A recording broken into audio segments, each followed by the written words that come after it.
we're gonna get it going. Hello, hello.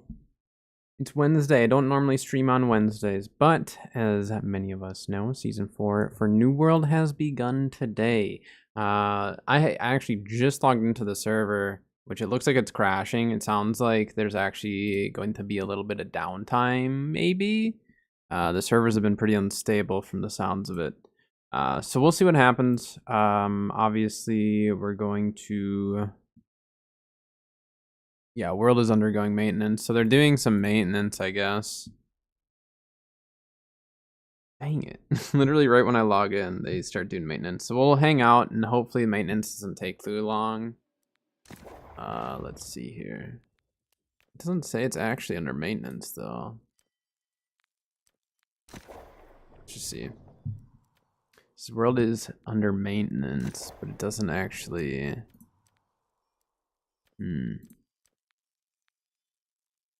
Alright, so we're going to wait a little bit and see what happens here. Obviously, can't play if we can't get onto the servers.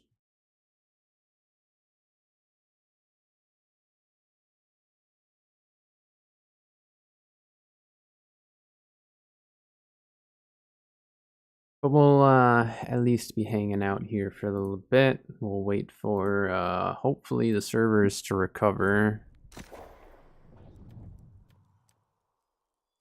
Weird thing is normally when it's under maintenance it'll tell us, but let me check the database. We'll hang out though and see what's happening as time goes on.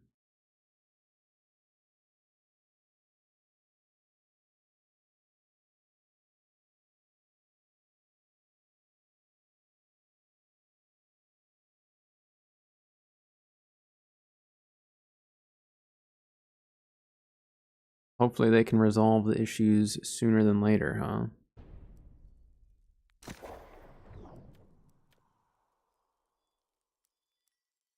But they are aware of the issue. They're working on it. At least they're communicative about letting us know that they're aware of it. I haven't checked their Discord. Let me go check their Discord quick.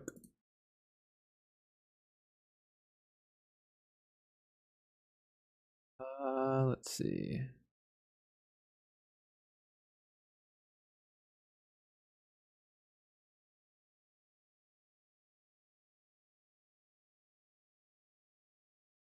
I'm sure their Discord's popping off now with people complaining, isn't it?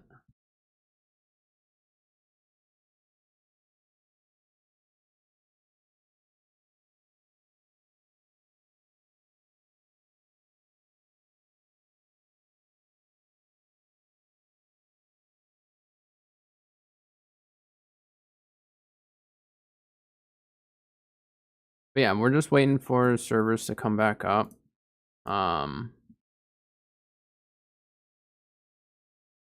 It might be back up now.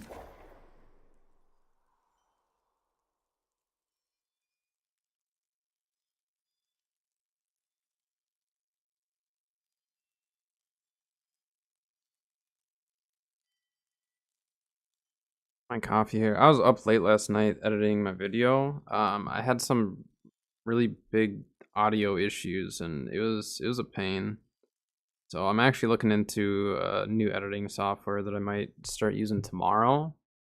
So we'll see it, cause like any new software for me to learn like takes me a bit to actually learn it and get used to it. So, but like right now I'm using just like basic of the basic just because it's worked. It's gotten me by, but I need more control over the editing process and I'm gonna have to upgrade, so we'll see. I have a few different options that I might go with, or a couple different ones, so we'll see though. So I gotta think about other channels too. Eventually I'd like to start some other YouTube channels outside of video games. Primarily one revolving around like animals, reptiles, stuff like that. So eventually I'll be doing another channel with that stuff, but all right. We're in server for now. We'll see how long this lasts. Yeah, switch this over. I don't care about that. I'm gonna leave the New World announcements up so I can see if they post anything. All right, so I got my premium pass. I haven't really done anything outside of that. I just logged in just a tiny bit. Claimed a tiny bit there. Let's look at the rewards. Typical skins, gems, some dyes. Elemental chest, furnishing chest. What do we get in that? Nothing crazy. More marks of fortune. We always like getting more of those. Okay, so we get the wing leather shoes at, what is that, 20? On use, increased by 50%. So you could definitely go for like some kind of crazy haste builds now. So that'll be kind of interesting. I might have to come up with something like really fast. Because if you use that with Defender's Resolve and you have accelerated Defender's Resolve on your shield, you get like a massive speed buff. And if you can make that last 50% longer, that might actually be worth it. Might have to try that. What is this? Play dead. Alright, we need to make sure we get to that ASAP. Alright. Cool fishing pole. Blunderbuss. I like that they keep giving us like tool skins and stuff. I know it's not like, some people probably don't care about that, but like that's something that I typically, I'm not going to spend money on it, you know? Oh, nice. So they just gave us just one straight expedition chest that we get 3 different things of material. That'll be nice. Life staff. Money. So they're giving us a bunch of materia, which is really, really nice because that's just like free gear. That's free 700 gear. Ooh, we get a weapon matrix there. Get a painting schematic. Ooh, we get the graceful ebony table schematic. There we go. I love the ebony stuff. I have all the jade schematics. I need to get the rosewood ones, and then I want the I want all the ebony ones as well. So, which the only way to get the ebony ones are from the season pass. As far as I'm aware, unless they added more. Oh, 250 dark matter. Look at that. Mutated materia. I don't really care as much about the other stuff, but that's pretty sweet. Cool helmet. More money. So they're giving us the prismatic stuff. That's also really nice. That means the market's going to drop a bit on that. I mean, prices aren't too crazy on prismatic anymore, but... Jeweler matrix. Nice. Transmog token. Another fishing pole? Okay. Ooh, that's a cool tent skin. I like that. Skinning knife. That's pretty sweet looking, actually. The trouble is, like, the skinning knife, you don't really see when you skin stuff. Oh, that's a crazy looking helmet. Then we get the kick drum. Immune to damage for 0.5 seconds after you swap weapons, but it's like I don't know, 12 seconds is a pretty long time. I guess if you like really just sat on one weapon the whole time and then just like utilize that just to briefly stay alive, but I don't know. I might play around with those and see, but currently it's, I don't know. I'm not too excited for those. Ice gauntlet skin. Okay. Yeah, I mean, I'm pretty happy with it. Would have been sweet if they would have given us another mount, though. I think doing another mount, and they probably could have just added it to the premium side, because they gave everyone the free mount last time, right? Or was it premium? I don't remember now. But anyways, I definitely do think that like they could have given, you know, some mounts in there, and I don't think anyone was going to complain with that. But overall, you know, we were getting a bunch of marks of fortune. They're giving us faction tokens this time, which is kind of interesting. We'll see how that goes. Journeys, activity cards, faction, expeditions, corrupted breaches. The tier 3 plus potions, interesting.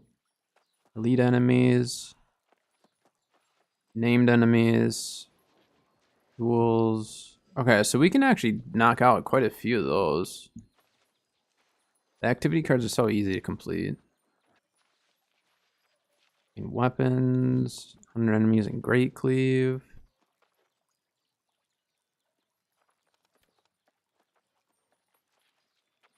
Win an influence race. Participate in 5 Outpost Rush matches. Let's look at the challenges quick. What server am I? I'm on Marama. US East Marama. 25 trade skill aptitude levels. Okay. M3 is season 4 seasonal storyline. 500 times. It's not 500 items, it's like per time. Crazy. Boo, why are you booing? Why are you booing Marama? I've been on Marama for a long time now. I've been on... I was trying to think about that. I think I've been on 5 different servers now. Just between like merges. That's since day 1. Because I was on one of the original servers. Like the original like 11 or whatever that they had released for US East. And then they had dumped all those extra servers on top. And then they did all the merges. And yeah, I mean, those who have been playing since day 1 know how the server junk has been, so... Eldorado. You know, I've been meeting more and more people from Eldorado. It's funny because I always hear about NA West and Eldorado being like fairly quiet, and I've had like more Eldorado people popping into chat than I've seen like ever. So I don't know. That's cool though to keep seeing people over there just because, you know, it's you just hear of it being quiet, but I don't know. Well, welcome. Welcome to the US East for now, I guess. But no, it sounds like Eldorado at least is still somewhat busy, right? I haven't looked at numbers in a while. Let's take a real quick look right now. They're at 683. All the servers are kind of quiet right now just because they've been going up and down. So, I mean, like, technically, you're above Marama right now. Given our server just came back up. Yeah, you guys are doing fine. I haven't really looked at numbers in so long that I had no idea like how US West was looking. Interesting.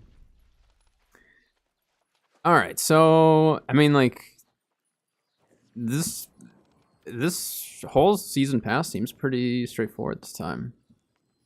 I mean, because it's 8 a.m. Yeah.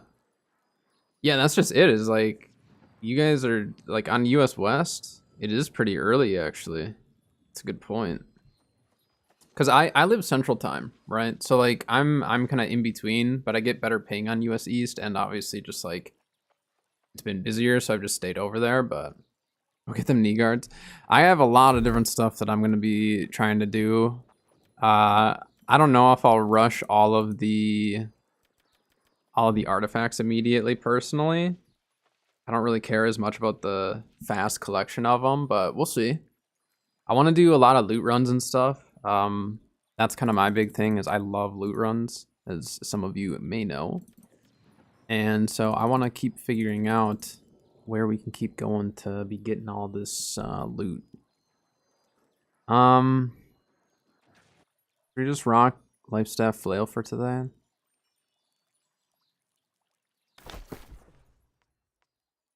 Trying to decide. I've really been liking my musket build like a lot.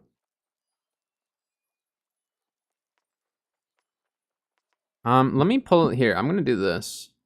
Hold on just a sec. I'm gonna pull up the patch notes and I'm gonna link all this stuff because like I briefly went through them yesterday on stream, but honestly I need to go through them even more thoroughly.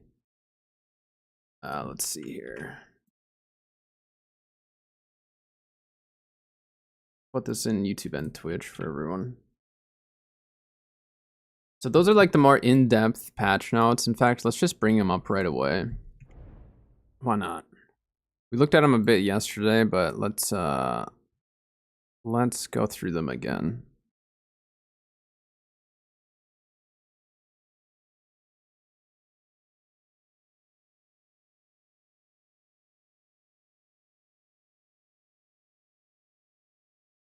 All right. Let's take a look. Bring back the Ice Island Great Axe. So that was my original, like when I played in the beta, that's actually like the build that got me hooked on the game. And then I don't know. I just kind of like faded away from it. I still play a lot of Ice Gauntlet. I just don't play a lot of Ice Gauntlet Great Axe. But because of like artifacts and a lot of the changes that have been coming in, like I'm pretty excited for it. Del, thank you for the sub over on YouTube. Appreciate it.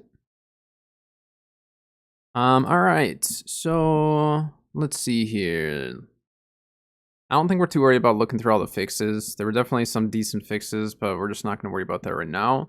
Like I said, I posted it in chat so you guys can take a deeper look if you do want to look at some of that.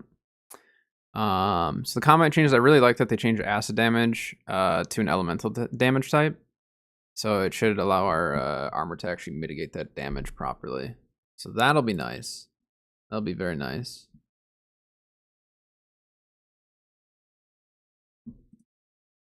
Percent damage to all frozen enemies works in both weapons. Yeah, for that one. Simplex Jack, also thank you for the sub as well. Appreciate it. But yeah, I'll definitely be getting the Ice Gauntlet and playing around with it and coming up with some various ideas because it'll be cool. It'll definitely be cool to just like try different builds out with Ice Gauntlet. Currently, like my Ice Gauntlet build has just involved Life Taker, and I've really enjoyed it.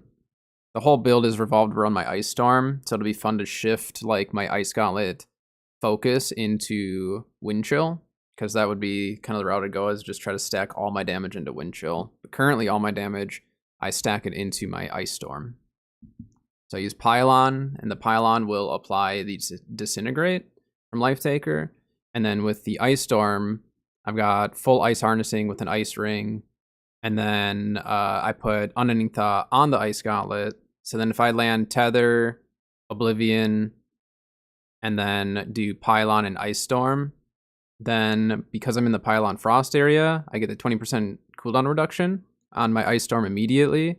So then that drops the cooldown a bunch. And then once I drop my Ice Shower, if I'm in that same Frost zone, then I drop another 20%. So I essentially get my Ice Storm back immediately. Plus I have Refreshing Move. So I get those cooldowns back really, really fast on that build. So it'll be fun to shift that around and do less of like a cooldown style build and more of just like a in-your-face type of a build, you know? So I'm excited to mess around with all that stuff, but I gotta like keep my focus into where my YouTube videos and stuff are at as well. Obviously, I want to keep like, you know, getting my builds and stuff figured out, and it's really exciting for me to like work with new builds, but I also need to keep on track to keep my content rolling. It's too easy for me to get distracted. But I'll definitely be doing some Ice Gauntlet builds. I'm excited. And it'll be fun to see what other people come up with as well, you know. Let's see. What were we asking about the inventory? Let's check that right away. Where would that be under? Economy, progression, and gear. Probably not that.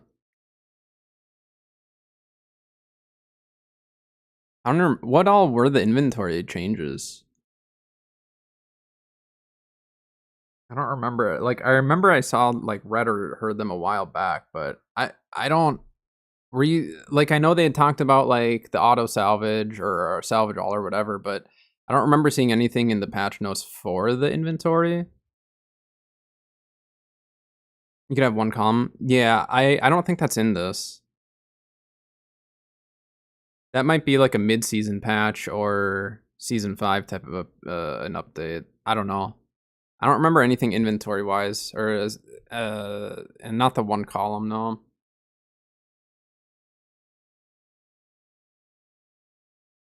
Close this out. But yeah, links in chat if you guys want to check that out.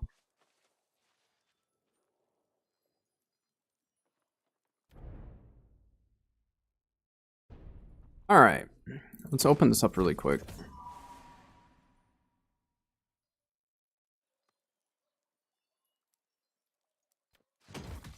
Give me my banana pudding. Said nothing about it. Okay.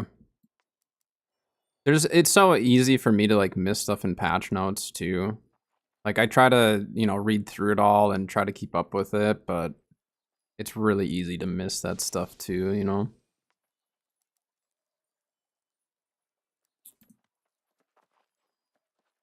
Wait.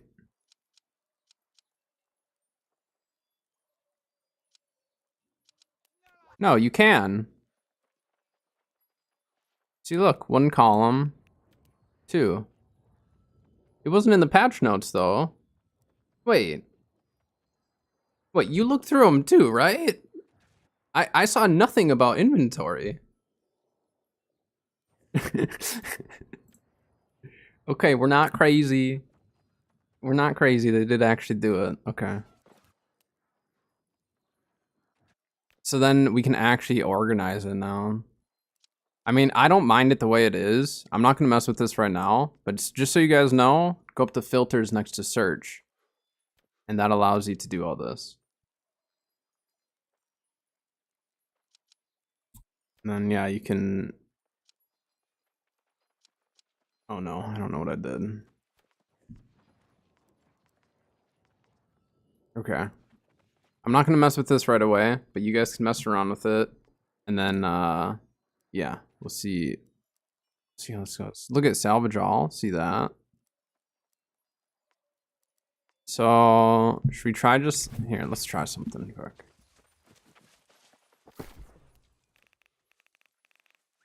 Where did I have all those? I have a bunch of gold items that I was gonna break down, and I was waiting literally for salvage all. And you find them. That's a lot of health pots.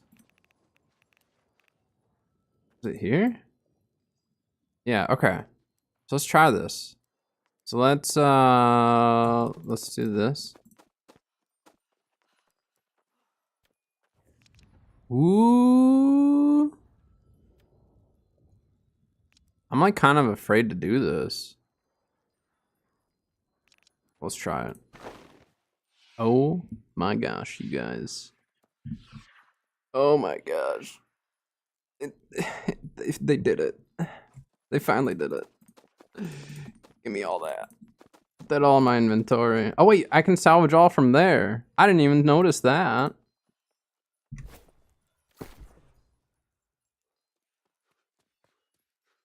This is just mayhem now. Salvage all. Legendary. Confirm. Oh my gosh. Yes, the world tours. We're oh man. Why is this like this though? Why is apparel highlighted?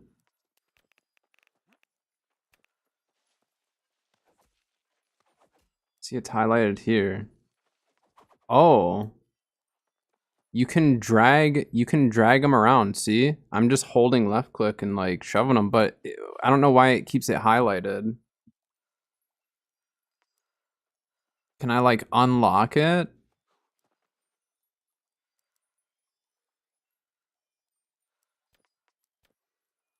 Does it being highlighted do anything against me at this point? Like what if I... So how did I even... How did I highlight that to even... So like this one I can move because it's highlighted.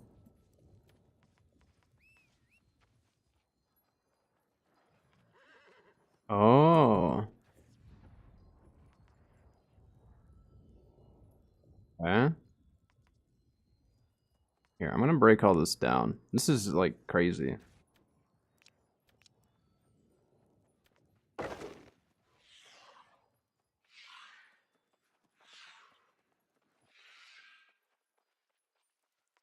Did I not get any dark matter for that though? Or did I? I didn't really pay attention. Okay, we have 604. See, like, why is this one highlighted?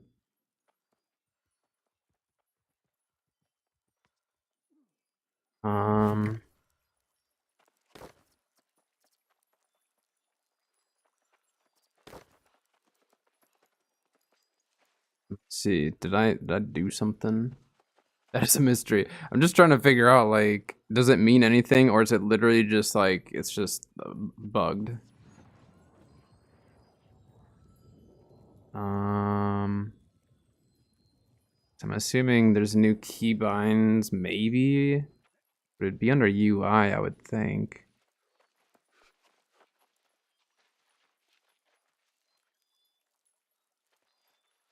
Yeah, it'd be under UI.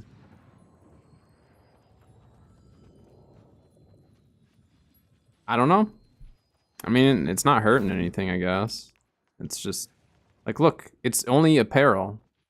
Wait, what? Then it's not over here.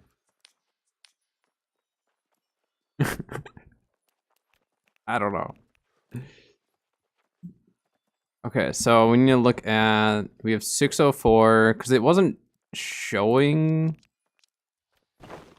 Yeah, it's for sure giving me the dark matter. All right. There was just so much that popped up before that it wasn't showing it. Got it. Got it, got it.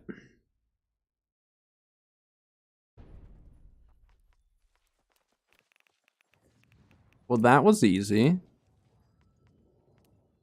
That was very easy.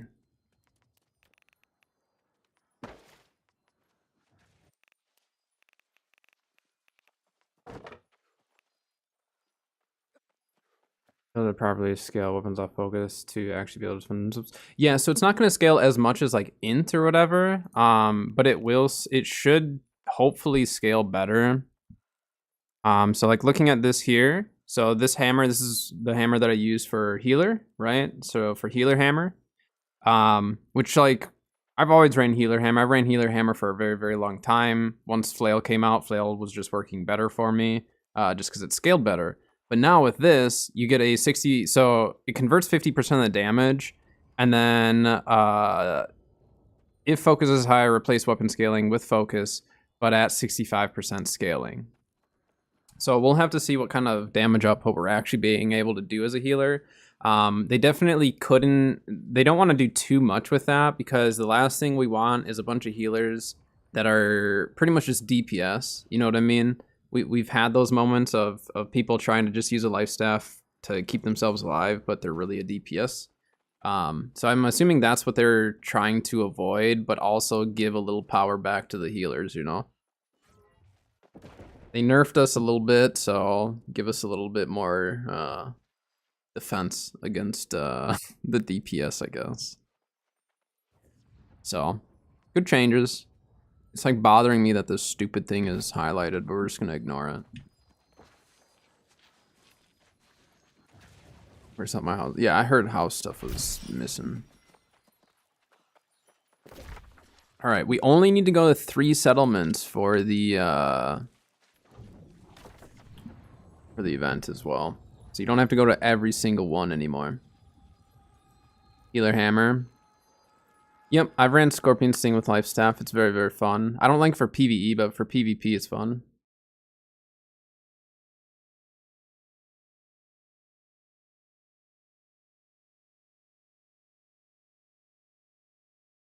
Nerf self-healing with Life Staff and PvP only. Yeah, I mean, they definitely could have done that. I think PvE healing, though, is like almost too easy, where like nerfing it a little bit is not a big deal to me. And I'm not saying like PvE healing is easy, everyone should be able to do it. I'm just saying comparatively to PvP, like you can kind of sit still a little bit longer depending on what you're doing, obviously. But if you're running with like a tank or something, you don't have the same pressure. But I don't know. I mean, like, I think healers are in a pretty decent spot right now, just being a healer myself, given I play a lot of different builds, but still a pretty big focus in life staff. Recently, though, I've been really enjoying my musket build. It's been very fun.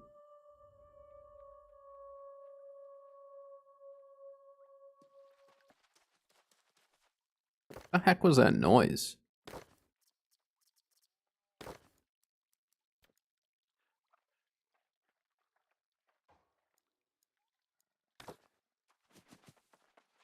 Weird.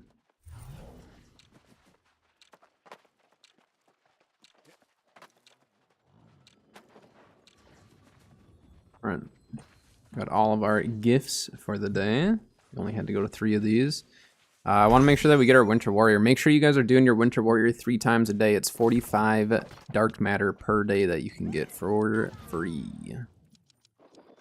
Oh my gosh. Oh, I was gonna say, are they gonna let me fast travel there? No, we're gonna have to run there. Well, ride there.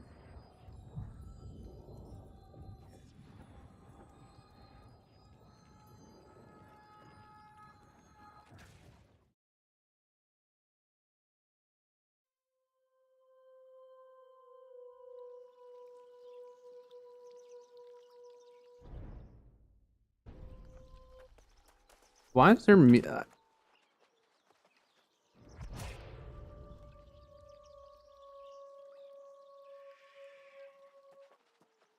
they add little noises to shrines?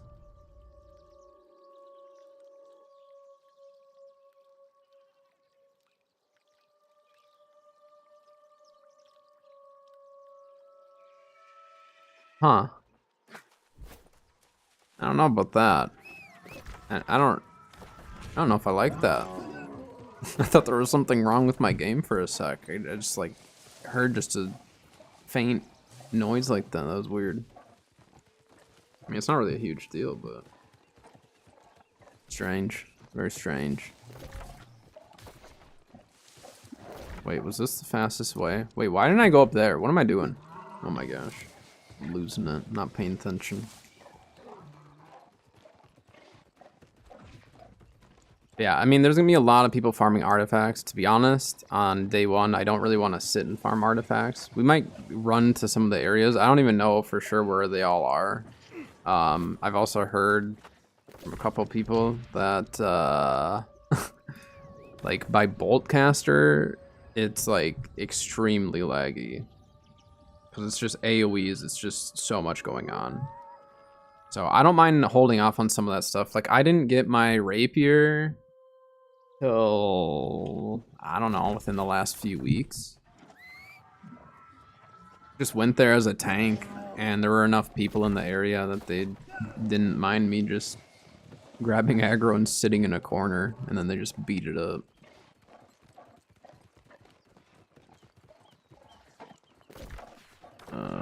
Go across the bridge. Yeah, it's pretty sweet that we only have to go to 3 settlements. I think that's an amazing change, just from a quality of life standpoint. Man.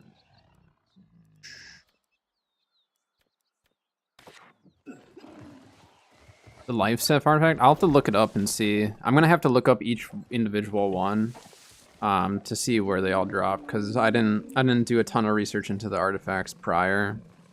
Like, I saw essentially what some of them could do, but I didn't actually look up, like, the farming of them. The guy. Oh, so I'm just capped immediately? Okay. I can accept that. So, pristine gleamite. Really sought out for crafting high quality. So this allows us to craft 700 gear, but I don't know exactly like how it works. So we're gonna have to get one. And then you can buy 1 Azoth inductor per week, right? And then it's 1 chromatic seal every 3 days. That's a sweet tent skin. We're gonna get that for sure. You got ice skate, pop the bottle. It got some good stuff. I'm very excited this year. We have a choo-choo train set. How about that? Some of these are worth it just for transmogs as well. All right, before we get going, let me look up, since you're asking, let me look up the life staff really quick, just because I got the database up on my other monitor here. What is it called again? I don't remember the name of it.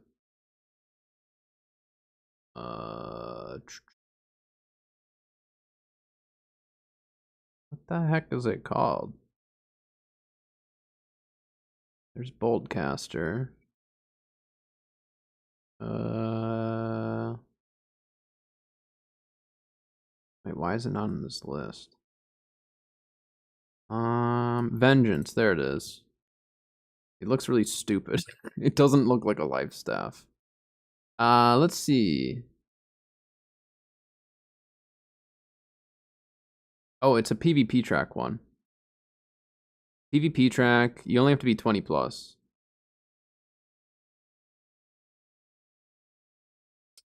Yeah, that is a PvP one. And then Bolt Caster, because that's what like everyone's going after right now. Drops from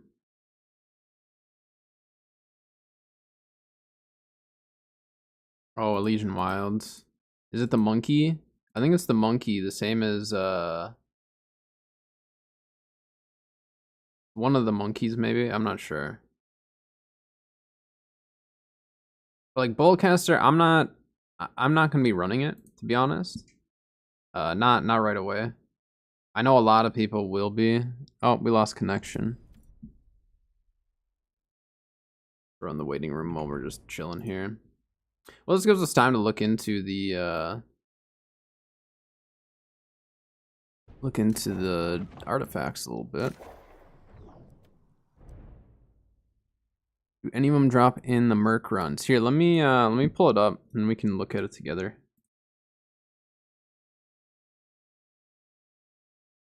All right. So taking a look at the database here. So this is Boltcaster. What are the pants called again? Koya's knee guards. This is the other one that's like a really big deal. In fact, like these are probably what I'll end up wearing for a lot of my light armor builds. Even my medium armor, I'll probably rock these. Like these are so good for PvE and PvP. So these are OPR cache ones. It looks like it's not responding. Let's refresh it. So yeah, OPR cache is how we get this one. Is not happy with this page for some reason.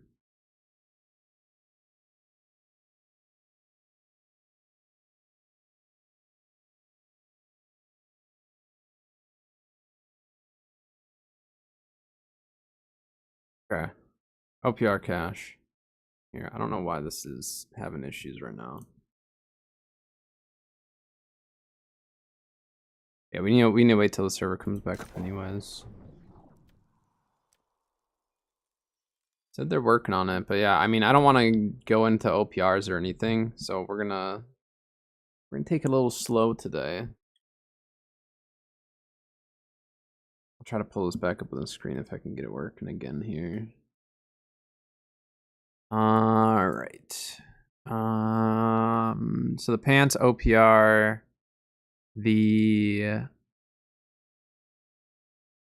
Boltcasters and Elysian Wilds. The life staff is PvP track. The round shield, the gladiator. Tribunal ice mammoth. Oh, that can drop from any of the tribunal ice mammoths.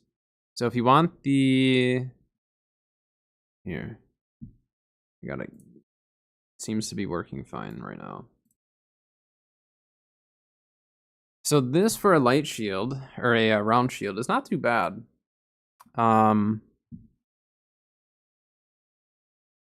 Yeah, when you're hit or block a hit from a melee attack, inflict bleed on your attacker, dealing 10% of your weapon damage every second for 6 seconds. So that's pretty sweet because it's literally just like you're getting smacked around. Usually if I go light armor, sword and shield, I end up running shield bash and shield rush anyways. So to get both of those on there is pretty awesome. Diminishing shield bash is not as useful for PvE, but the fortifying shield rush, keenly empowered, and jagged spikes, all of those are going to be useful. So then it also makes me wonder, for the jagged spikes, it's 10% bleed. And then I'm assuming they put the keenly empowered on there so you can't have keenly jagged as well. But could you pair that with the butcher then? If you pair that with the butcher, then you'd be applying a good amount of bleeds. It'd be an extra bleed stack essentially, right? So that's kind of neat. And that, like I said, Tribunal Ice Mammoth. So literally any of the Ice Mammoths. It's not one specific one. Talk just watched a video for Scarab farmers. We need acid resistance, or did that change to some elemental? So in the season 4 patch notes, they said that they did change the acid damage to be an elemental damage. So ideally, in my mind, the way I believe it should work is now, like, if you're rocking opals and stuff, you should take less damage. It's not going to necessarily increase your resistance though. But for Scarab farming, what I do to avoid having to wear anything that has acid resistance, or in this case now I guess heavily elemental resistance, but I just jump on top of the chest. So if you get on top of the chest, it slows down the ticks on your acid burn. Obviously, sometimes that can be really tricky because it'll kind of kick you off of it. But if you just jump at it like the long ways of the chest, usually you can hop on top and hopefully not fall off. But yeah, I haven't tested it yet. We're gonna test that out probably today, because I want to do some loot runs, because I want to try to pull some of the new, well, not new, but I want to pull some of the adamants and stuff like that and try to start selling them. So incense, I used to run incense on my runs. I just, like, if I have it on me, then I use it. If I don't, then I don't worry about it. But incense just increases your resistance. So you know how it shows like you have 50 resistance, like when you hit the acid, it'll show 50 and then it ticks down. If you take an incense, it'll increase that from like 50 to 90 to 100 something or whatever. So whatever the amount is that you're looking at on the incense, whether it's powerful or strong, that's what dictates how much more resistance you get. So the nice thing with it is, like, if you have a bunch of strong incense, sometimes you can get it cheap depending on what your trading post looks like. But then you can just like pop one of those, and then if you fall off the chest a couple times, you still have like a little bit of leeway before you're gonna die, or like before that acid burn's gonna hit you. So the incense definitely do help. It's one of those things where, like, if I have it, I use it. If I don't really worry as much about it. So kind of just use it as at your own discretion at that point. Let's see. Deep freeze. Where's this one drop? Because maybe we will go farm this one. Of all the ones today that I'd want to farm, it'd probably be this. Ice troll. Oh, wait, what? Oh, it's in the dungeon. Okay. I mean, that makes sense. So we just have to run that on normal? Or, oh no, mutation M1 plus. Okay. I was like, that would be weird. Ooh, that's pretty neat. Powerful empowered talisman for dismount fortify. That's pretty sweet.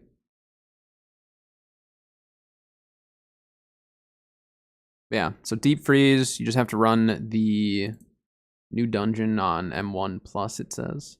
So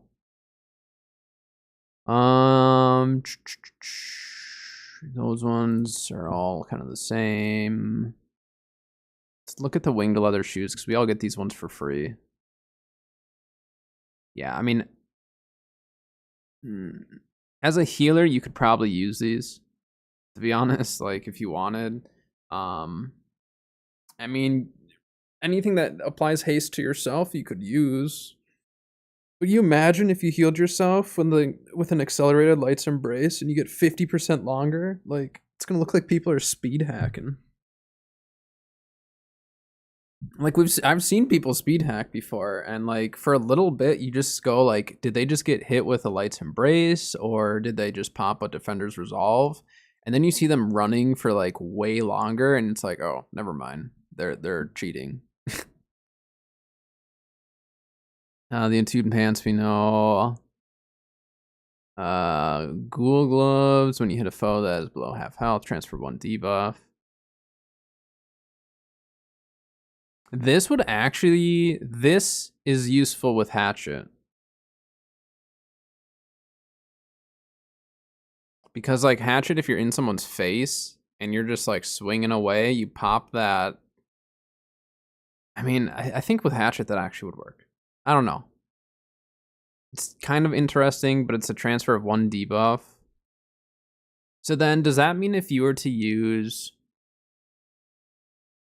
the reverse stab with this, could you transfer 2 debuffs then? Like if you had a bleed and a burn, let's say from a fire staff, and you were to do like a reverse stab and transfer those, would it transfer to? I don't run reverse stab like ever, so okay, I like how they put it into a full armor set here. Yeah, quick draw, I don't know about that. I really don't. 0.5 seconds, 12-second cooldown though on it. Everybody using Jin hit rep. Oh, that's pretty interesting. Yeah, so then you have way fewer dots and stuff.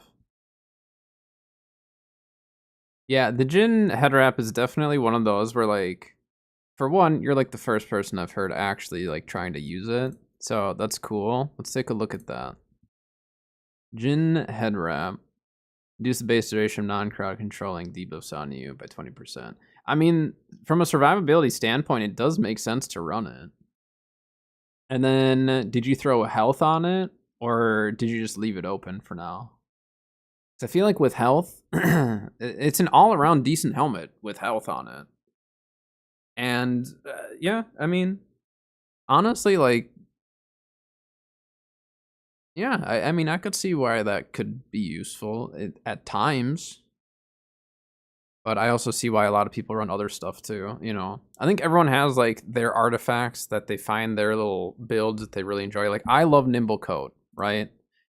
Nimble Coat is, as a healer, I just love it. I always run it. I always have it. I put Elemental Aversion on it so I can use it with like other builds too if I want. I just really, really like Nimble Coat. But I might have to try try some of the other armor ones too. Like with my healer build specifically. I'm tired of just getting rushed everything as a healer. Yeah. Well, the nice thing is if you want to do health now, you can go out and farm the adamant way, way easier. So that that definitely helps for some of this stuff. Yeah, they here, let's click on it. Yeah, they lowered the requirements for it now. I did a lot of OPRs to try to, or a lot of OPR, a lot of just farming PvP track to try to get it. I'm gonna see if server's back up. Seems like it. Yeah, I mean, the PvP track ones can be a huge pain to go and get. Tumbler wraps and leather pants. So the tumbler wraps, I never got into shirking heals. Main reason being is all of my builds are PvPvE, or that's how I like to phrase it. So I like to be able to do an OPR and then hop into a mutated dungeon if I want. And so I never really bothered with shirking heals, and it's been all over the place, up and down in terms of them trying to balance it, that I haven't really cared as much.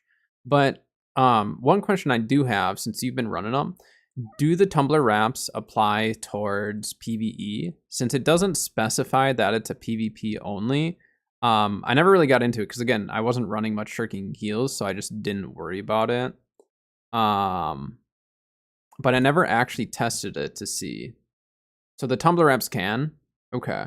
So in that case, I'll probably start rocking them for PvE more and just not care about the shirking heal side of it, but care more about the empowerment and the fortify. Yeah. So that's the only form of shirking heals that works then in PvE. So that's good to know.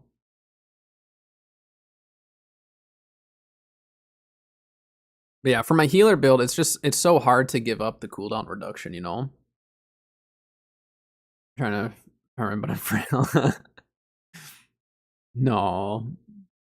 So here's the thing, you guys. Don't forget, Season 4, OPR got a major, major buff to PvP track. If you win an OPR match, you get 5,500 XP towards your PvP track. It's just a ridiculous amount. On top of that, now you have a chance of pulling the artifacts out of one of the artifacts out of the Outpost Rush caches, and then you're going to have more chances because you're getting more XP. I mean, overall, like, OPR is the new way to really farm your PvP track if you like that game mode. If you prefer 3v3s, keep doing them because you still get 500 if you win. It's not crazy, but you can kind of burn through 3v3s fairly quickly for some people at least. Not me. I don't mind 3v3s. It's just like solo queuing 3v3s, like you're saying, like it can be really difficult because some people are very competitive and you don't want to feel like you're like holding them back in their matches. And then, you know, I mean, it's PvP and it's PvP in a video game. There's a lot of competition. A lot of people get very into it. So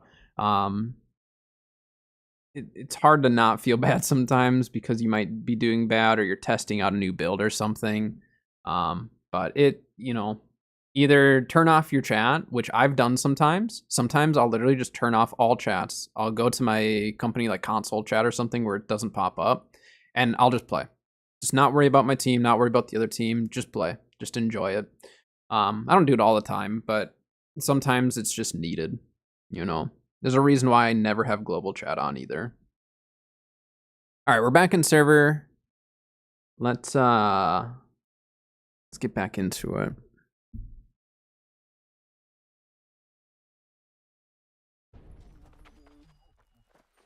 But yeah, I mean, it does suck though that some people have to be toxic to their own teammates, especially. It's just like, why?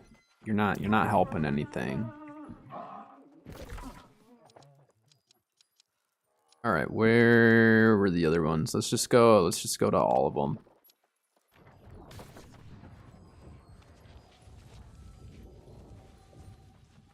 Bubble gets so toxic on Marama. Brian, are you on Marama, I'm assuming? You're a fellow Marama player. And actually,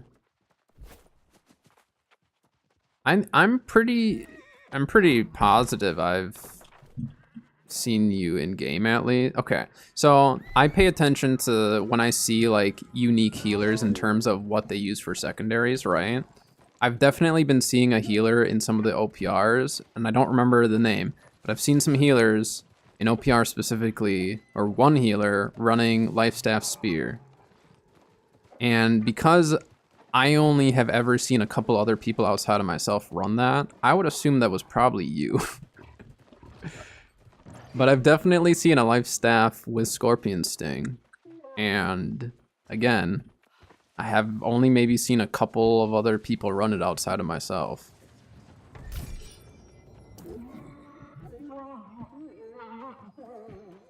Just want to make sure that they didn't do like different shops at different things. They did not.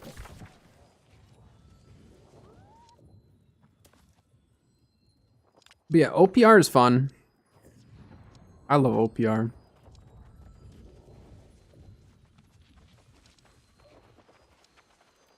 Not everyone loves OPR, but I do.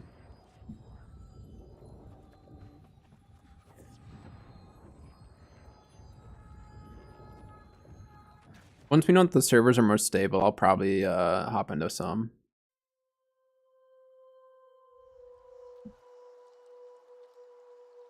Oh, King Game. Yeah, I've probably, it was probably you. Because I'm assuming same thing, you don't see too many other people running that combo. But it is a pleasure to meet you. I love meeting other healers that are very like, I don't care what healer meta is. I'm gonna play what I play. Where am I going here? I'm gonna play what I play, and it's fun, you know? I've had other healers trash talk me because I ran healer hammer and stuff. And I'm just like, you need to chill. Just because I don't have a rapier in my hands doesn't mean I can't do stuff. And then I bonk them. And then you just keep, you know, hitting them. Forever anti-meta? Yes, we're gonna get along quite well. You have the same mindset as me.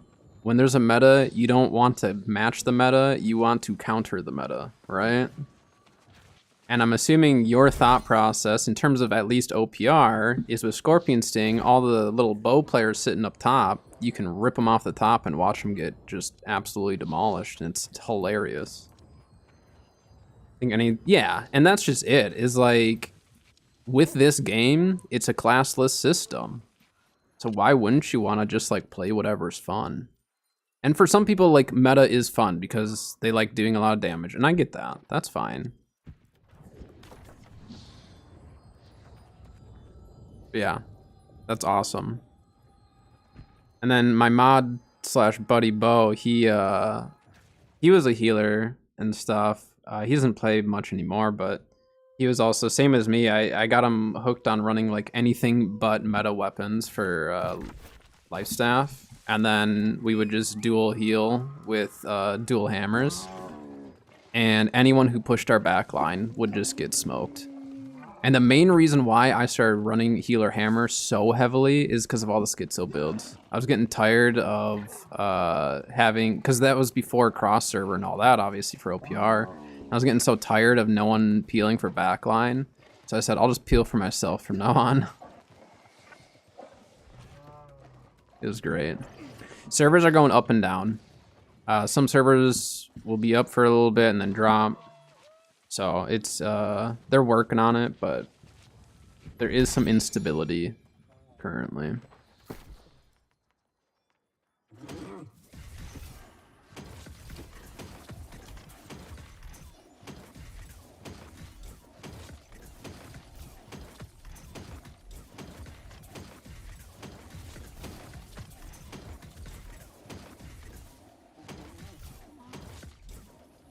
Get any premium tokens? The heck game. It's 25 and a Violet Azoth. Okay. Alright. We need to find the Winter Warrior then, huh? Also, I should probably spec. I'm running around with no attribute points right now.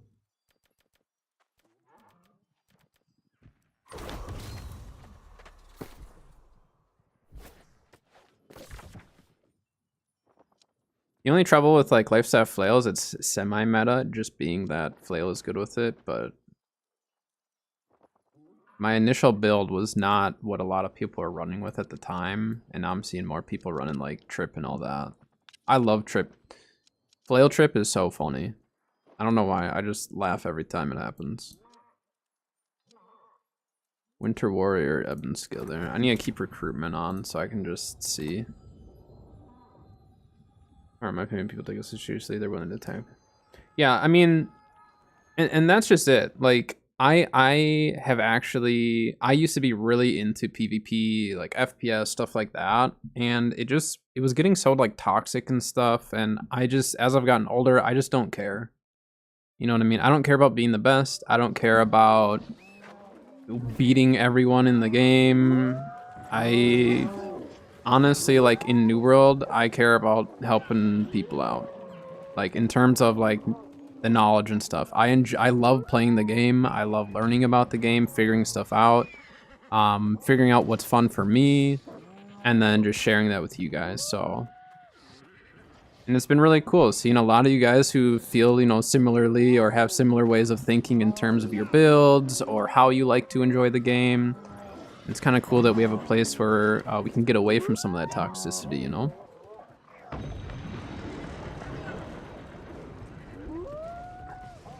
Getting close. I'm getting a little choppier here.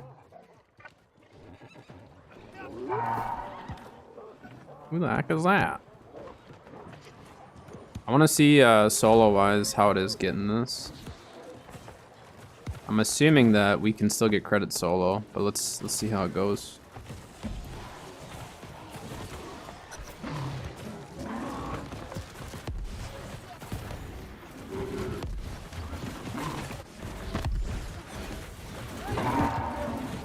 Gosh.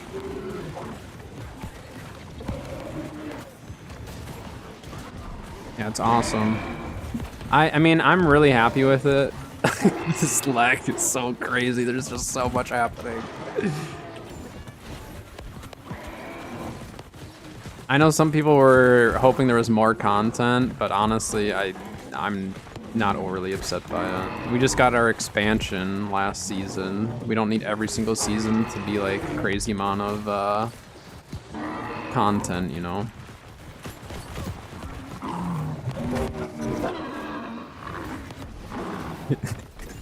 So laggy. Yeah, look at that. 15 dark matter. That's so awesome. You guys are crazy if you're running back to that shrine. Stuck at work. That's alright. Everyone who's at work and just having to watch, you know, the gameplay right now, just remember, the servers are unstable. So there's a good chance, like, even if you were on, they're going up and down. All the servers are, so.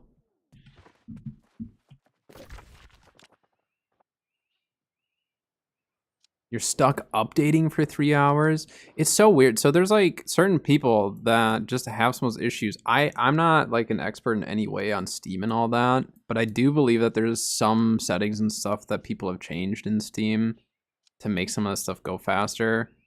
My advice is to try pausing it and restarting it. That's as far as my knowledge goes in that. Takes 2 hours for usually. When I woke up this morning, I actually came out to my computer and started the update before I went and showered and everything.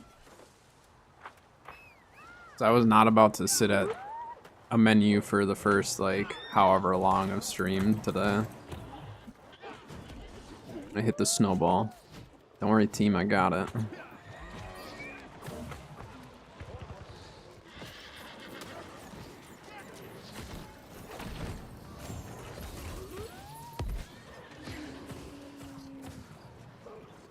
I don't have the right gloves on right now. Do I? Or boots? Oh, yes.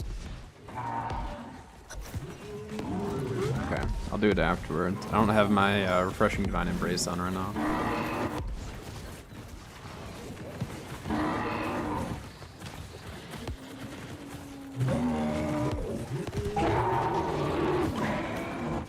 Guy, you're really loud.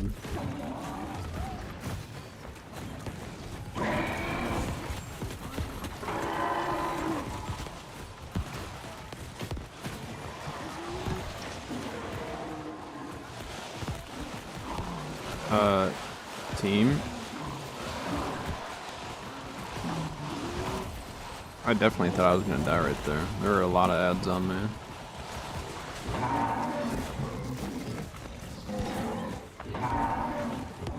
Come back from hiatus from New World and bought the expansion. Couldn't even get into the server. Yeah, that sounds about right. I restart, but it happens. You never update. Yeah, that's weird. I don't get that, Robin. Hey, Cryzo. I think I said it right this time, right?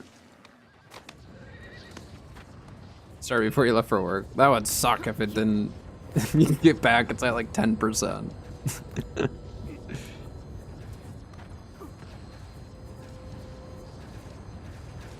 Sneak out early. Hey, you know, it's Wednesday.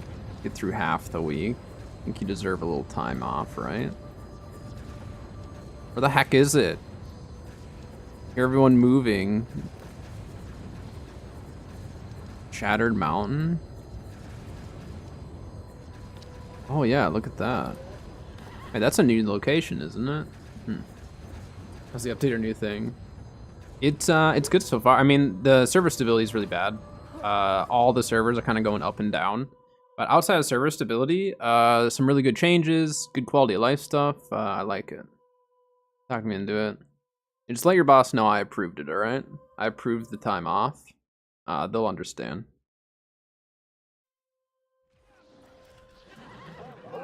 It spikes last night as well.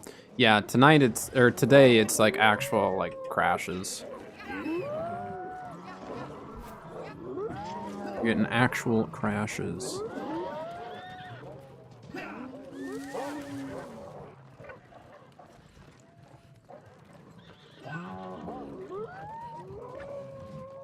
I will say these events though, because of mounts, are a lot nicer. Like they're able to put the bosses a little bit further away too.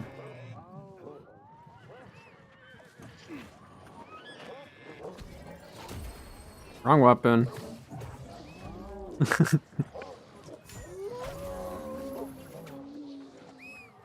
found unlocked. Oh, nice. Very nice. Heart runes are a big step for you. Heart runes make a world of difference. Sorry to make an artist. Oh, nice. Yeah, that makes it easy for you to be able to just kind of like figure out your hours and stuff. I mean, there's ups and downs to salary, obviously, but from a time off standpoint, it can definitely be nice.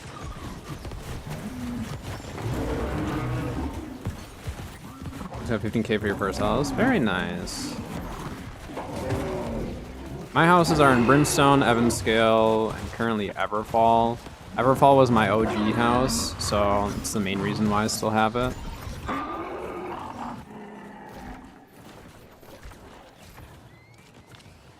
So we got our daily dark matter. We're gonna do it at least one more time to see if we can get more of the other drops from him.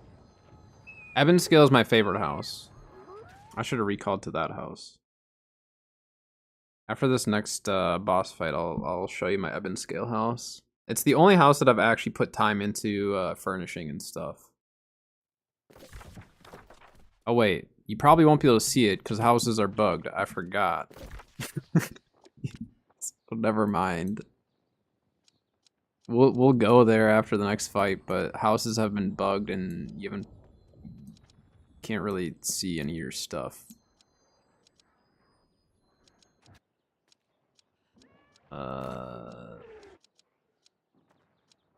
Where is it? There it is. West Brim.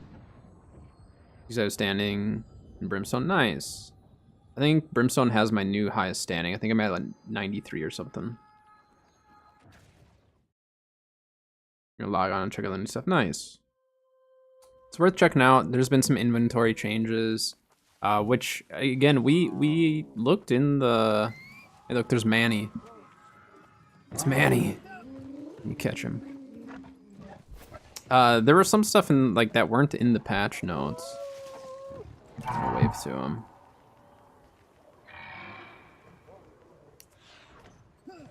Oh, it won't let me.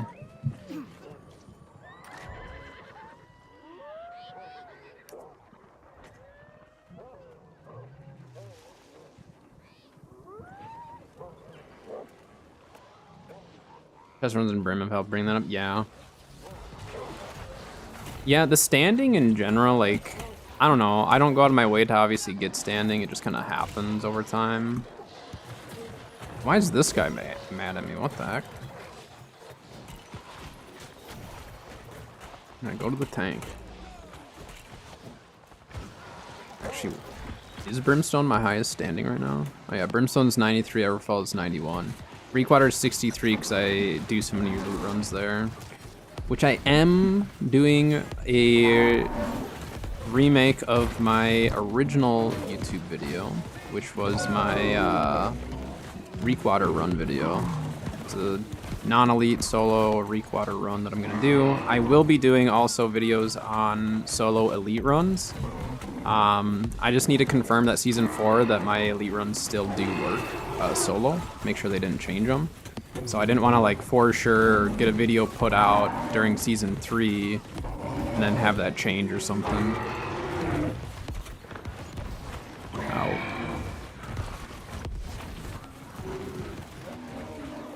A diet or is you'll see some of the upkeep stuff. But when everything is capped, you might not see as much of it, but there's still buffs and stuff that the companies will try to get going. So, because there's different town buffs and stuff that they'll have. So there's Redbird.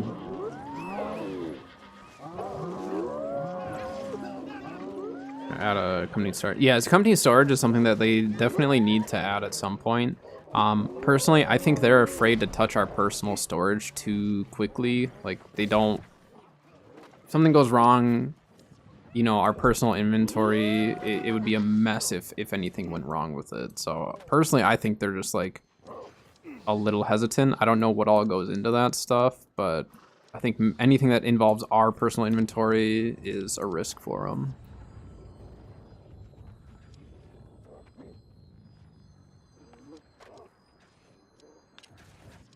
There's people like in the snow giant. Yeah, this one dies fairly quickly, but at least there's a little bit of lag time.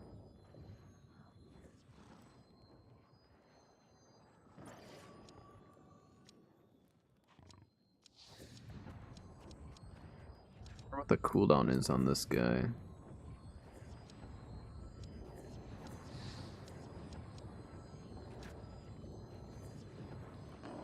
It's just I wonder, is there a rotation on this one? I don't like when there's a rotation. I like when it's just like random. When there's a rotation, like was it the turkey one with the rotation that people, once they figured it out, they'd sit there and they'd just like camp it, and then literally if you weren't there camping it as well, like you wouldn't get it. It's a big old pain.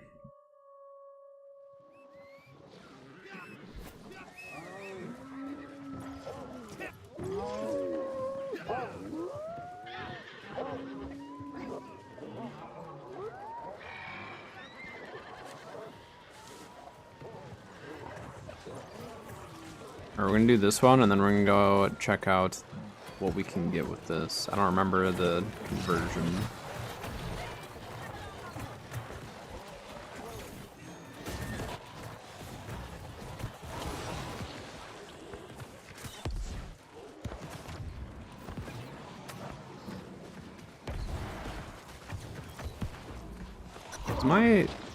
What the heck is my sacred ground? Is this one mine?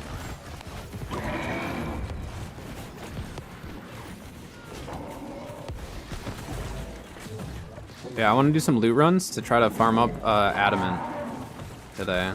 So I think what we'll probably do is start with a Scarab run, because I still haven't pulled my transmog token for the week. We're going to start with a Scarab run today. We're not going to worry about glob farming right away.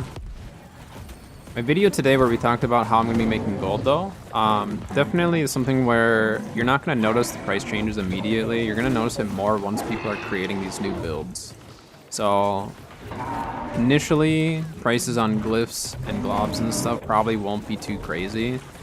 But as time goes on and people are making these new builds and we see meta shifts, any balance changes, that's when like people will start swapping rune glass, swapping their gems and their armor.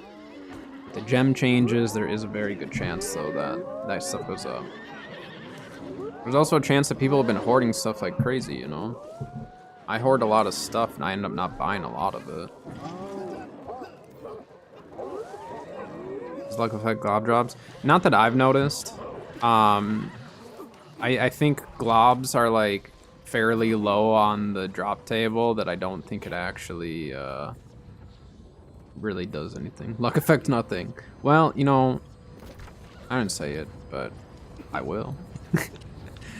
Luck is just up to the person. I don't know. It's so hard to be like, yes, luck works when I know that like it's RNG regardless and you can't physically see it. Maybe someone who knows like coding and stuff could look at that and be like, yeah, it's technically working, but I don't know how to do that. So yeah. Based on my experience, it's made no difference for me, but I've also talked to people who said it made a difference for them. Oh my gosh, all my stuff is missing. Okay. Gambling with cope. Yeah, essentially. So my wife, Kat, some of you have maybe seen her or been in chat when she's here and stuff, but she plays New World as well. And she has like crazy good luck. Is that me getting disconnected or was that server crash? I think that was just me getting disconnected. There's my alt that I haven't touched. No, the server did go down. That's crazy because it didn't like stop my character. Yeah, this is where we're at now with the servers.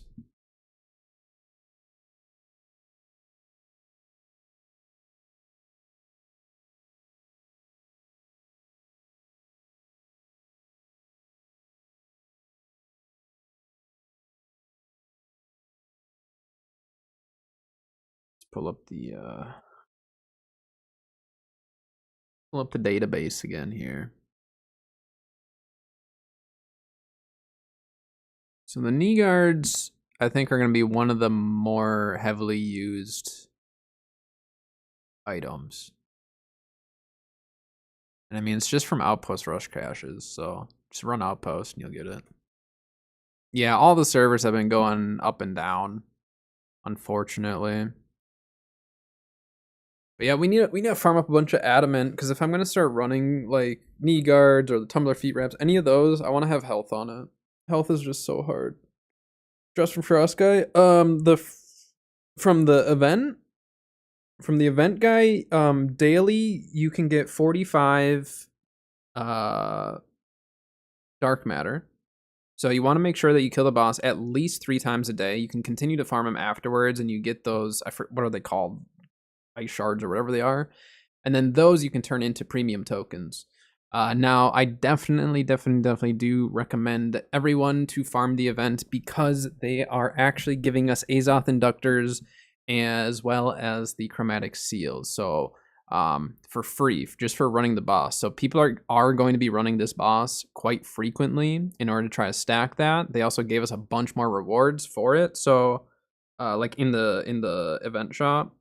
So there's a lot of reason to actually be playing this event and to farm up some of the stuff, if you care about some of the overrides like skins, stuff like that. But if you care more about just like the gear, as far as getting the chromatic seals and stuff, then like it's still worth it. So PvP or PvE players like can benefit from this event, which is kind of cool. Those who care about the skins, obviously we have access to that, a lot of that, new emotes, all that stuff. So tips on using the season rewards on making a healing build from scratch. I have all rewards from last season pass. Yes, I do have some tips on that. Once I get back in game, it's easier if I can show you, because then I can go through and kind of show you where some of those options are. Now, you probably won't be able to put together an entire fit, but you'll be able to get some pieces or have a chance at getting some pieces. So, well, before we actually get in, let me see if it's... Oh, maybe it is going to let me in. But I'm going to show you. So there's a ring that I ended up crafting in order to get my healer build there. But there is actually a way you can actually get it for free if you get lucky. So once we get in game, I'll show you my ring and show you how you can get it for free or have a chance of getting it for free. No, I have not ran Glacial Tarn yet. I don't know if I'll be running it for sure today or not. I really need to go and check the loot stuff. Because like getting early game adamant and early game the enchanted word one, I forget what it's called, hardened crystal, that is going to allow us to make some early game money. So at the start of a season, I like to try to make more gold, because you're going to make more gold at the start of a season as opposed to at the end of a season. Because at the end of the season, there's going to be meta shifts, there's going to be just different changes and stuff.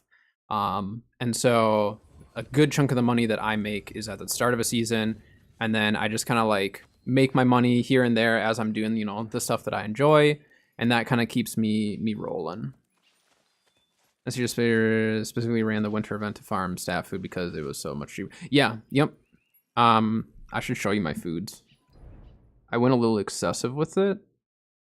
Yeah.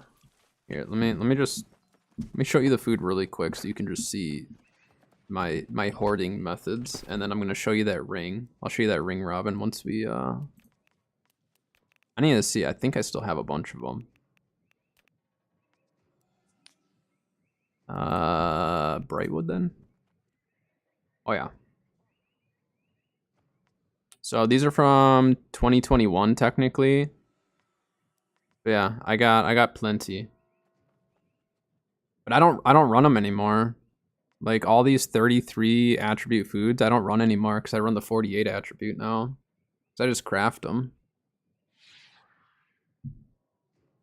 Yeah, I got lots of the mealy wraps, ginger snap cookies. I'm out of the spiced nog finally. I used to have ton. Or no, I have 100 there.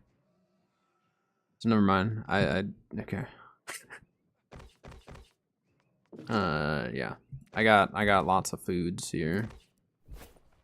All right, so looking at my healer build, this is the ring. I like running nature damage on my ring, right? So I just like having a little extra damage output as a healer. You could definitely go with like refreshing, or there's a lot of other perks you can do. Hardy and Sacred are really the two most important perks. I like to go nature damage. Some people don't like to go nature damage just because they like to get something else that benefits the healing output and stuff. I like to have just a little extra damage output. So it's kind of up to you. But if you do want to go with this ring and you want a chance of getting it for free, what I recommend you doing is going to the kiln. Let's make sure that it is indeed still in here. And then we are going to go to Savage Divide. And you're going to try to craft the Gorilla Strength.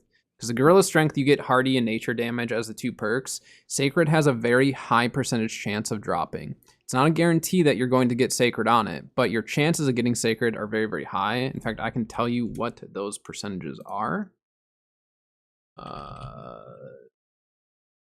Gorilla Strength. And we will go to crafting recipes. Or no, I think I can just look at it here. So there are 3 different perks that have a 20% or a 19% chance of dropping. You have Purifying Heart, Sacred, and Refreshing. So you're more than likely going to get one of those 3 perks. Again, it's not a guarantee, but if you end up getting Sacred, then you essentially have gotten a ring that I ended up spending a bunch of money on because I used an Azoth Inductor and stuff to get it. But in order for me to get my Flail Lifestaff video out, I had to spend the money to get that because it was a very, very important piece of my build. So I dished out early game money. I had a bunch of money saved up in order to invest in the build so I could get that build video out. But you can definitely get this for free. In fact, I think Bo rolled one of these rings and got it for free. So, but that's like, if you want to get it for free and have a decent healing ring and do a little extra damage, especially with the new PvP or the DPS Lifestaff, a ring like this would be really good. Level your crafting. Yeah. I mean, so here's the thing is like, crafting, yes, you can make money off of crafting, but it just depends. Like for me, I just like making money around whatever I'm having fun in the game with, So definitely if you're trying to make big dollars, crafting is like the best way of making like big sales. Yeah, obviously sometimes you have to get lucky or you start crafting for other people, sell your chromatic seals. But otherwise, like I said, I come up with all different ways of making money. Some are more valuable than others, but in the end, it comes down to what I enjoy. The artifact one. So the artifact one is like a DPS Lifestaff, and so a ring like this with the extra nature damage would definitely benefit. Oh, I see what you're saying. So like you don't have to buy matrices, and I get what you're saying. I thought you were saying like get your crafting up to sell stuff, and I'm like, hey, go for it, but you could also make it for yourself. That's my issue is I get some of that stuff and I just keep it. But back to the healer build stuff too. So that's how I got the ring. I crafted my amulet, and then this is a Tangle Vine, which I need to replace, but I like the Fortifying Toast on it. Just because like in OPR especially, I can pop a potion, get that extra 20% fortify. It's not huge, but it does help for survivability. And then if you've seen my Lifestaff videos, especially the flail video, you'll know that this is my armor set. I haven't changed this really. I just swap out the boots depending on what build I'm running. I currently am not running Splash of Light. I'm running my Divine Embrace build just because they nerfed the Splash of Light, and the 25 meters does get pretty annoying. I wish that they would increase that a little bit, but it's fine with where it's at for now. But otherwise, yeah, I mean, I'm running 2... name things. The Emperor's Jowl is another set if you have the Mutator materia. Emperor's Jowl stuff is very, very, very good, especially for a healer. I'll show you that. Oh, I know it'd be... build and just constantly buy new gear to play with. Yeah, no, you and I are very similar in terms of how we like to do our builds and stuff. Like, you see something that's a good deal and you're like, hey, I could make that work for this build. And then you just buy it and then it sits there maybe. You might use it, might not, but you have it. But yeah, so all of the Emperor's Jowl stuff has health and refreshing, and then you can roll that 3rd perk. So refreshing is never a bad thing to have as a healer. You can only have 4 stacks of it before you're going to start wasting it. But then if you run the Nimble Coat, you can get an extra 2 stacks. So total with Nimble Coat, you can run 6 stacks of refreshing. Which if you're running Nimble Coat, you want to make sure you should try to get at least 3 stacks, because then it puts you over the cap, technically. Yeah, honestly, the tumble wrap, now that Brian had said that they work on PvE, I would highly recommend those as a temporary boot or a temporary artifact if you don't want to, or if you plan on running the Nimble Coat, like obviously like run whatever you've got or whatever you can get your hands on, and then you can obviously run the Nimble Coat if you want. I like Nimble Coat. I know there's a lot of healers that don't run it and run other artifacts and stuff, but again, people are kind of coming up with their play style and what they like. Prior to the expansion, I was a refreshing evasion player. I loved refreshing evasion. I was like one of the very few people who actually loved it. But the cooldown reduction that I could get while I was moving was just insane. So my stam management back then, like pre-expansion, was really, really good because I had to focus on dodging as frequently as I could. And if I could dodge and get those light attacks, I was just getting cooldown after cooldown. Like I was getting 2 beacons on the field at once sometimes. Because a refreshing evasion, with 5 stacks of it, you can just go crazy. You get so much. Marcy's, thank you for the sub over on YouTube. Appreciate it. Welcome, welcome. You guys are showing the love on YouTube today. I appreciate that tremendously. Especially with all the Season 4 hype for us. Very exciting. And we're getting closer to our 1,000 sub goal. It'd be amazing if we could hit that by the end of the year. I know it is a bit of a stretch, like I said in the video, but it'd be amazing if we could hit that. That'd be really, really cool.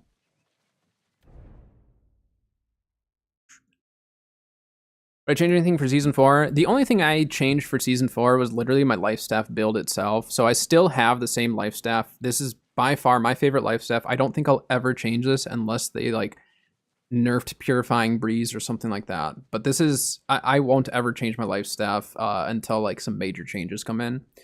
But yeah, the only thing that I changed is I swapped out my boots, my Splash of Light boots for Refreshing Divine Embrace boots.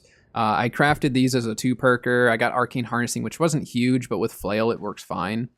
But I will say, having Refreshing Divine Embrace with Nimble Coat and 4 stacks of Refreshing on top of that, having the Divine Embrace on my boots feels pretty similar to having it on my life staff. Like, it's crazy how fast the cooldown... Like, let me see if I can actually just... Here, throw this on for now. Oh no, let's throw this on for now. So, I'm going to show you really quick, because this is... I was amazed at the cooldown reduction on it, because typically, like, I'd have Refreshing Divine Embrace on the life staff. Like, Glowing Life Crystal Staff is what I ran all the time, because the cooldown reduction for the Divine Embrace was kind of crazy. But this is with, like I said, 6 stacks of Refreshing, and then Divine Embrace being on the life staff itself. So, I mean, does that work on myself? I don't think it works on me, does it? Because that was longer than normal.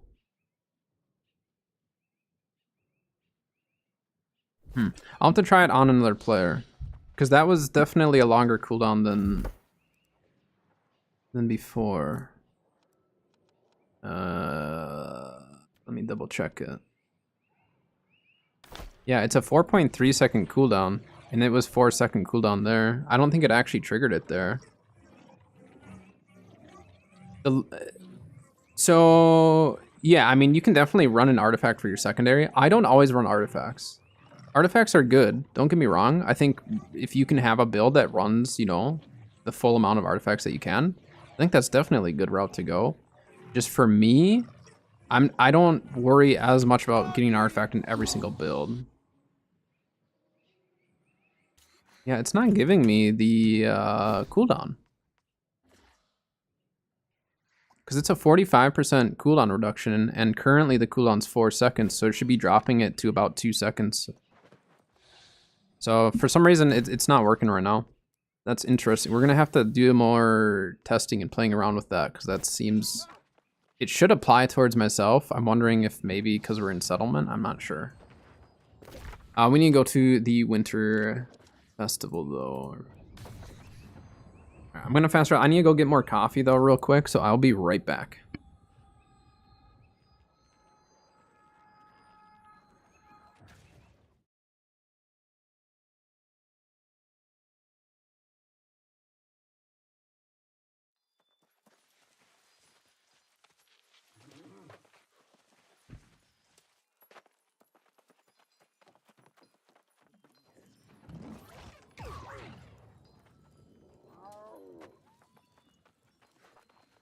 All right. Got Scorpion Javelin yesterday. Ooh. Yeah, see? Maybe we just need to get an army of Life Staff Scorpion Sting users. I think all healers should just start running it. So like every single bow player is just going to be deathly afraid of any healer. Hey Sayo, hello, hello. Season 4 hype indeed. Servers have been a bit unstable, just a heads up, but...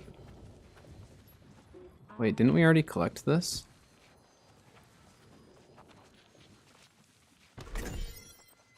They're bugged out right now. I don't think we're supposed to be able to collect those again. It's like the server resets are like resetting some of that stuff. Oh, we get 100 for this. Yeah, you get 10 per. So these warriors hail spikes, you get 10 of the winter tokens per. So that makes it much better in terms of like getting the premium tokens. I think we're gonna farm up the winter warrior to just get our weekly and daily, well, semi-daily stuff done. We need a lot though. And this, the Azoth Conductor I'm not as worried about. I wanna for sure get the Chromatic Seal today though. And with server stability the way it is, I'm not gonna worry. I was gonna undergo a brief restart, 11:59 or 11:49. So that's when I'm gonna take my lunch break because everyone's gonna have to chill while we wait for that. But let's find out where we're going here. Haiku, thank you for the sub over on YouTube. Appreciate it.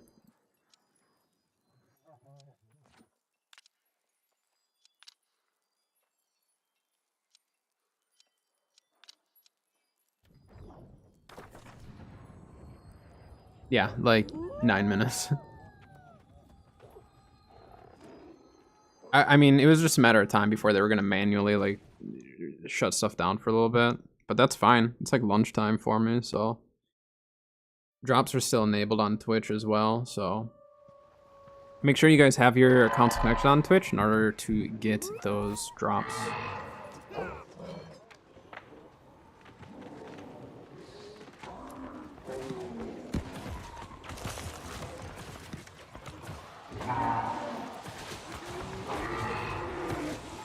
I'll try to get in a couple of boss kills here.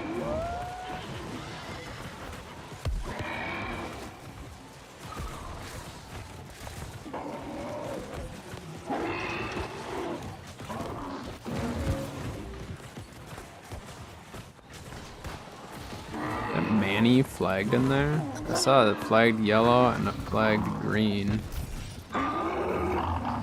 We get 2 of those per. So you get 20 tokens per boss kill. And it's 25 tokens. So for every 3 kills you're getting 2 premium tokens. It's not, I mean, it's not super fast, but it's not bad. And then each day we'll get the presents and those have a chance of giving us the premiums as well.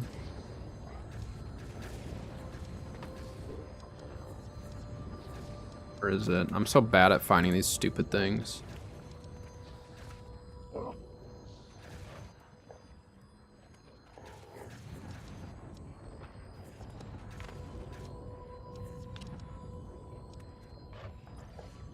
The person say it's Crimson Ebon Shattered? Is that correct? Or is that for something else?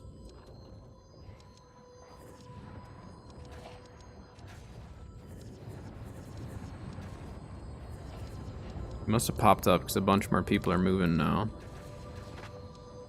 Yeah. So there is a rotation, but they changed the locations. I like that. That's how it should be, is maybe a rotation of the specific territories, but then different locations each time. So then people can't just camp the spawn point of it and kill it immediately. That's what happened with the turkey, and then they changed it up and made it better. So, seems like they learned from that, which is good. Improvements. That's just it. Improvements.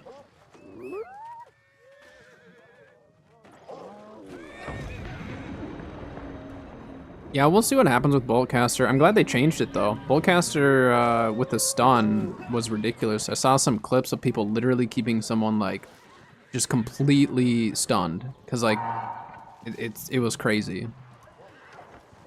So, that's just it, is, like, I know people get upset with AGS and, well, every single dev company out there.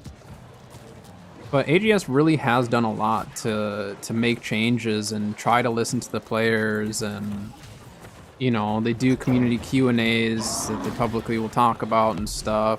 There's a lot of companies, like dev companies and stuff, who won't do that, so.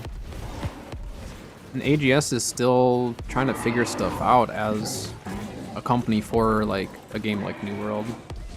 But what gets me the most excited, so this is the big thing for me in terms of New World. I love New World. I absolutely love the combat, the feel of it, the aesthetics, all of that. I'm going to be playing the new Lord of the Rings MMO eventually when it comes out. It's going to be a bit, but when that comes out, I will be playing that. And the cool thing is they're going to be using a lot of the same stuff from New World in that game. So what we're seeing is kind of like the early development of the New World, or the Lord of the Rings MMO, which is really cool. You think of it that way and just think of like, okay, all these things that they're changing and trying to improve and balance and get stuff to work right and all these events. Imagine once that game comes out, how good it could be.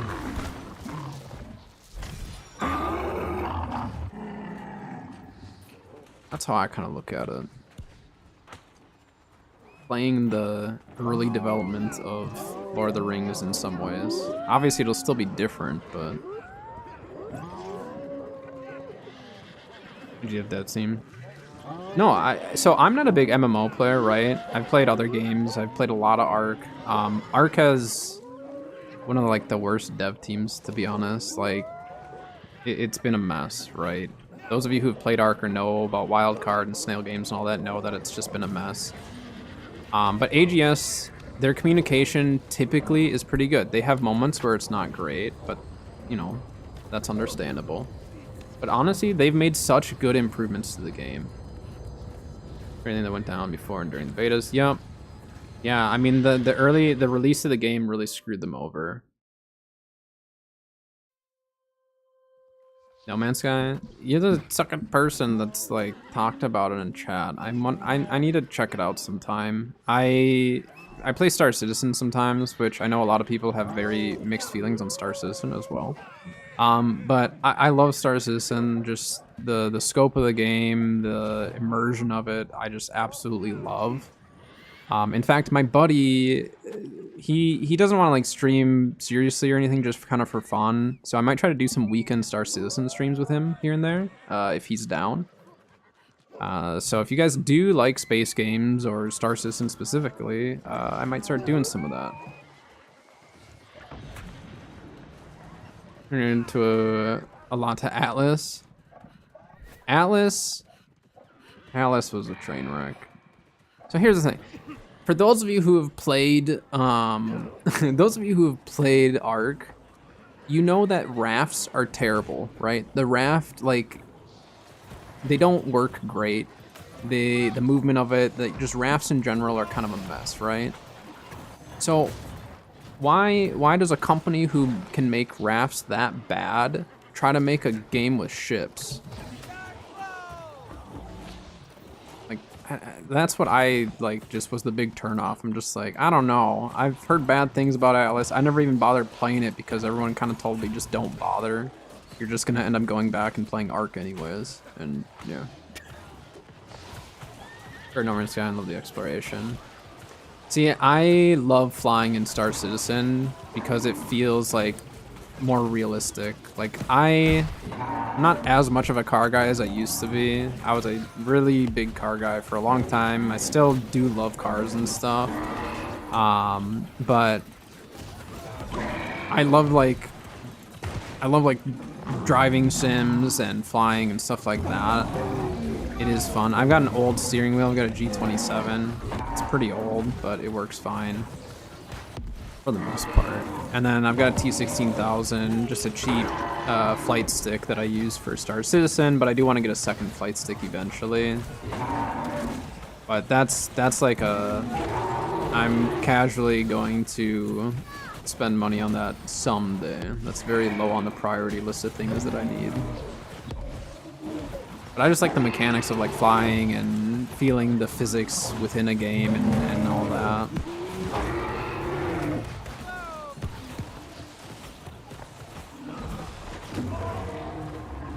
But yeah, for me, it's just like, I just have a hard time focusing on too many games at one time. So I usually just like hard focus, just like a couple.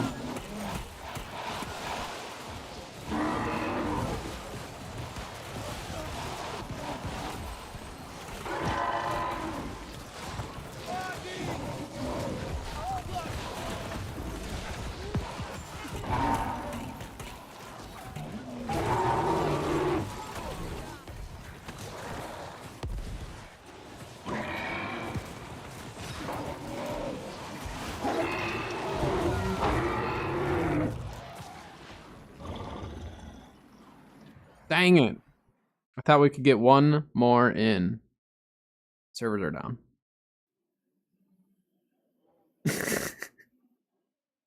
Ella's launch was awesome. Or launch wave was awesome. You got lucky with a decent server? That's crazy. Yeah, I mean, I just... Again, everyone told me, they're like, if you play Atlas, you're just gonna find yourself playing Ark. So just don't bother. So I didn't. I didn't bother at all.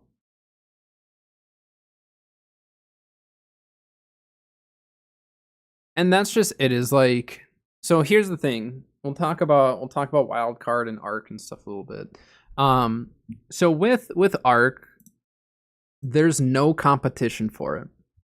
There's zero competition for Ark, right? And so that's where a lot of people have the issue of, we love the game, we love the mechanics, we love the fact that you can breed dinos, mutate them, tame them. Ark Ascended, they made the quality of life way, way better, but there's still huge server issues and a lot of bugs and stuff. And so that's where a lot of the issues kind of have been coming in, where people want the game, but they want a different dev team to take it over. Because Snail Games is terrible. There's a lot of people who work for Wildcard that I think have great intentions and stuff, but Snail Games is not good. That's the only issue. But they had to go to Snail Games because they needed the money and stuff. So, and then Snail Games then had to go to Nitrado because they need the money. So it's been a mess. AGS, their decisions, and especially them listening to players, is what sets them apart. So I think the big thing, here's the thing with AGS that I hear fairly frequently when I hear people complain, or at least maybe not recently, but more so with the launch and everything, is everyone would just go, well, they're owned by Amazon. They have all the money they need. And it's just like, that's not how a business works. They're not going to funnel money from a different part of Amazon into AGS just to make this video game better. They're going to take the resources within that section, within Amazon Gaming Studios, and within the department of that, of AGS. Because there's other people who work for AGS that don't work on New World, and they work on other stuff. And so to say like, well, they should have the money to do that is just like not thinking in terms of like how a business should be looking at it, because why would they invest money from other parts of Amazon into AGS if AGS can't keep themselves afloat with what they have going on and stuff? Because then you know it may or may not be worth it. So it's just tough because Amazon is connected. that's the issue. Amazon's name is on it, and that's where it's being really tough. Our manager decided the company change from the ground up in the last years while working on.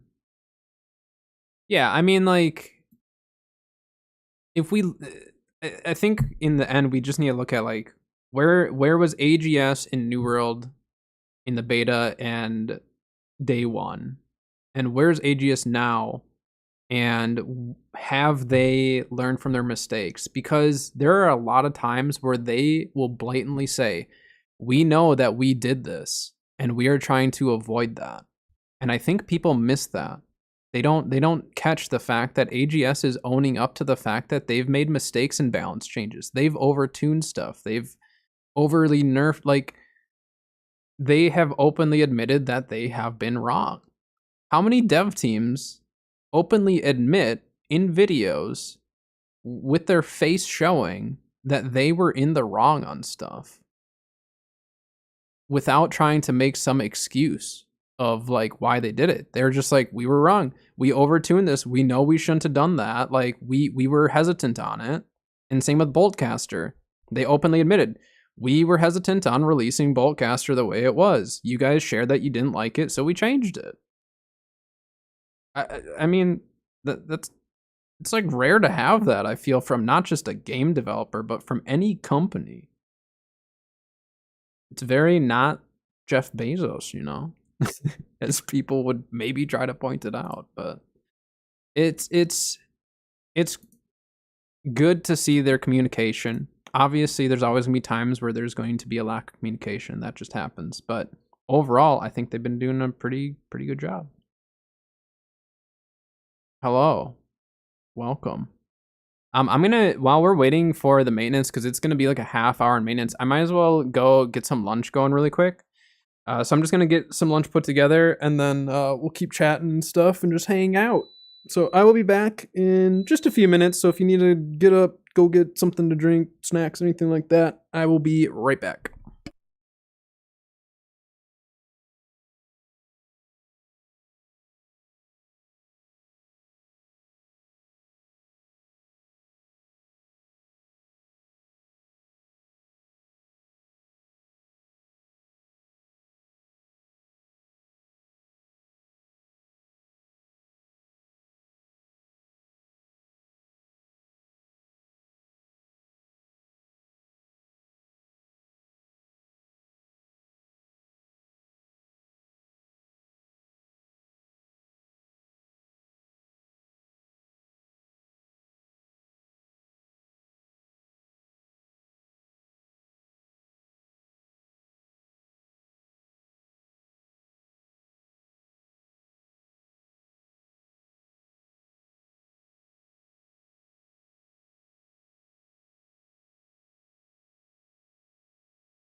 Alright, I'm back.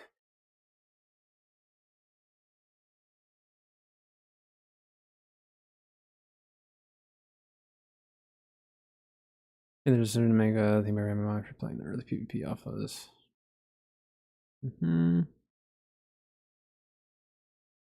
Gotta get into this, you didn't get the privilege of talking to those. Yeah? Yeah, I can say the same thing. Are you from the generation of if you wanted your game to work, you had to then blow into the cartridge in order to somehow make it work?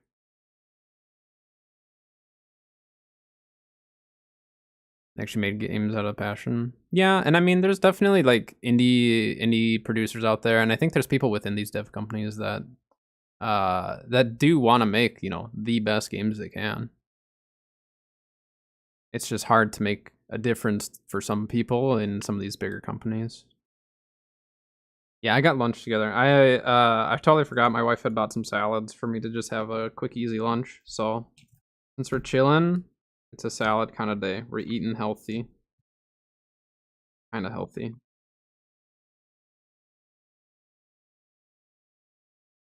I need to go fill my water really quick though. I kind of forgot. I'll be right back.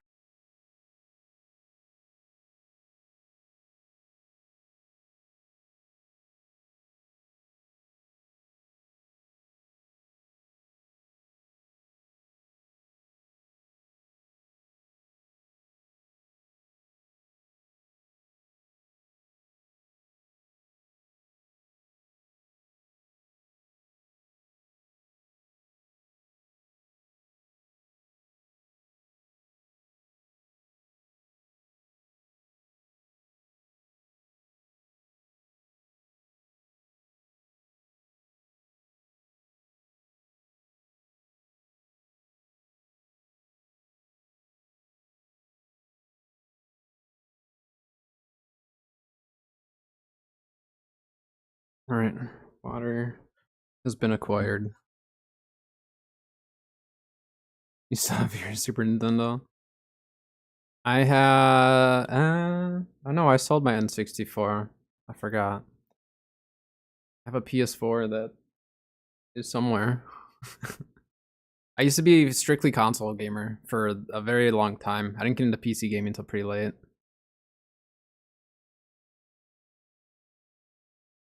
Yeah, New World was a survival. It was actually never intended to be an MMO. They never intended for it to be like a, well, what it is now.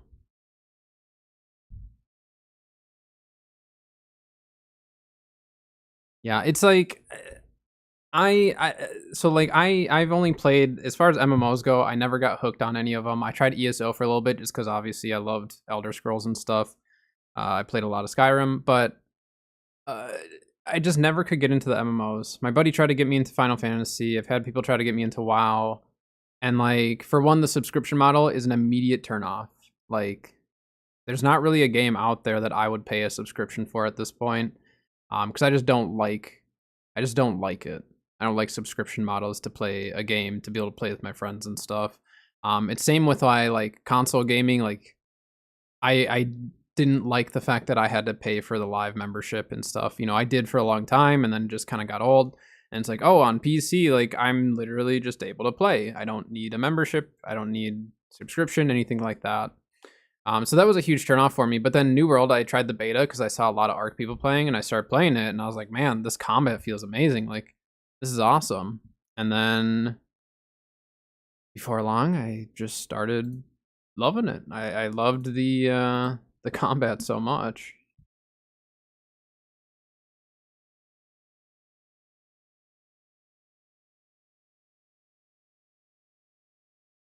And there's Rust Ash are combining. Yeah, I mean, like Rust kind of, it took them a little bit, but they finally like figured out where they fit into that genre and stuff, you know. AOL discs. Yeah, people still pay subscriptions all the time. I mean, I know people who have just dumped thousands of dollars into it. And I mean, like, if you enjoy it, by no means am I going to tell anyone how to spend their money, right? I don't care if someone wants to spend thousands in a game, like go spend thousands in the game, go for it. If you got the money to do it, like by all means, like do it, you know? Because those people do help keeping some of this development going, the ones who spend that much money. So it's not always a bad thing to have people spending money like that, as long as it's not pay to win. Pay to win is when it turns everyone off, other than the people with the money who want the pay to win.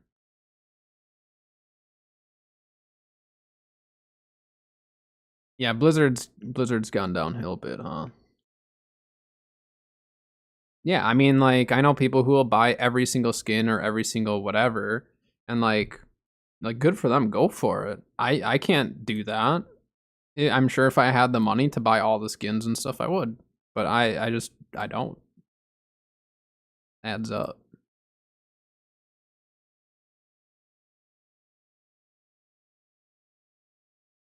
Yeah, I didn't want to feel with the subscriptions, it makes me feel like I have to play the game even if I'm playing it casually, not streaming it or anything, and I don't like that feeling.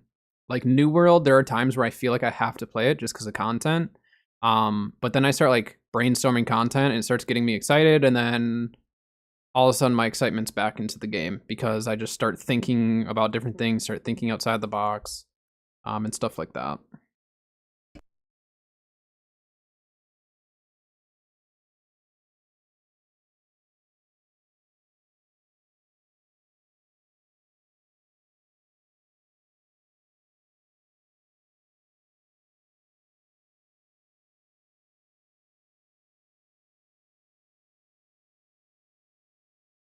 The other thing that we also need to remember, um, the player base is changing. It's not just the dev teams, right? The player base itself is changing. What people like, what people want, what's popular, it all is changing, you know? As some of us get older, what we enjoy out of games is very different. I'm assuming those of us who are older than the typical uh gamer, quote unquote gamer, a lot of us probably aren't overly toxic in PvP. Some of us, I'm sure, are. Um, but a lot of us probably just want to play the game and just relax. Those who work their full, 9 to 5 full time jobs Monday through Friday, I'm sure a lot of times you just want to chill. You don't care about being the absolute best player. Some of you may, and that's totally fine if you want to go about that. But like as kids are growing up and stuff, like what they want is different from what we want. So it's tough. Oh, you just hit 30, huh? Congrats. I hit 30 well, 2023. I'll be 31 next year. I don't know. It's funny though because like when it comes to streaming and stuff, like it's crazy to see the age range of people. There's people of every single age like streaming, and it's really cool. Cuz like for so long people just assume like, well, it's just you're just playing video games and stuff. And like for me, like I love coming up with the content. I've owned a business in the past. I've worked retail a lot in the past. I've done a lot of other stuff, and now I get to like take some of that creativity that maybe was holding me back working for other people, or that was holding me back because the business just was going in a different direction. And now I get to like kind of have more freedom to do more of that stuff. Oh yeah, games are fun. We all love games here. We have an ancient one among us.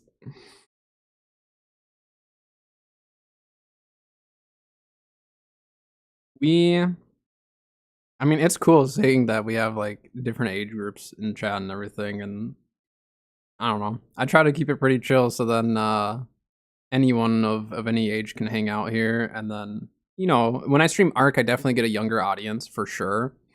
And you can tell it's very different, the chat and everything. But I try to keep my chat within like the same, like we're not going to be overly immature and stuff. There are times there are times where it is, we'll be immature. Poop jokes can be funny still on occasion. You know what I mean? It's just there's a cutoff point where enough is enough. But no, I mean we still have fun. You can still joke around and all that, but We need to keep it somewhat tame.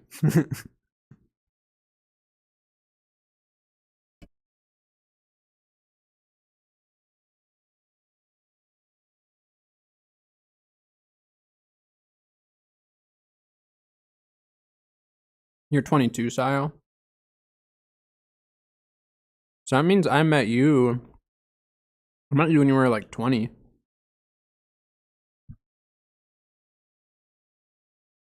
Must have like just turned 20 when I'd first met you then. It's been what? It had to have been a couple years now. Which is crazy.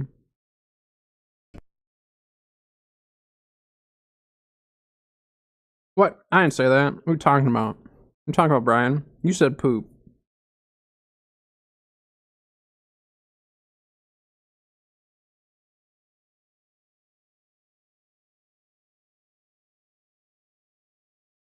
This salad. And not have you guys hear it. So if I'm silent for a sec, just keep in mind I'm saving your ears.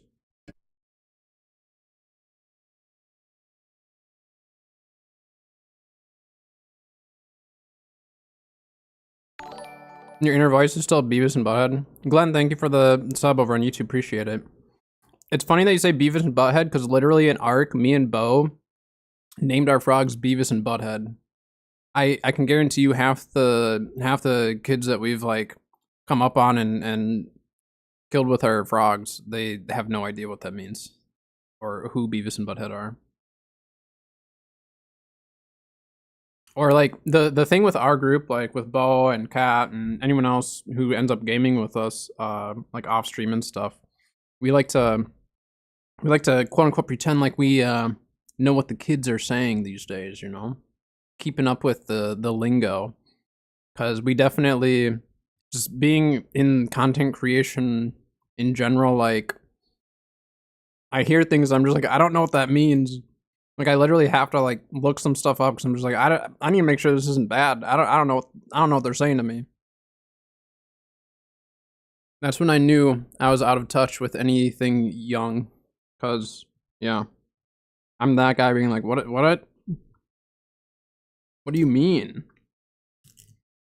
So I definitely have to look up some some of the younger lingo of people. Or someone has to tell me, because I'm just not in touch with that stuff. If servers come back up, someone let me know. I'm just munching away on my salad. You guys need to look at acronyms. Yeah. I mean, like, over time, I get to at least understand what they mean. It doesn't mean that I don't think they're any less stupid, but then I'm like, wait a minute. Looking back, now I get what people mean by, like, at the time you think it's cool, and then as you get older, you're just like, why? Why did we say this? Why did we do this? Yeah, I mean, I talk the way I talk. Like, so here's the thing. I actually don't bring this up ever because I just don't care. I talk the way I talk, and that's how it is. Like, I don't swear. I don't do, like, I don't talk vulgar or anything typically. Like, sometimes joking and stuff, it can get there, but like, I don't swear and stuff. And that's how I grew up. That's just me. You know what I mean? And I've had people like question, like, well, why don't you? Like, is it a religion thing? Is it this and that? I'm just like, that's just how I talk. I don't know. That's just me. I never have to worry about the way I talk around kids, and it's actually really nice. Like with my nieces and nephews, I can talk to them. I don't have to worry about accidentally blurting out a word or anything like that, because that's just how I talk. It's just like it's weird for me to like swear if I've sworn in the past and stuff. It's like weird for me because that's just not me. And so I don't bring it up ever because like I don't bring attention to it because again, it doesn't matter. That's just how I talk. But very, very like interesting to see some people like talk around me that I know swear and they like won't. And I don't care if people swear around me. That doesn't bother me at all. Because that's the way that you talk. Now, if you're going to start cussing and stuff and being all vulgar around my nieces and nephews, like, yeah, I'm going to say something because they don't need to be hearing it. And that much I do know. Like, they're very young. Like, they're all like 5 or under. And, like, they just, like, I know how their parents are, my brothers and sister-in-laws and all that. and they don't want that. So if I hear that, I'm gonna speak up about it. But otherwise, like, don't be racist, don't be hateful, stuff like that, and we're good. But yeah, I do notice some people will like specifically cannot swear around me, and I really don't care. It doesn't bother me. I don't bring attention to it. But wait, are the servers back up?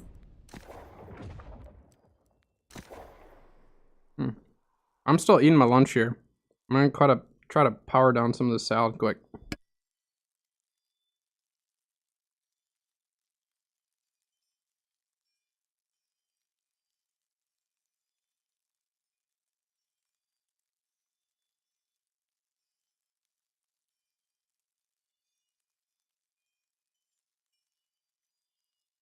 Yeah, and like obviously, I'm not going to tell someone how to parent or anything. I'm not a parent. I'm not going to tell someone else how to do it or anything like that. 'Cause I have no idea. I don't know. I just don't know. But like obviously with my nieces and nephews, I know my brothers and my sister-in-law, so I know like their upbringing of what they're trying to do. So for that, I'm gonna respect that obviously. On the flip side though, like my brothers know that I don't talk like that, so like they never have ever had to worry about me saying anything to like okay, outside of my little nephew is so funny. Cause you know when they're little kids at school, they're told to not call a kid stupid or something like that. And like we'll be hanging out and my dad will just be like, well, that was stupid. And my nephew will call him out on it. And it's so funny. He's just like, you can't say that. Like just straight up call him out in front of everyone. It's so funny. Cause my dad tries so hard to not laugh. Cause he's just calling like some car stupid or something stupid, you know? And it's just funny. Kids are hilarious.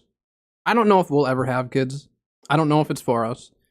Personally, but I love my nieces and nephews, and me and my wife have said like if we don't ever have kids, like we have nieces and nephews that we absolutely love, and that we will, you know, love watching growing up. Like we've already loved watching them growing up, and they're funny. But yeah, once they start talking, and like now that I can have conversations with both my niece and my nephew, it's so funny. Just some of the things that they say or their reactions and stuff, and they don't know why it's funny. They're just saying it. They're just saying whatever's on their mind.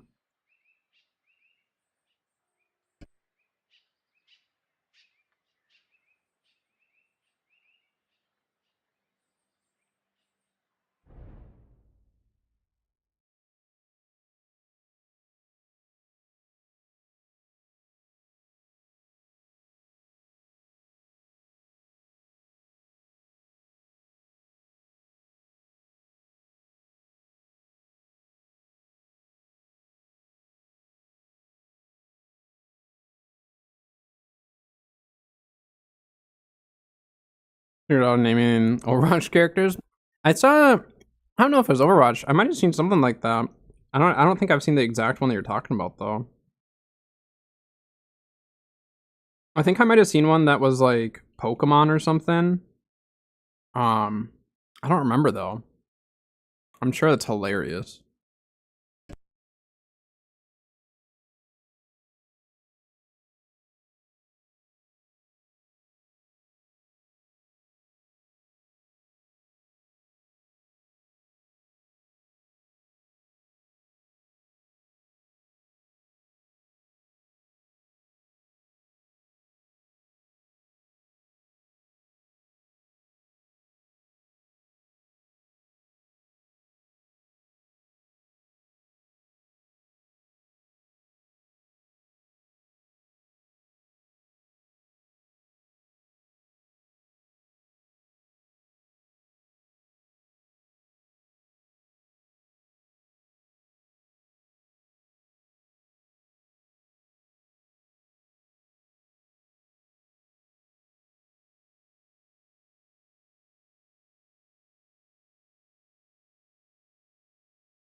So it's quiet because even when I ran the DMCA free music, I was getting emails from YouTube.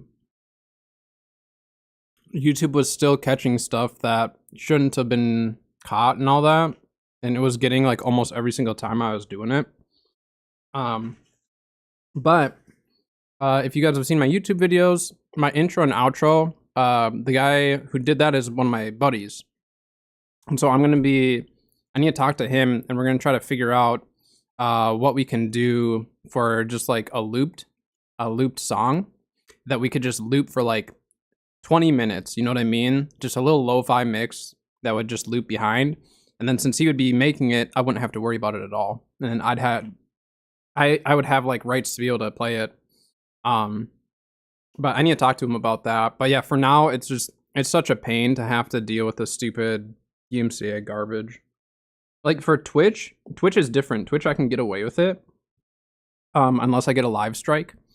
But for YouTube, they catch that stuff. Like they're way more strict on it on YouTube, and the way that my sound settings are, I actually can't get YouTube to not show it in the VODs. It'll always be in the VODs.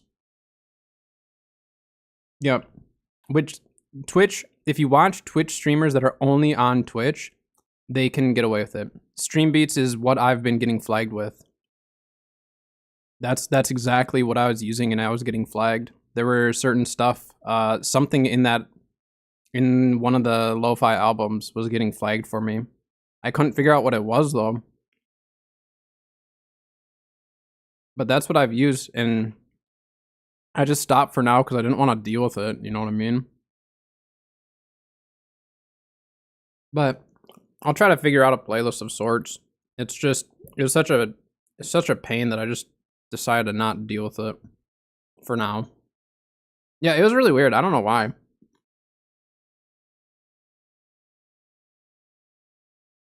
Yeah, and I mean, like, the trouble is any electronically made music, lo-fi, EDM, anything like that, there's samples and stuff. It tells me what it triggers, but it's not like a direct connection. It's because of samples and stuff. And so with the samples, it's really hard to like pick out exactly what it was. Yeah, I mean, I'd have to contest like every single time. If I can figure out what songs are triggering it, then I could just remove them. But I'll figure that out maybe this weekend. I'll take a closer look at it, or tomorrow. I was a trumpet player for like 15 years. I was professionally taught. Played quite a bit in high school. Yeah. I was quite the musician for a number of years, and I wish I would have followed it more, but I cared more about sports in high school at the time, so. I do have a didgeridoo. Your first chair trumpet? Nice.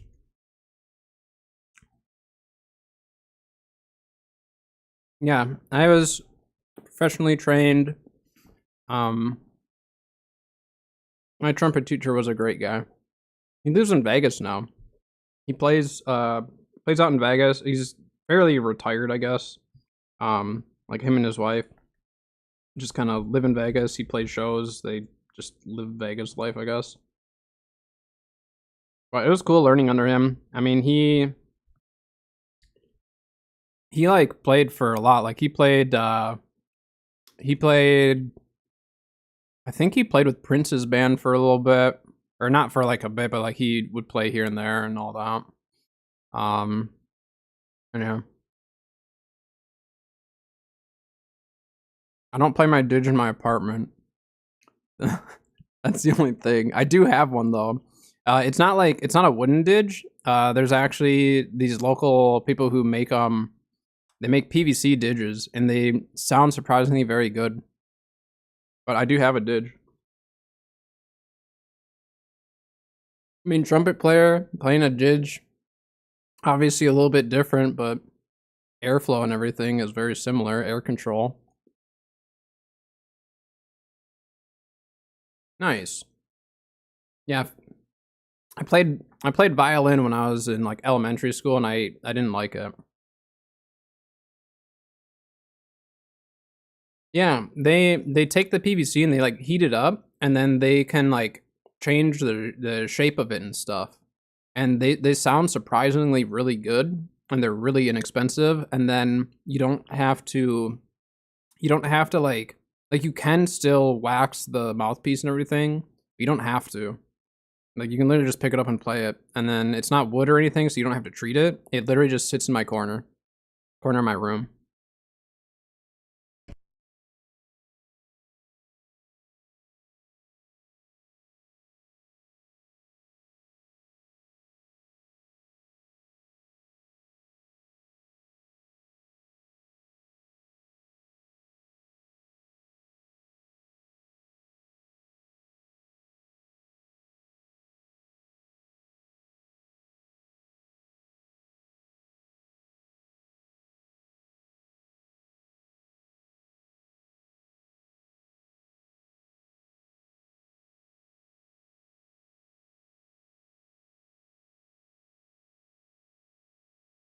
Yeah, I didn't want to get a wood one because I knew I wouldn't keep up with it. Like I know with like wood and stuff, you need to be pretty careful with like humidity and making sure like you're keeping it treated and all that. Because my buddy has a wood one, and he said like if he doesn't keep up on it, at least the one that he has, he said it can be really annoying. Because then like when you do eventually have to like treat it, it's just a pain. So I just ended up getting one of the PVC ones because they were like super cheap, you know. And yeah, it's been fine. I mean, I'm not in any way a professional musician or anything nowadays, so I don't care about getting the top tier. Like my trumpet is custom. It's a Con Vintage one, but it has a custom lead pipe and a custom bell with a fully custom mouthpiece that's fitted to me. Um, so I had all that done. My con that I got though was a really unique situation. We got it for like stupid cheap because the guy who sold it to us, like, he's like, I locked it and I don't remember the key. Like, I don't remember the code to get in. And so I literally sat, like, we bought it and we're like, well, if anything, we'll just break it open. I sat there and I figured out the code for it. So we got a Con Vintage one for like next to nothing. And then from there, then I had it modified. So I still have it. I just don't really play it much. All right, let me go clean this up really quick, and then when I get back, we're gonna keep going with the new event in season 4. So let me step away just really quick. I'll be right back.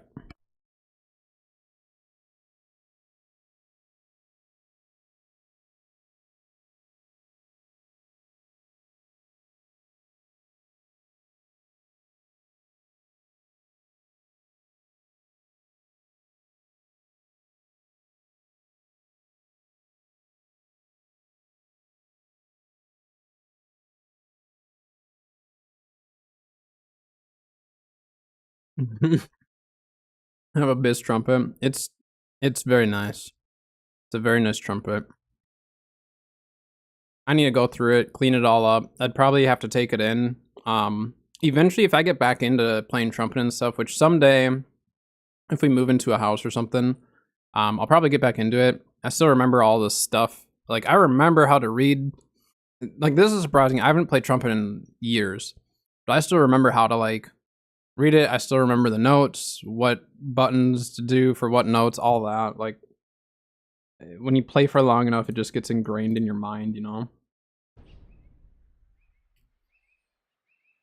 All right. Let me just touch base with Kat really quick. Um,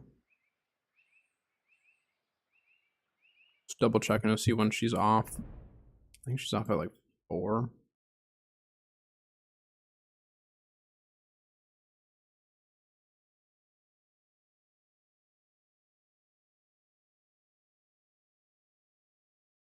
I've played around a little bit with electronic music, just like mixing and stuff, but I never got into like actual production. My buddy though has a better idea of it, so and he's not trying to like make music professionally, but just if he can make a little cash or help each other out on the side, then he'll do that. So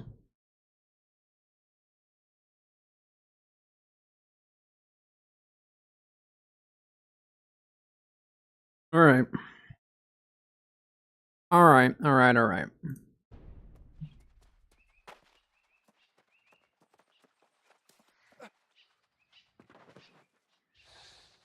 Wait, what all did they say that they fixed? Let me double check. Address server crashing issues and resolve an issue preventing access to the Season 4 Soul trial. Apologies for the inconvenience and thank you all for your patience. Okay. Well, hopefully it's fixed. Should we see? Did it reset the trees? Oh my gosh, it did. But will it? Okay, so you just get the consumables. So it didn't fully reset them to get the gifts again. It just reset the access to get that consumable for free. How many of those things did we get? I wanna keep farming these so we can at least get our chromatic seal or something. I wanna get some of that stuff rolling.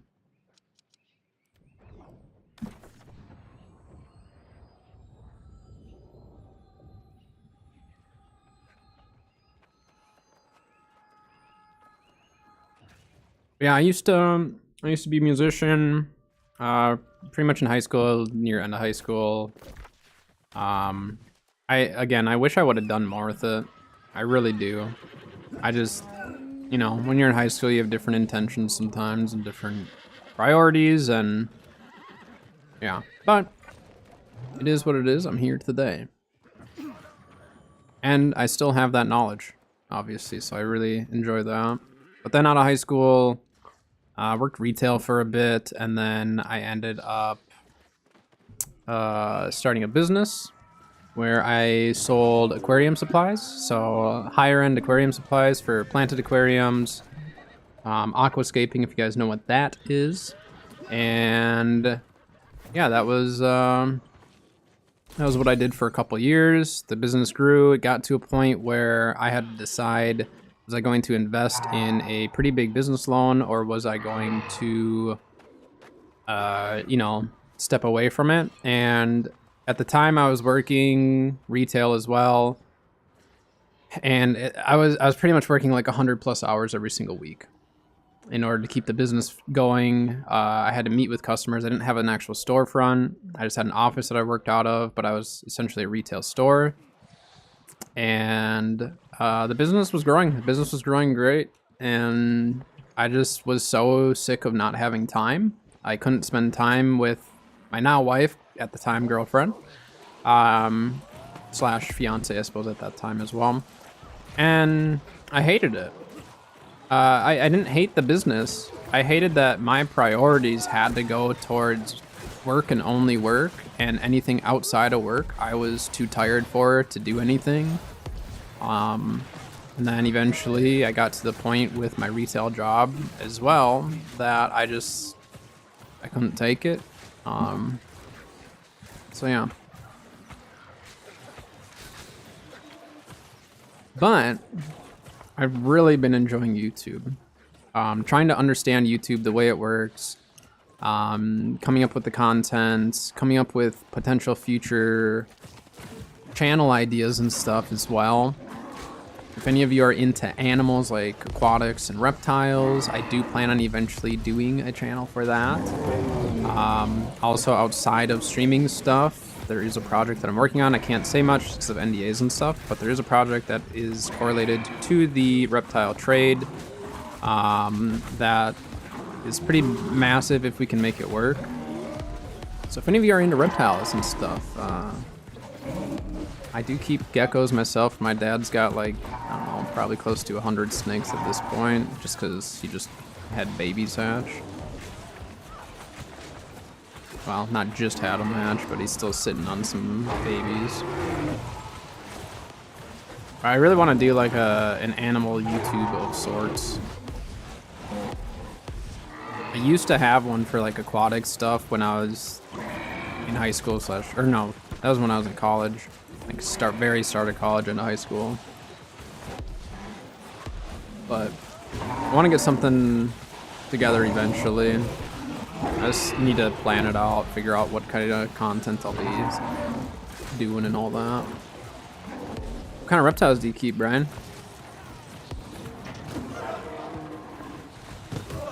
I feel like everyone has like their reptile niche of what they love. Like my dad loves snakes.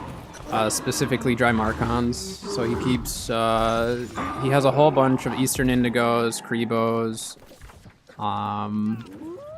Mexican Redtails, Doomerals, Boas, Black-headed Pythons, Corn Snakes, of course. He's got Dwarf Retics. I'm trying to think of everything he has. He's got Anthill Pythons. He has so much stuff, like so many different species, and then multiples of every species. Texas Indigos. Yeah, he's got a lot. I'm gonna go with this since now I have. And I'm planning on getting a Scorpion Trenchant. Nice. Yeah, fish tanks. I've definitely been more of a fish tank person than reptiles in the past. But for reptiles, I love geckos. I love leopard geckos. I love cresteds. I've had cresteds. I've had cresteds in the past. I've had a gargoyle in the past. And then currently I've got a Chahua and a pair of very, very nice looking morning geckos, which I know morning geckos are kind of cheap and people kind of disregard them, but the ones I have are very, very nice. I tried to convince my dad to buy a Boland's Python at Tinley last year. Do you know about Tinley Park, like the big reptile convention show in Chicago? I've gone the last 2 years now. My dad's been going for more years. And they had, not the last time we were there, but the time before, or no, and the last time actually, there were 2 Boland's Pythons there. I think they were asking like 10K each or something like that. They're so expensive. And then he's also working with someone on a project for dragon snakes, if you know what those are. So that's pretty cool. He might be getting one at some point. Tinley Park. So Tinley Park is like the Super Bowl of reptile shows. If you want to go to a one-stop show that you are going to be able to find pretty much anything that you want, that's the show to go to. Obviously, they won't have absolutely everything, but like they've had fly river turtles there. The last time we were there, someone had a fly river turtle, which is sweet. It's a fully aquatic freshwater turtle. And then there's tons of Leachianus, tons of leopard geckos. In fact, if you like leopard geckos, have you heard of Gecko Ranch or leopardgecko.com? If you've heard of those 2 places or either of them, my dad's friends with the owners. So we've had dinner with them, and she's helped me out a lot, just with my Chahua, because she breeds Chahuas as well. And then I want to get into viper geckos. I love viper geckos. They're just like miniature leopard geckos, and I guess they're super friendly. Like they actually like being handled and stuff. Yeah, Tinley Park. It's hard to not spend money. The last time I went there, I told myself I was not leaving with an animal, and the next thing I knew, I had a Chahua in my hands. So I now have a Chahua gecko, which was on my list of things that I really wanted. Giant tortoise. My dad also knows someone who works with a zoo out in California with Galapagos tortoises. And then my mom got her very first reptile at Tinley last year. She got a little leopard tortoise. Cute little guy. Yeah, a little leopard tortoise, and then we were babysitting him for like a week. Tortoises are a lot of work though. I mean, it's like daily. You have to do a decent amount of work, especially when they're younger. But for some people, they really like that, you know, routine and everything of it. My dad likes animals that he doesn't necessarily have to like do major stuff with every single day. And that's why snakes, I think, are a lot more up his alley. All right, where are we going here? But no, we're working on a project for the reptile trade that, again, I can't say really much of anything about it right now, just because we're still in the very early developments. It's going to be pretty amazing, though, if we can do it. Our main goal is the health of the animals, so we just need to make sure everything checks out for that.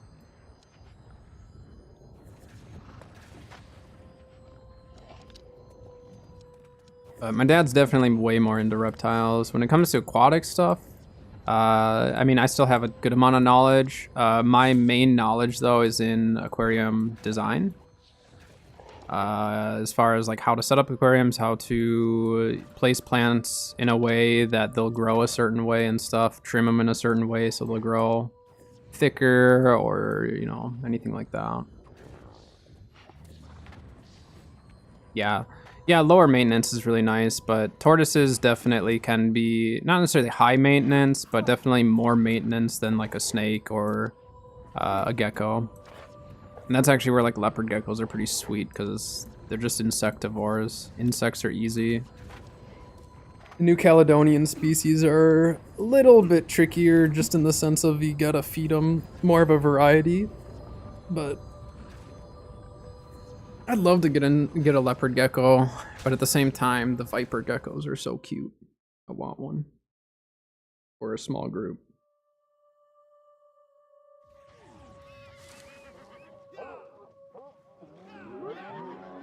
Yeah, yeah.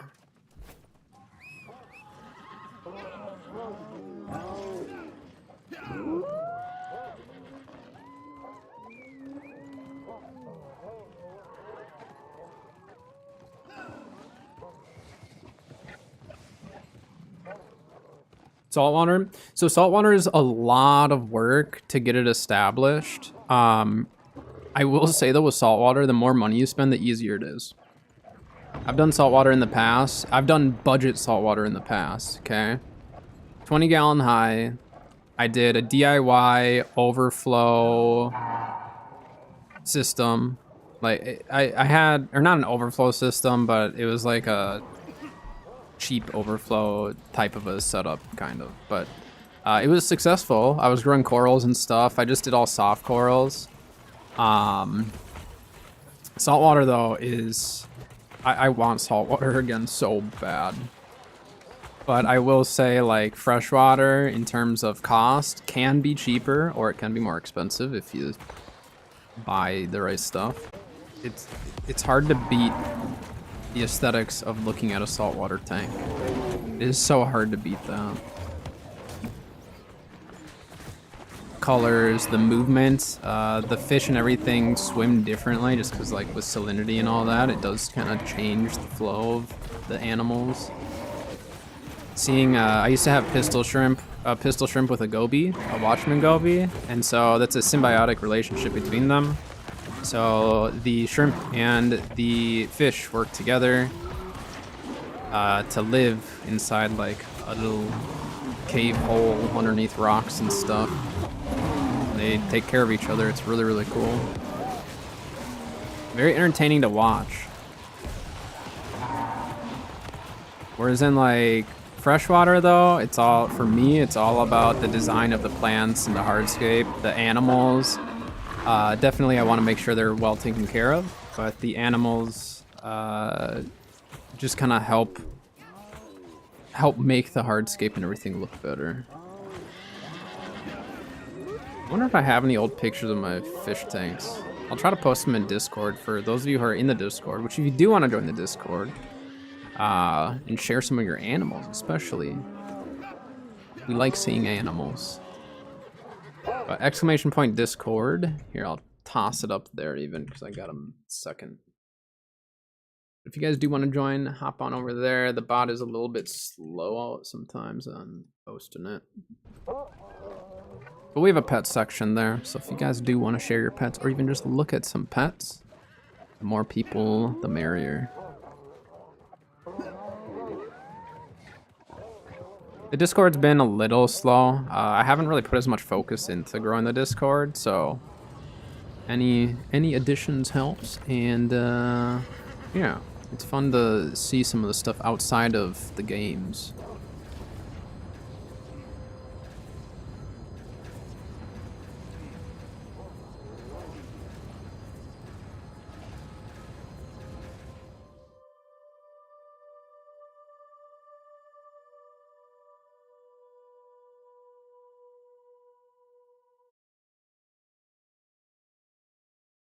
The funny thing is, Cat's getting notifications when you guys join. So the more of you who join, the more you're gonna get her to slack off at work because she's gonna keep checking your phone.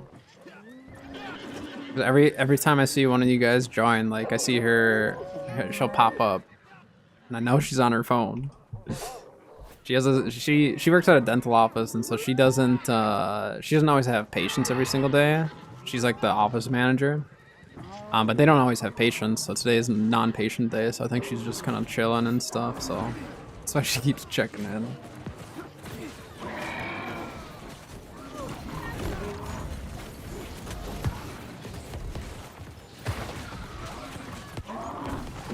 But when she's not working, she's usually in chat or at least around.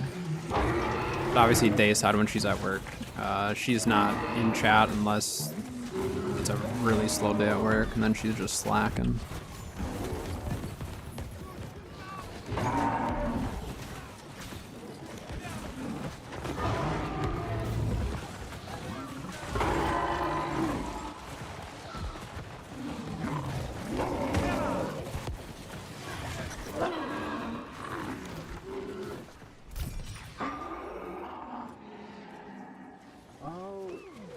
So we've gotten 4 more then total, right?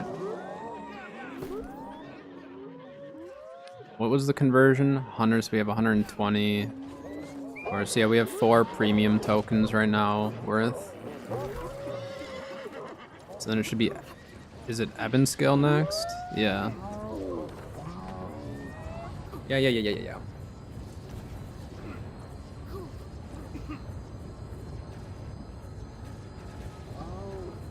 You make sure I'm drinking plenty of water.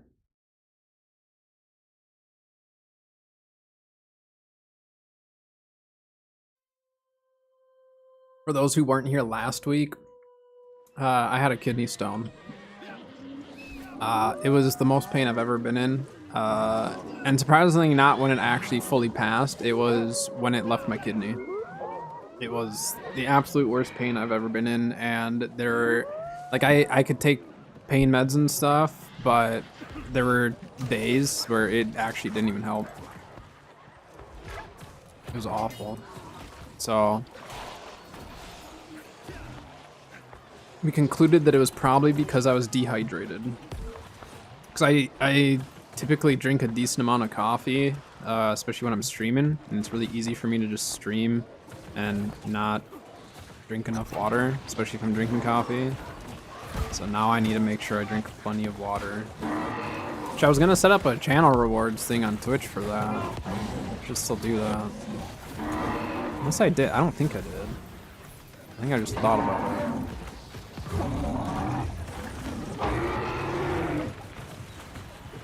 How many people are here? That's crazy. It's because they made it very worthwhile to run the event. But run it at least 3 times a day, though. Might as well get your dark matter. If you don't care about farming up the tokens, then obviously you don't really need to worry about. Oh my gosh, there's so many right there.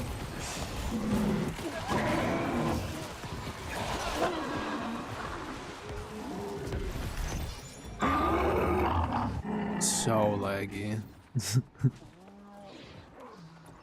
Not in combat game. Oh, we didn't even look at the store. Alright, how many do we have? We have enough for 5, so we need to get to 10. So we need to do 1 more. Right? 14. 140. Yeah, we need to do 1 more. And then where is it? Shattered next?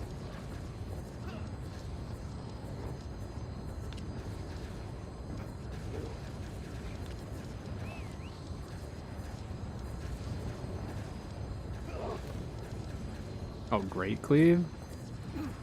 Oh, yeah. Actually, I'm just gonna go from... Whoops. I can go from the settlement there. Outpost settlement, whatever it is.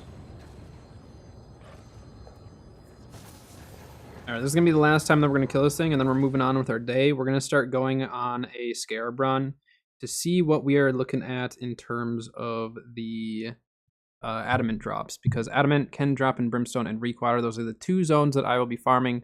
For those who did not see the video, those are the 2 areas I'll be farming for adamant. Did someone join the Discord again? She's on her phone. Yep, good work.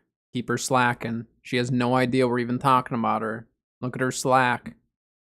Good job, guys. I'm gonna have to have a talk with her about slacking at work, being on Discord this much.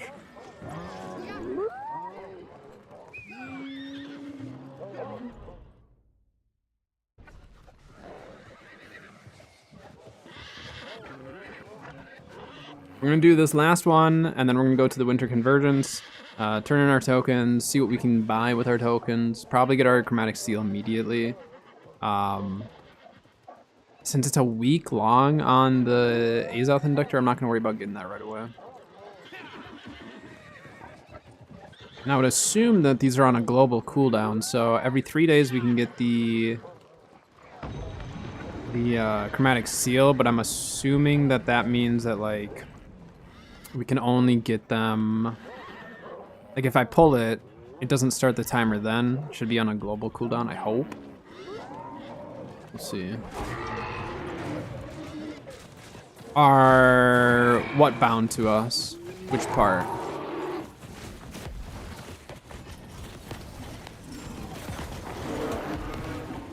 Any of the event things, in order to get tokens, will always be bind on pickup, or bound to you. And then chromatic seals are all bound to you as well.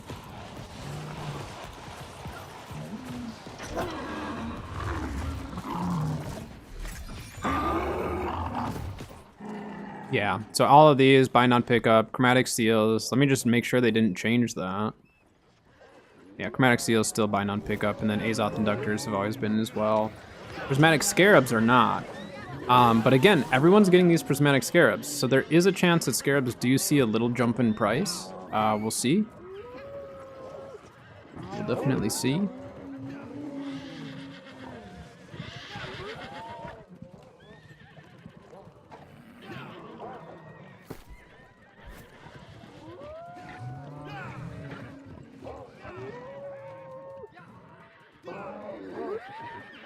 Just sweet, all these people on our mounts just like cruising.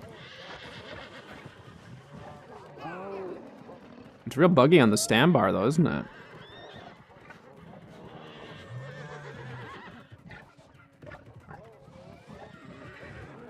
Yeah, it just like chunks it.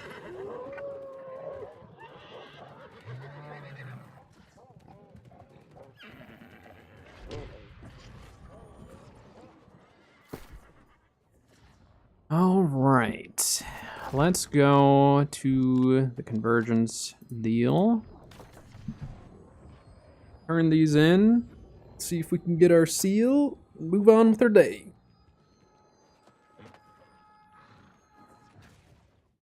So we'll be able to get 2 seals today then.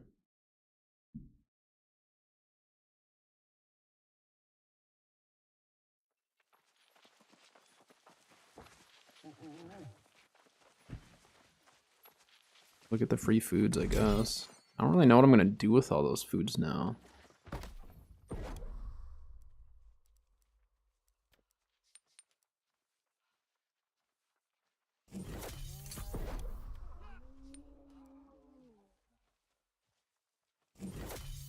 Right. Got it.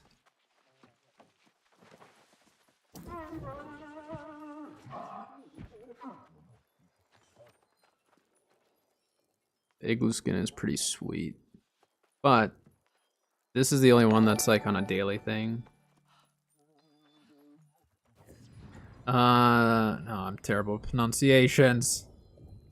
I'm gonna say Zach. Thank you for the follow.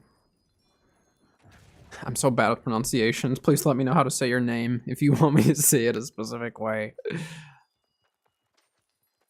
Trying to read names for me in Twitch and sometimes YouTube and stuff is a challenge. It's a game in itself for me. There are many people who have come to chat where I say it incorrectly. In fact, Fel, okay? Fel is one of my mods, right? That's not how you say his name. It's Feli, but I say Fel because that's what I said for the longest time and he never corrected me. And now it's just ingrained in my head to say it like that. He doesn't care. Like, he straight up told me, he's like, I don't care. He's like, I think it's funny, but I just can't help it. All right, should we just we might as well get this. And then, yeah, we might as well get that to start because this is on a cooldown. Yeah, you have to wait 3 days to purchase it again. So it is from the moment that you purchase it.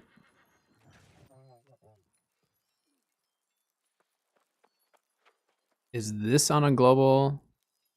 Yeah, so this is on a global cooldown. The Azoth Inductor is on a global cooldown. The Chromatic Seal is not. So I highly recommend buying your seal first because of the fact that, like, right when you purchase it, your 3 days starts. The Azoth Inductor, yeah, the Azoth Inductor has the timer going down on it. So Azoth Inductor you can buy later in the week, doesn't really matter, just within those 5 days. Chromatic Seal though, purchase it as soon as you can because you want to get that timer going. The Pristine Gleamite, I don't for sure know how this works. We're gonna have to look into that. We'll test it out. But yeah, I mean that's pretty good. And then what else do we got here? Is there any use of the regular tokens at this point?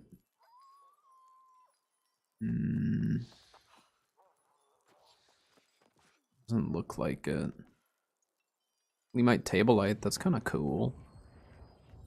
I mean, I like the housing stuff because if I end up getting all this stuff, then the housing stuff is kind of the next.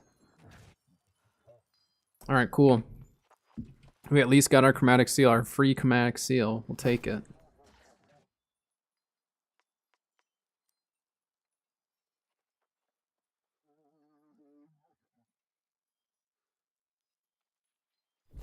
Okay.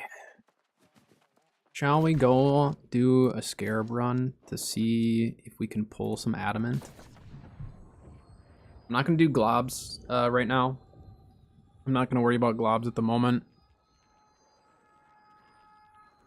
I want to first test out some of the looting here. See if we notice any differences.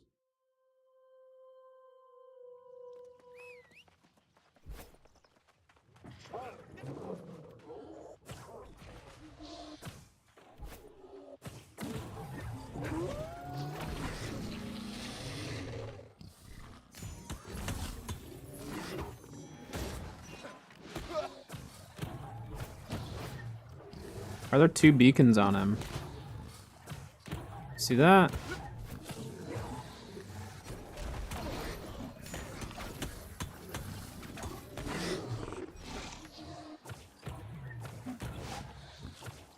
Why were there 2?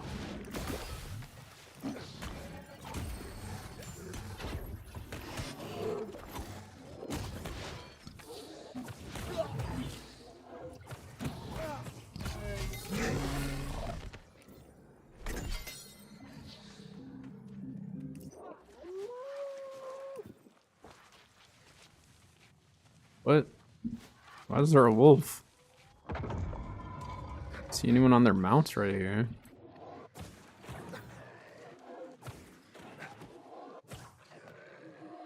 Maybe we should just take the musket build. The musket build is actually working really good here.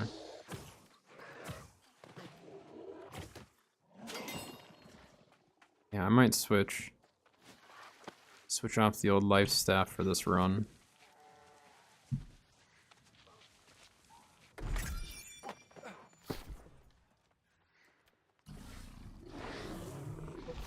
No, why game? Alright, we're good. Just keep running, guy. We are not spec'd to be able to fight them.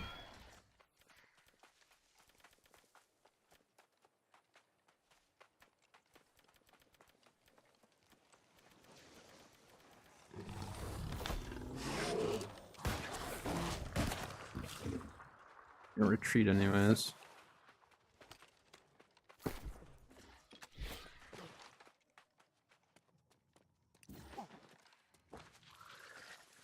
So yeah, now there is reason. Oh my gosh, there's reason to get every single chest in Brimstone now. Kind of crazy.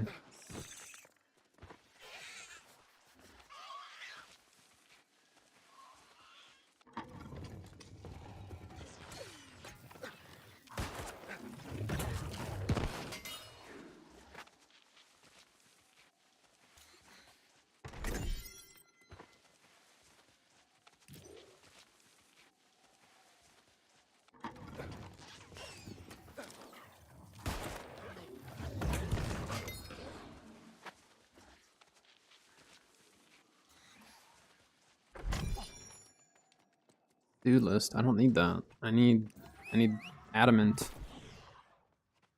I always forget I can't hit my inventory too early. What is this? This is an old. That's old.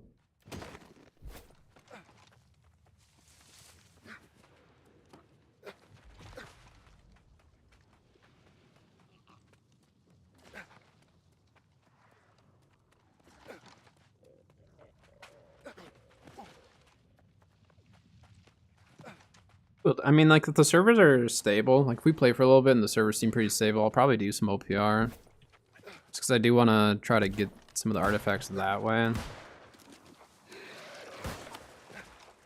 I mean, yeah, I could get Bowcaster, but I guarantee you I'm not going to use it for at least quite a while. Wait, this is different.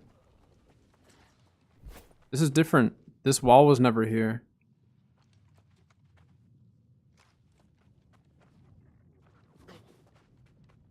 Interesting.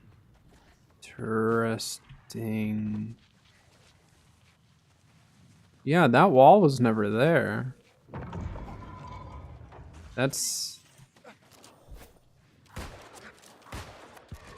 very interesting, because that means that, like, there actually is a chance that the elite runs have changed slightly.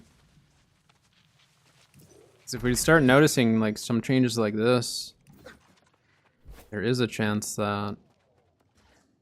Yeah, that wall was never there, and I don't think that one...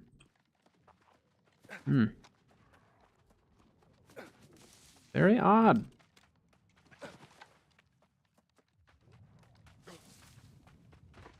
Ooh, it's getting nighttime.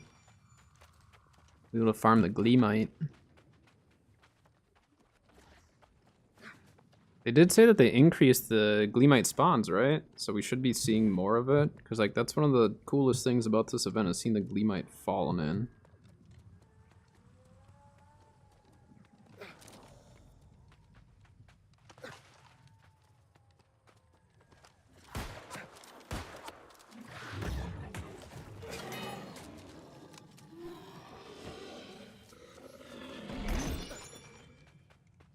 That's a fast mountain glyph, huh?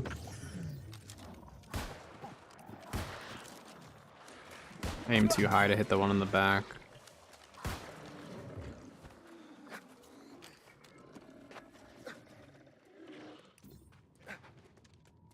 I miss with musket. It's usually up to the left. That's usually when I miss, is I, for some reason, tend to aim too high and too far left. I mean, I'm aiming for headshots all the time, so aiming high is to be expected, I guess, but I don't know why I always shoot left every time.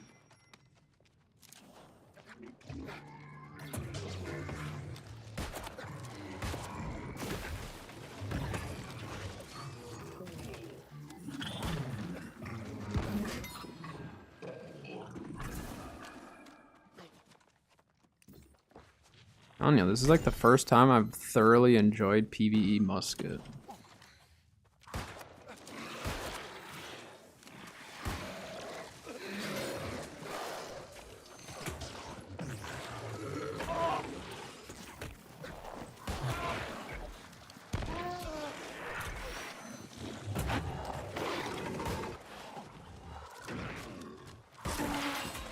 So slowed.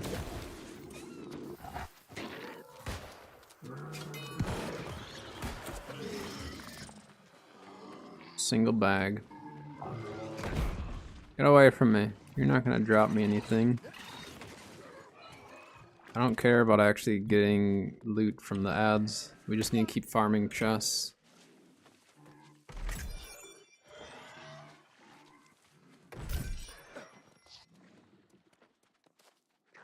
And we could go inside, but I want to keep moving on the Scarab run as well. So we're not going to do inside the pyramid.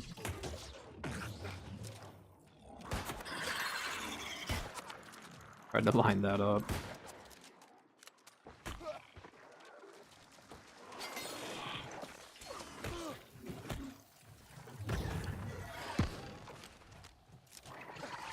Oh, I'm stuck on a branch. I didn't even see that.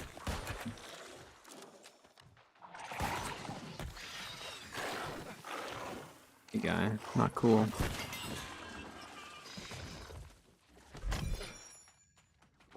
I'll take that though, mountain glyph.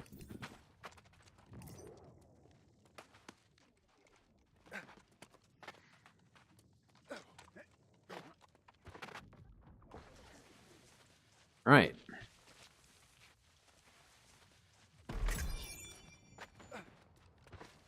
Yeah, the mountain glyph drop rate is like really high. It's probably why the prices drop so much on them. And I mean, I guess maybe fewer people are running nature as much. So then salvage all.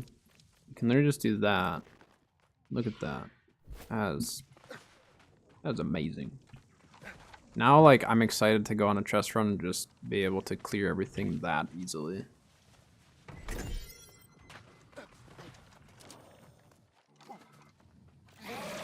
This build, my musket build,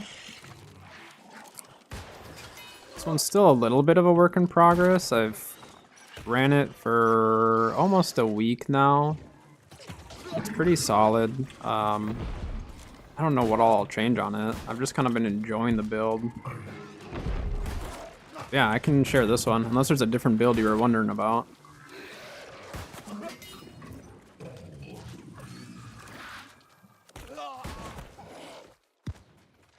Oh, bag, huh?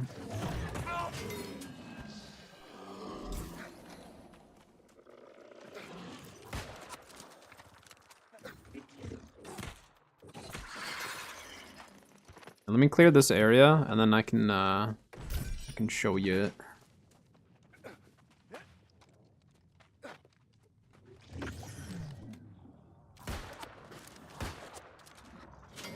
I was trying to hit the one in the back. I think it was further off to the right than I thought.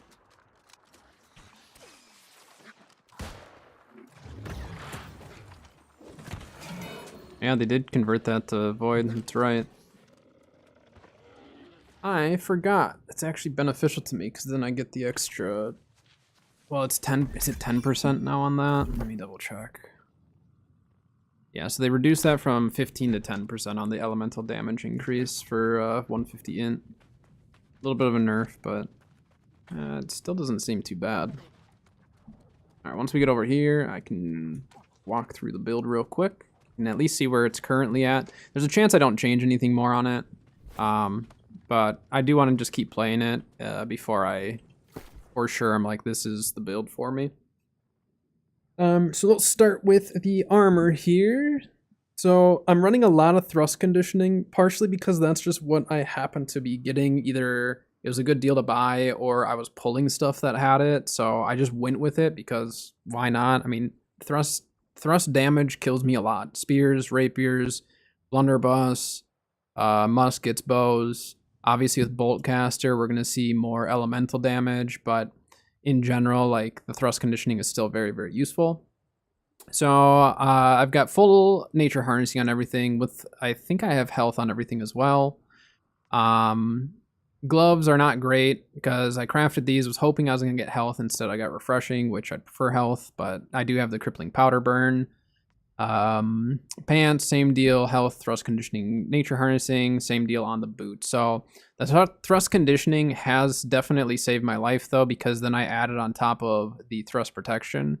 Again, the number one thing that I die to most when it comes to a build like this especially is going to be thrust damage. Unless someone pushes me like with a schizo build where, you know, using slash damage, But in that case, like if they push to the point where I need to be worrying about that, I did not fall back soon enough, or I was just in a poor position or just didn't pay attention. So that's why I don't worry as much about like getting that slash resistance. And then if you want to get a fully balanced layout on your gems for your gear. So like, look here, I have 10% flat resistance across the board other than my thrust damage because of my amulet. But you can get 10% very, very balanced resistance if you do full diamonds in your gear, 2 opals, and a malachite. So if you do this combination of gems, you'll be able to reach 10% resistance all around.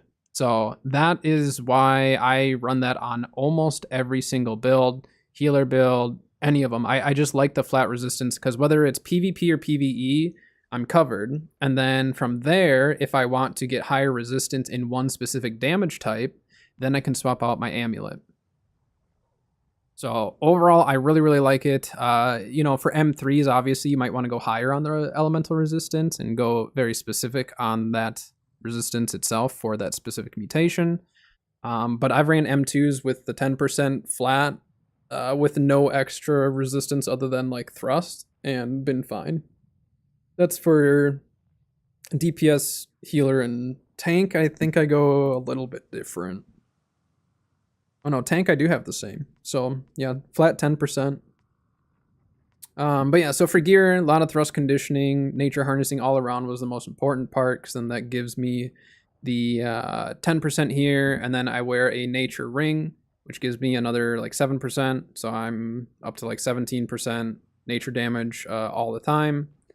And then I've got this for an earring, so this is what I wear with my light mage build. I like healthy toast. I surprisingly have liked a lot. It's like a mini health pot essentially. Amulet, I already said, health divine, thrust protection. I really like it for most of my builds that I've been running. And then life taker, of course, which with life taker, because I run it with other weapons as well, I like the slowing tether. Not as great in PvE, but still can be useful for PvE because you do get the empowerment and all that and the weakening. So it's still useful having tether. And then I went with the syncretic musket. So I had the arboreal attunement with keenly jagged, and then I put enchanted on it. So then I get that 5% increase to my light and heavy attacks. There's a lot of enchanted ward out there, so it just kind of, you know, if someone has enchanted ward, at least this combats that a little bit. And then if they don't have it, then I'm doing extra damage. So that's what I got for my musket build. I'm having a ton of fun with it though. Like, regardless of if I'm good with it or not, I'm having fun with it. In the hands of the right person, you know, some of these builds would probably be even better. You might have to tweak stuff to make it work for your playstyle, but overall, like, yeah, I've been happy with it. I've always preferred musket over bow. And then when they changed it to projectile, I didn't know if I was going to care for it. And then literally last week, I was like, you know what? I'm going to give it a real go. I'm going to actually put the time into it and try to learn it, feel how, you know, it is. And I got to say, I'm really happy with it. I'm really, really happy with it.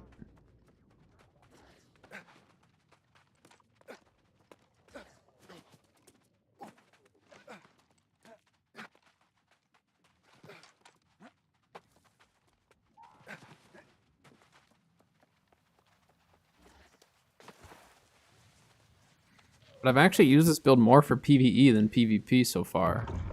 My highest damage output I've gotten in PvE was 15k. I took a little clip of it, and in one shot, like once I got all my stacks of empowerment from Void Gauntlet and stuff, in one shot, I added up all the numbers. I just froze it, looked at all the numbers, and it added up to just about 15,000.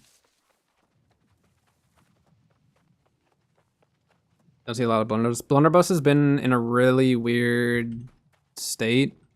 It's been very, very overpowered for PvP at times.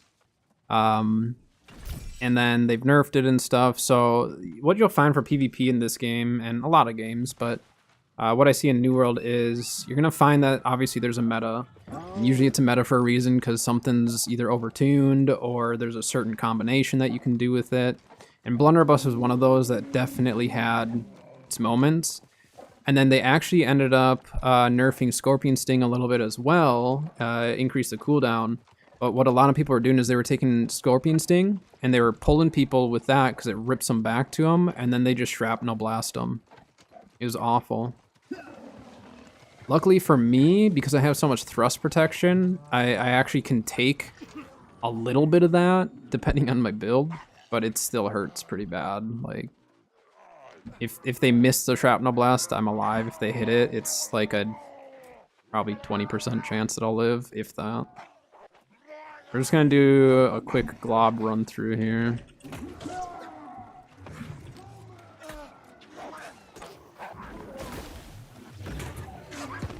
Our cooldown's back here. I love Glimpse of the Void so much. Being able to get that cooldown back instantly. Stupid thing dodged that.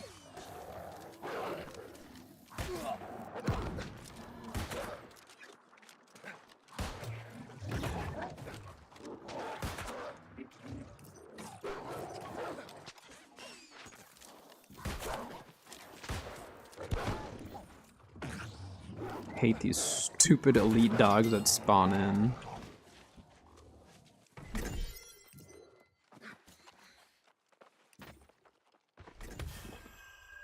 Yeah, highest damage number I've seen with this build in PvE was about 15k for one power shot. In Outpost Rush, the most damage I saw was actually out of one of my grenades. Went back and looked at the VOD, and total it did over 10k, I think. They took down Lilith. So did they not take down all of the servers, or did Lilith go down a second time?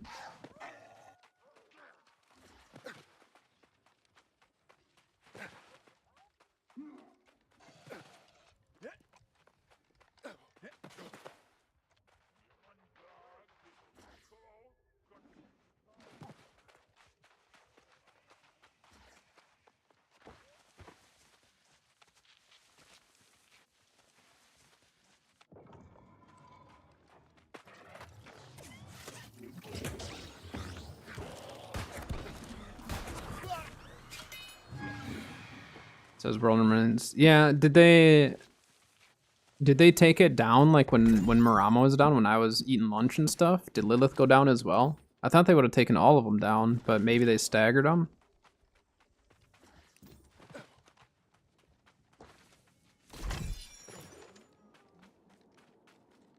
I didn't look at the other servers when I was eating lunch.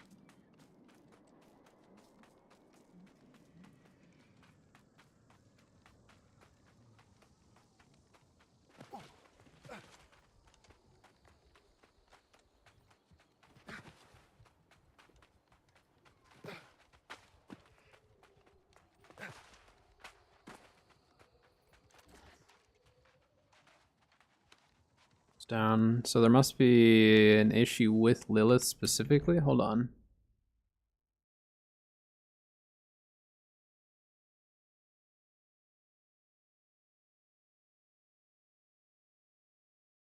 Let me check their Discord really quick and see if there's something going on there. Check online. Thank you for your patience. I'm just gonna search because now I'm curious. Search for Lilith.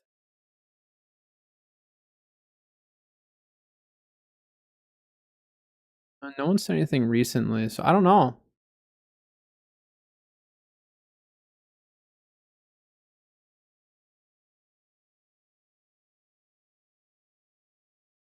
Yeah, no problem. If there's any like specific builds too, even if it's not a build that I have, if you have questions on builds, like I have fun trying to figure builds out. Whether it's one that I will use or not, I like trying to get a general understanding of the builds and the weapons, and seeing where people's mindsets are at with what they want the build to do for them, or the specific content they're trying to do. If you guys ever have questions, like you're running a combo that maybe I don't run, you can definitely still ask, and I'd be more than happy to try to help. I mean, I've played every single weapon in some form of a build. Doesn't mean I'm always playing it, obviously, but I have at least a general understanding of every weapon. Yeah. Did you want to see a musket? Is that what you're looking for? Musket or Void Gauntlet, or completely different weapon?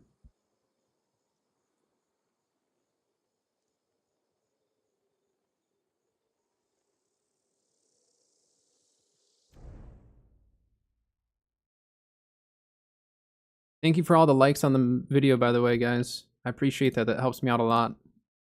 Helps YouTube to know that you guys are enjoying it. And helps me to know that you're enjoying it. Musket and Void. Let's start with Musket.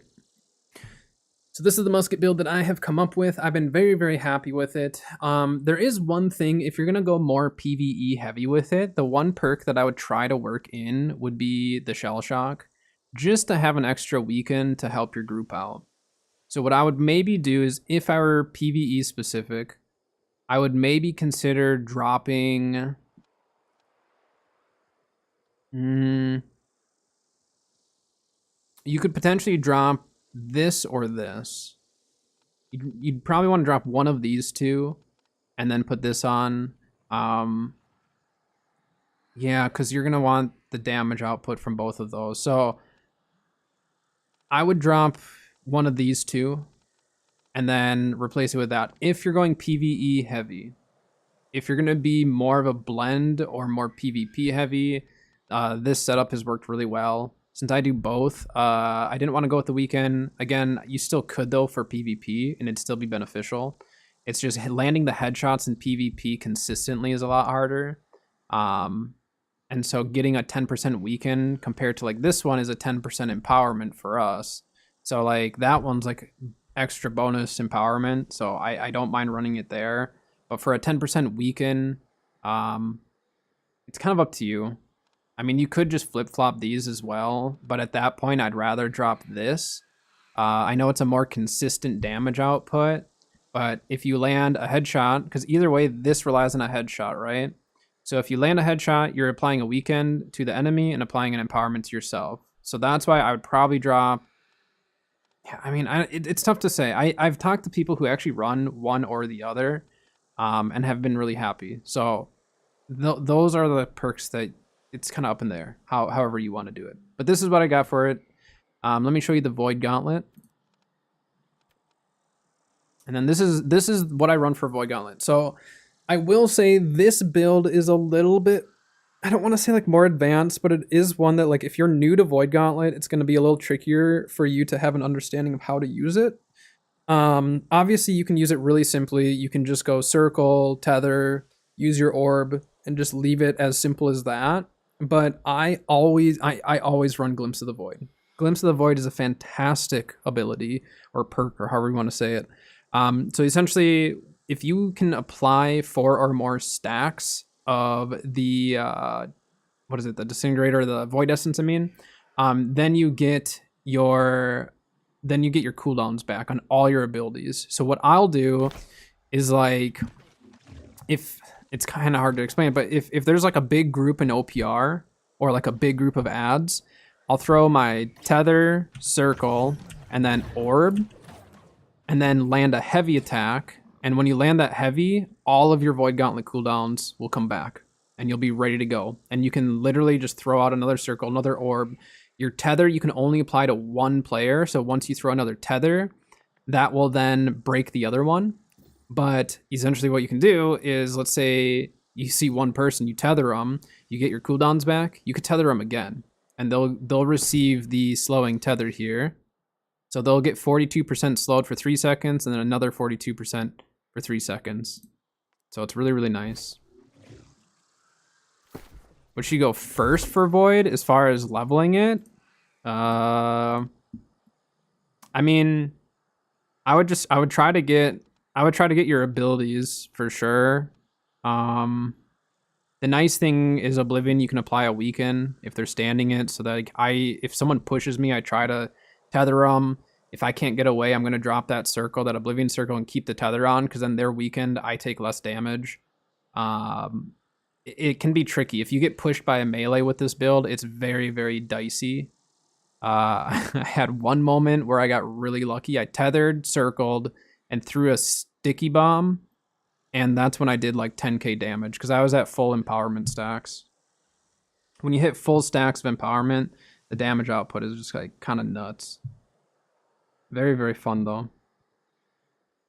But like I said, this Void Gauntlet build definitely takes a little time getting used to, but if you can learn how to properly use your Glimpse of the Void, and if you run a lot of OPRs or doing a lot of group fights and stuff, PvE or PvP, you'll find that you're able to control your cooldowns a lot more.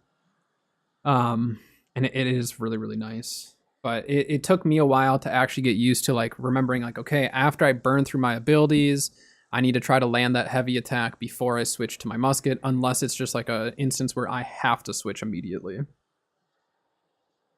So that's how I play Void Gauntlet, not just for the musket build, but for my light mage as well. So light mage is kind of sweet because I have this ring. So crippling lasts 31% longer, and that applies to my tether as well. Magic Paladin builds, you can do the Abyss. I'm not a huge Paladin guy. I don't like the gameplay of Paladin personally. That's just me. That's just not my style of game. Like if I'm gonna play something like that, I just go full tank instead of like Paladin. I think the Paladin builds are really, really cool though, like seeing other people doing it. So what's the rotation? So I mean, it kind of depends because again, musket, you're sitting at range. But in order to stack, like if you want to get the stacks, like I'll show you here. So tether, circle, power shot, right? Because you're going to be. Let's add it up really quick. Let's do some really quick math. So we're looking at the tether, right? So you get 20% empowerment when you tether someone. So 20% empowerment as is, right? Then you have the Oblivion Circle. It's a 15% empowerment. So now you're at 35%, which what? Empowerment cap is what, 50, right? So now you're at 35%, and then you have your nature harnessing on top.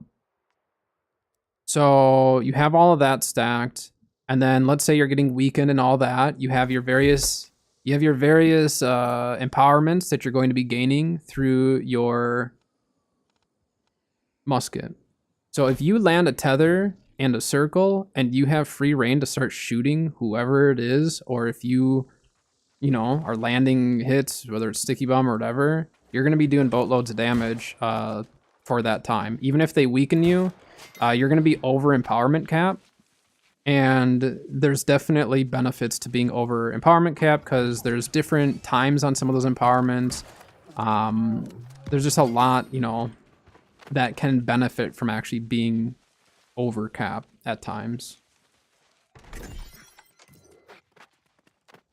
But I can also, like, if you guys are really interested in like the musket build and stuff, I can definitely go over like more in depth of how I play it.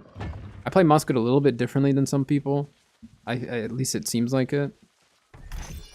I'm a little more aggressive. I like to play in the fight. No matter what build I play, I like to be in the fight.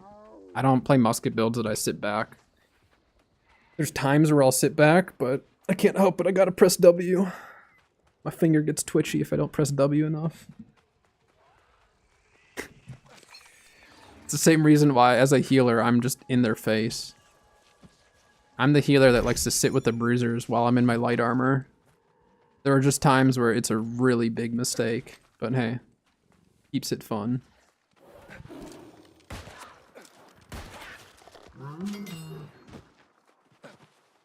But getting used to a double shot, like a double tap like that, is really, really important with this build. Because if you land the initial powder burn, you apply the debuff, and then that allows you to get that empowerment from hitting someone with a debuff. It's like even from range here. Oh no, I did get that.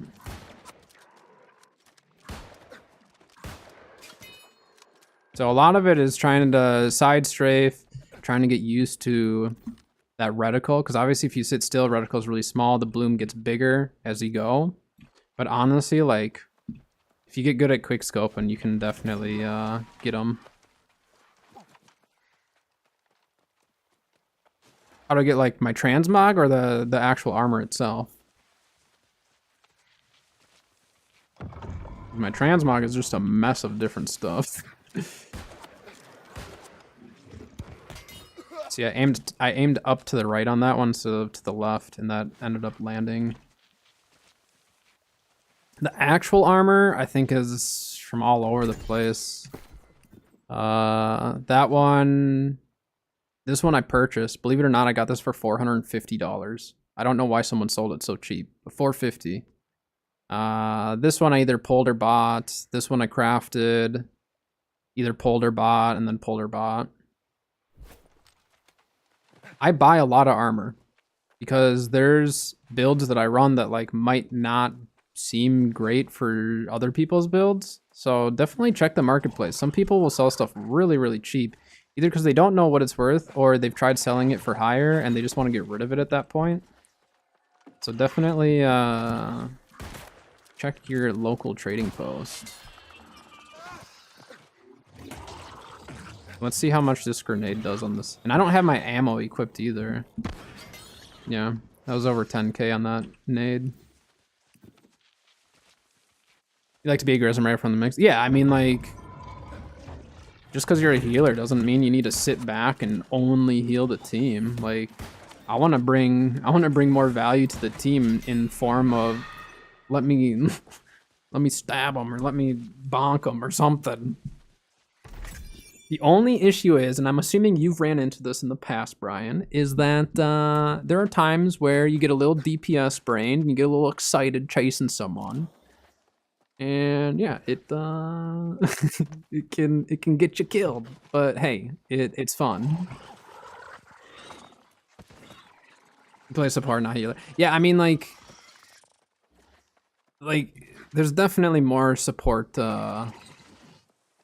builds that obviously you're not going to go to them for the absolute maximum healing output, but in terms of trying to team up and get the enemy, some of those builds were great. You miss Musket Zoom? I don't. I've played Trapper build for a while. Or not necessarily just Trapper, but I've played closer range. The Zoom is nice, but again, I never played Musket long range for very long. I'd get bored of it. Hey, there we go. There's a Scarab. So I got so used to not playing with the Zoom because of my playstyle that when they removed it, I didn't care one bit. I was excited for it because in my head, I'm just like, man, that's like a bunch of less people to come and be able to shoot me when I don't have the Zoom. Because if I went up against another musket and they had the zoom in perk, like, I wasn't gonna win that fight. Not at range. I'd have to push them. By the time I actually pushed them, then someone else would show up.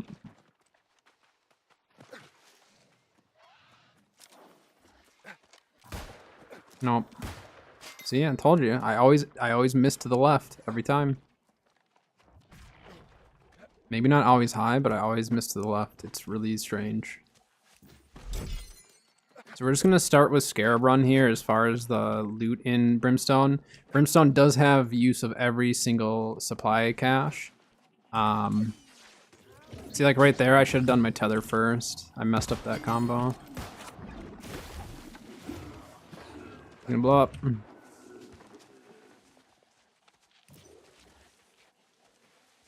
Yeah, I don't know. I have a very different playstyle for Musket compared to how some play it.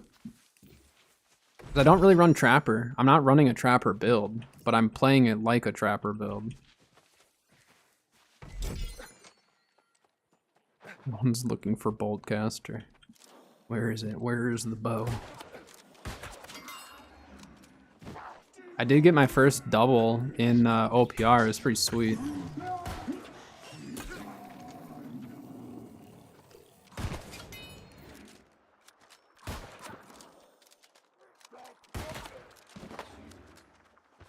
Reduction focus, but at least have one focus. Yeah, so you're definitely like, your focus is not to get the biggest sacred grounds out there. You are more of like that support or off healer. Yeah, that's cool though.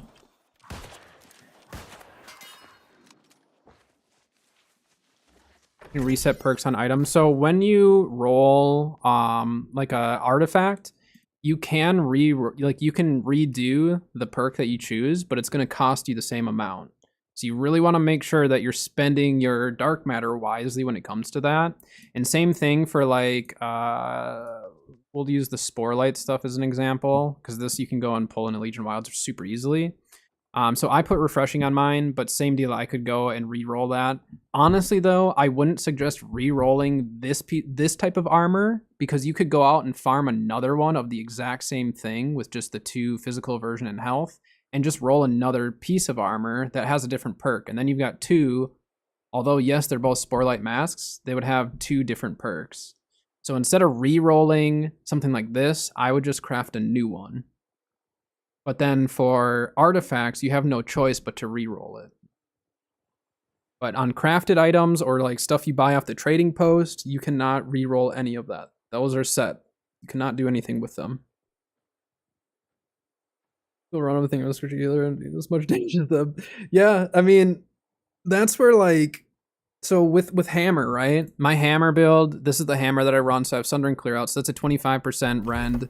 And then when you apply the armor breaker, that's what, another 30, so you're at 55% rend. And then if you end up putting Sundering Shockwave on your boots, you put so much rend on them that like you are hitting like a DPS. And then if you're running it like you are as an off healer and you run a bunch of strength with it, like, ugh. It's ridiculous. It's so gross. Because they don't expect it, especially if like a light armor bow user pushes you. It's like they don't know what to do, because they'll go in with their spear or their rapier or whatever, thinking I can push this healer, and then you fight back and it's like, oh, they messed up. A rapier user could maybe kill me just because if they can get enough stacks of bleed, but they also have to dodge the stuns and stuff if I'm running a hammer. Fastest way of farming dark matter. Well, they did change it up a little bit this year, so for sure do your 3 daily event boss fights, because you're gonna get 45 from that. You can do like M3s will give you a decent amount of dark matter. OPR now, if you win, you get 20 dark matter. What other changes did they bring in this season for dark matter? I thought there was a couple other ones maybe. The season pass gives us some, doesn't it?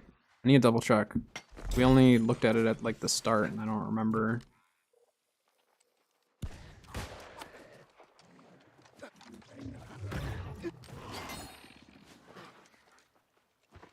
Can't help it. The sulfur's just sitting there looking at me. Potential money, you know what I mean? But again, Runeglass pricing on stuff will not probably change much until people are getting their new builds and their new ideas done. There's also a chance the market will get flooded for a little bit, and then if the supply is too high, then that also could bring the market down. So my video that I put up is my prediction and where I'm putting my focus.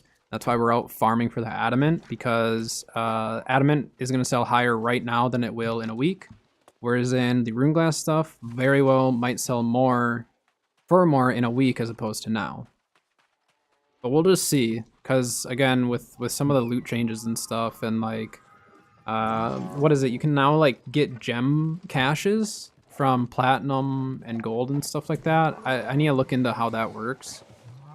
So there's a chance that gem prices actually go down in price for a little bit. It's tough to say. That's how I'll be trying to make my money. Globs were a little bit low in price earlier, but all it takes is like a company to decide they need rune glass for a bunch of them, and all of a sudden the price goes back up, you know?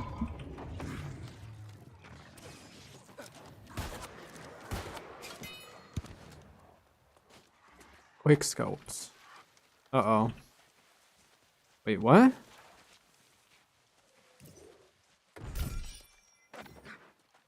Our resistance was going up for a second there. But yeah, as far as dark matter, like I don't specifically farm dark matter myself. I just acquire it over time. And obviously it's not the fastest way to do it that way, but the way I look at it is like when I'm doing my chest runs, any of the gold junk that I get turns into dark matter. And now that they made it so we can actually break stuff down super easily, it makes it way more worthwhile to actually go on like elite runs and just get a bunch of junk gold items. Like I really don't mind pulling junk gold on chest runs. Because every so often you're gonna get 2 dark matter for opening an elite chest, and then if you get like a junk gold piece, then you're looking at, you know, another 1 or 2 dark matter on top of that for each one. So if you like doing chest runs, that is definitely an option for getting some dark matter. Maybe not the fastest, but it is a way of getting it. And we'll see how the season progresses. We shall see.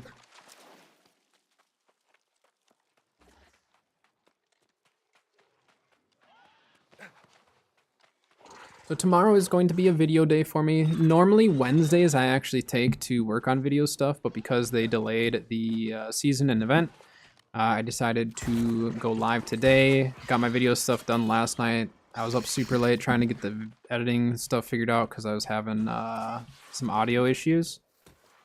Got it figured out. And so tomorrow though, I'm gonna try to get some more videos pumped out and ready.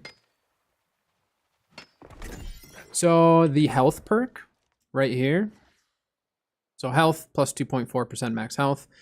So that last season, the only way to get it was through, I think it was the tier, like the highest tier aptitude chest for like armoring. And so it might have been all the aptitudes, but I know at least the highest tier for sure could drop it. And so the only way to actually farm it was to farm trade skill XP, which makes no sense because like, that means you just have to be crafting random stuff.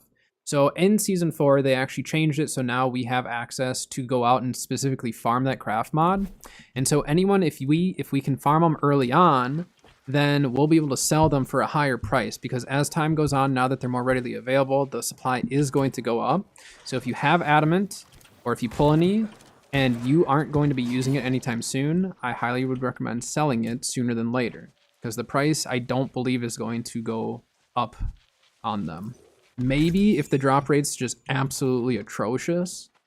I would assume though, because it's available in multiple territories, especially one being Brimstone, so every single loot chest in Brimstone has a chance of dropping it. And the amount of people who like to do chest runs in Brimstone, I think the supply will go up a bit on it, so the price should drop.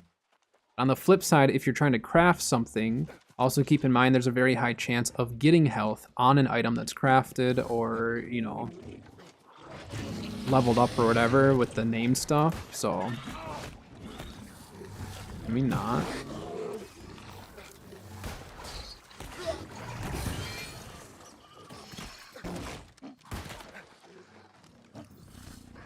Run!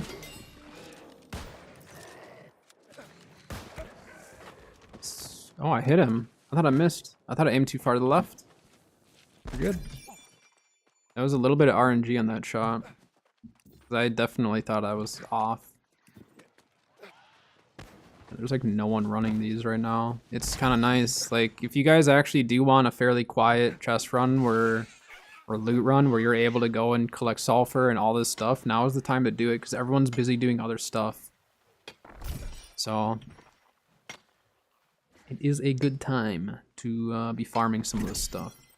And that's just it too, is like some people just like to rush through the content. I'm not like that. I like to make the content last me a while. And so I'll do some of this other stuff while other people are doing that. And then we get a leg up on some of it. No, this is gonna hurt. Okay, it rolls. Yeah, Adamant's a really, really good perk to have on hand as well. So even if you're not selling them, you may just want to keep some on hand in case you get enough chromatic seals and you want to level something up and put health on it. There's a lot of 2 perk items or a lot of the Um, a lot of the artifacts don't have health, and you might want that.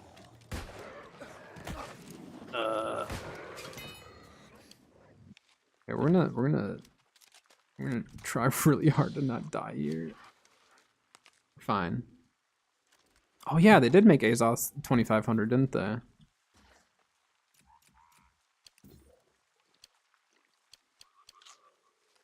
We are just chowing down. I'm just trying not to die. I ran into low Azoth issues, but maybe it's... So I ran into low Azoth issues. I'll explain exactly why I am so excited that they raised it to 2500. Because when you craft, so let's say we're crafting these Desert Sunrise, which if you don't run Desert Sunrise in PvP, start running them in PvP. Even in PvE, they can be useful, but PvP especially. It's fairly essential. But if you're crafting them, it costs like 20. How much was it? Forget how much it was, but it cost a certain amount of Azoth. And the thing with Azoth is when you were crafting it, you had a limit of 1,000 Azoth. Well, for the Desert Sunrise, you have to craft them 25 at a time. And I would try to craft like a couple hundred. So I'd have to go in, craft 25, back out, go in, craft 25, back out. It was very, very annoying. So now with the 2500, now I can craft way more in one go and not worry about it. And same deal goes for crafting gear, because some of the high tier gear takes a lot, and you can actually craft more at one time. So those who are like doing mass crafting of stuff makes a really, really big difference for us, just in the sense that we don't have to like click more buttons. It's a quality of life thing, really. You see Marine? Yeah. I do plan on replacing this eventually. Purifying Heart is not that bad because if you're running a build that has a lot of dots on it especially, you're going to get your Heart Rune back really quickly. And so like, let's say you're in like a musket battle or a fight with a mage and they apply a bunch of debuffs and you have your Heart Rune, you can literally use that just to remove it.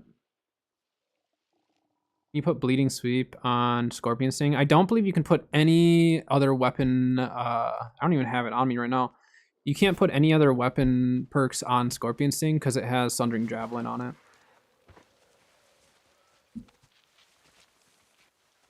So any of the artifacts that already have weapon perks, you cannot put any further weapon perks on them. And that's why like some of them they give you 2, you know, just to spice it up a bit. You stay over there, you stupid scorpion thing.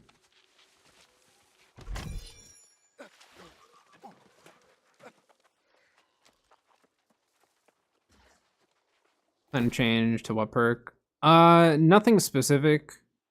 Nothing in mind. I mean, like, I don't mind this. This is just fine. Really, any third useful perk that's going to be beneficial to your playstyle. I don't think you can put Keen Awareness with damage. I mean, you could do Crippling. Yeah, I mean, honestly, the third perk is not quite as important. Crippling wouldn't be bad, though, if you're running the Crippling Powder Burn and you're in PvP. Wouldn't be too bad. But yeah, I don't have any exact plans of, like, what I want for the third perk. Because I really don't mind Purifying Heart, because it removes all debuffs. It's like having an Ice Gauntlet in Tomb. That you can kind of, like, force back with all your dots and stuff. Because you get your Heart Rune back really, really quick with this build. What's Desert Sunrise? So Desert Sunrise, let me show you here. So this is a top tier Desert Sunrise. I've been using these since the start of Brimstone, or as early on. It reduces the dot duration by 17.5%. So when we compare that to Vigor, which is 15%, you're getting a stack and then some of Vigor for free. So if you're PvPing, which I know you are, I highly, highly, highly recommend using these. I drink them all the time for OPRs, even for dungeons, because it reduces all the dots. But it's like an essential one, especially with today's... Well, I don't know how the meta is going to shift for Season 4 right now, but like last season, dots were like all over the place. A lot of the AoE bow builds and stuff. So that makes a huge difference, though. And then if you're wearing... what was it? The Jin Headrest? or whatever, it'd stack on top of that too. So the dot reduction would be insane. All right, I need to run to the bathroom really quick. I will be right back, and then we'll go through some of the loot. I don't think we pulled anything other than maybe one Scarab, and then we're gonna see what other loot run is worth checking out.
Turn them back. I assume that was the incense farm. Nope. So incense. Yeah. So I had the same thought process as you for incense actually, until I decided to look into it. So incense, what that is going to apply towards like afflictions, because they don't make it overly obvious that it applies towards certain things. But essentially, what an incense is going to do, I think I have one on me, right? No, let me go grab one.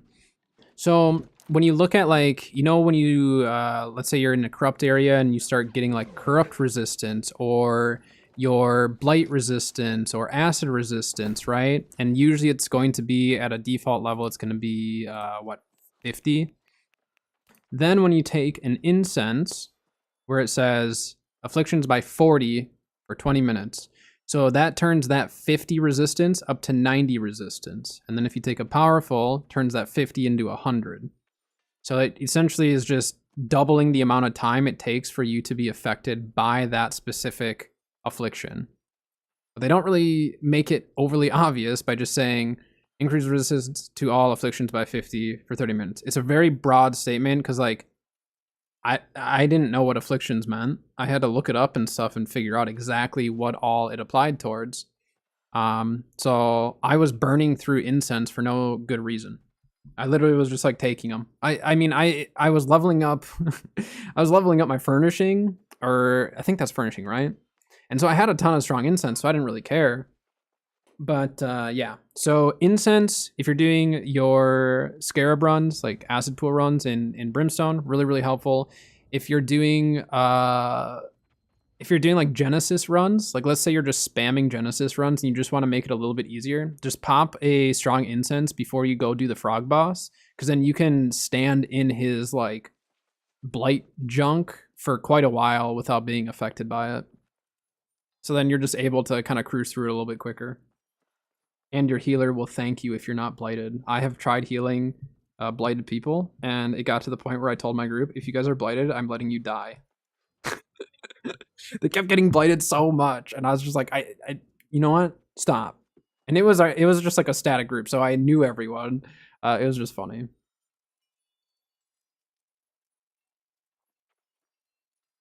Do hunting stones add to damage to all weapons? Yep. So you just have to take one. Just increases your weapon damage. You don't have to apply it to both weapons. It's not a coating or anything. You just pop it, and then you, well, here, I'll just use one. See? Increase weapon damage by 6%. Swap weapons. Keeps that empowerment there. Easy peasy.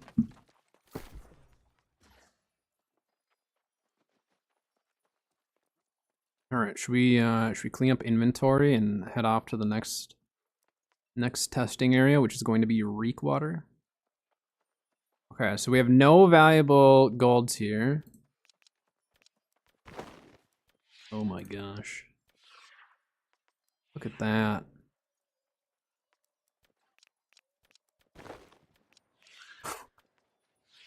It's like such a minor thing, but such a major thing. It's unbelievable how nice that is. That is crazy.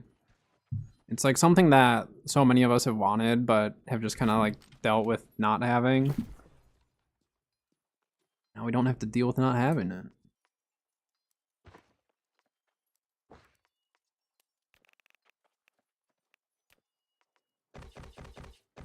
Let's dump all these. Dump. Let's put sulfur away.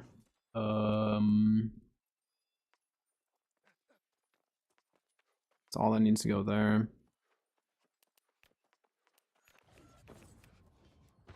So yeah, we didn't actually get many craft mods at all from that run. So we're gonna go do, this is kind of a classic run that I have not done in a long time, and actually I will be doing a video on the next run that we are doing. So those of you who are here, you get to check out the run firsthand here. It's a pretty straightforward run. I do have a very specific route, but we are going to be running to Reek Water. But I do have a specific starting point. Honestly, we'll probably do the whole run.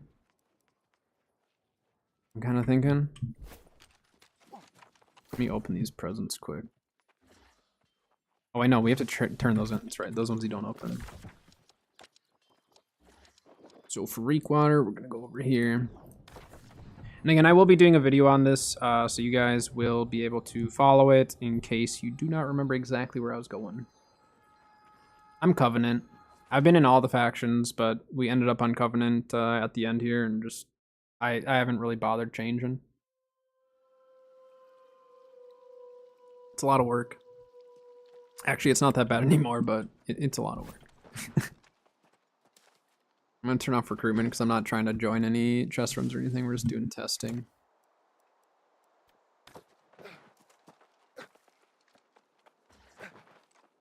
Ooh.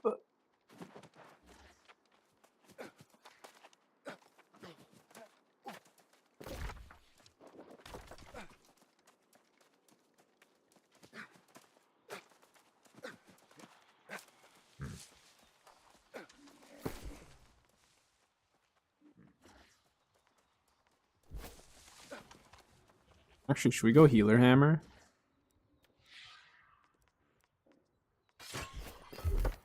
Let's do it.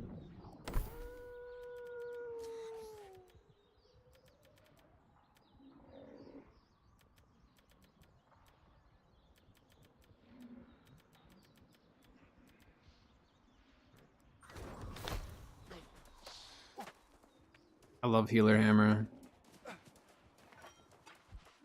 Back in the day, people knew that I ran Healer Hammer, and there were certain people that we'd have fun in OPR. You know what I mean? Like before a cross server, especially, you just got to know people on your server and how they played, and you definitely like could tell the people who knew that I was going to have a hammer and that I was going to hit them if they pushed me.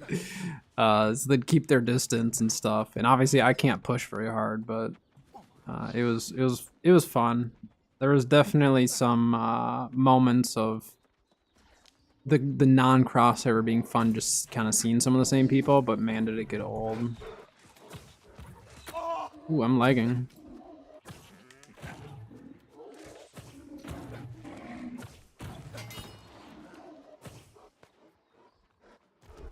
Understand meta, but fun. Yeah, I mean, what's the point in playing a meta build if you don't have fun with it? But some people just have fun seeing the big damage numbers. That's, I mean, that's all good. But look at those numbers. I mean, I know it's PvE, but come on. How can you not love that? Need to do my like, let's do this and then a heavy. Yeah, I mean we only have 50 strength. That's all.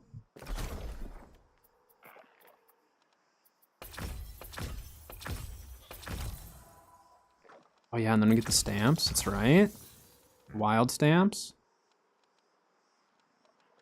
Okay.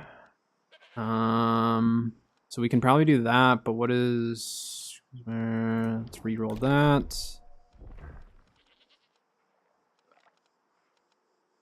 One-handed weapons with magic. All right, so all we gotta do is pop them once with the life staff, and it should count.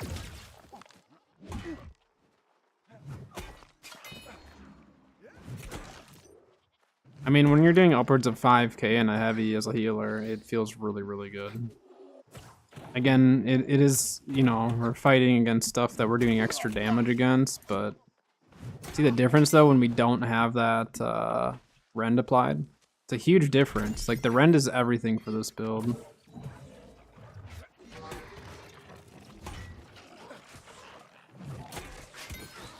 It's a non-crit 5k.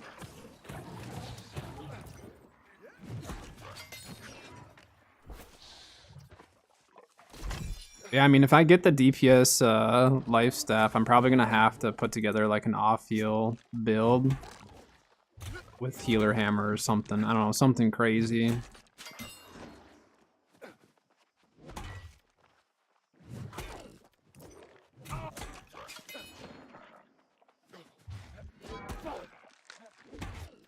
Get both rend, pop them. I forgot how much damage this actually does. Again, no rend, not crazy damage. With rend, pretty nuts.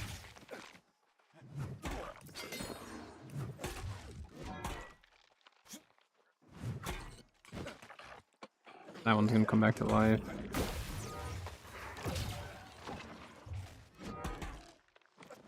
What?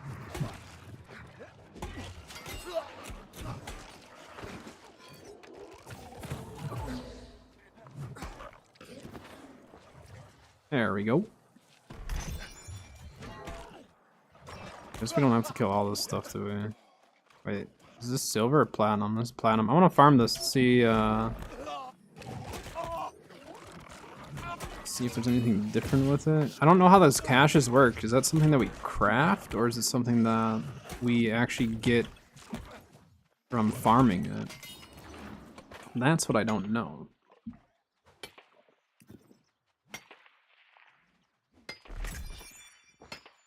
Ore right away. That's kind of... Oh, they did remove the limit on using the unusual ore. And like any of those things. Because it was a... What was it? 3... What? I thought that thing was going to die. It was 3 a day, and now I think they just removed the limit altogether. Server crash?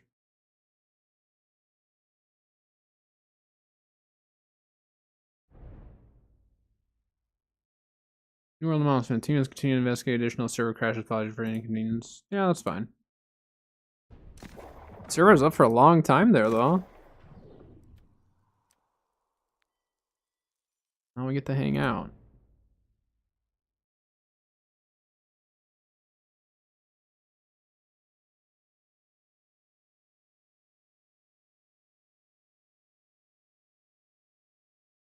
I have the gloves and the pants for the Twitch drop. Need the boots next, and then I'll get the helmet and chest. Yeah, healer hammer, like if you roam around a lot solo, you can definitely run healer hammer and just run a bit of the rend, and you'll be able to clear stuff out.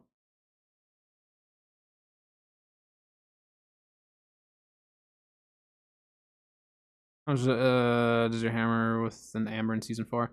I don't know. I should have compared it. I should have taken some notes. What I'll probably, well, I'll have to test it.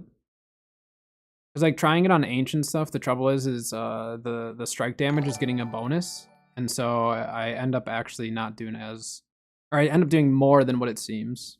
Seth, thank you for the sub over on YouTube. Appreciate it. Welcome, welcome. I mean, it doesn't feel like it's like an absurd amount of damage. You know what I mean? It feels really good though, so far. I think I once you try it with your spear build, I think then I'll have maybe a better idea. But the thing is, like your spear build might not notice as much of a difference if you're running lower focus. You know what I mean? So what I would say, like if you're gonna continue running your spear build, I'd be really interested to see what you notice. Hey Raymond, thank you for the sub over on YouTube as well. Appreciate it. But I'd be curious if you wouldn't mind testing and letting me know someday. Like if you go higher dex as opposed to higher focus with the gem changes, since you've been running that build a lot more, I'd be really curious to see what you think of that. And if you noticed a major difference, or if you still think like going higher dex or something would be more worth it. Because if as a healer, even like an off healer, if we can run higher focus, that's never a bad thing as long as our damage doesn't get, restricted too much. Want to be a company bard? Healer support, play battle music for PvPs or PvE events. There are people who you will see playing music in like the middle of an influence race or something, and it's hilarious. RP bard in this game would be fun. Yeah, I mean, so at the start of the music, when music first came out, there were definitely bards because those with the higher music stats were actually getting paid a bunch of money.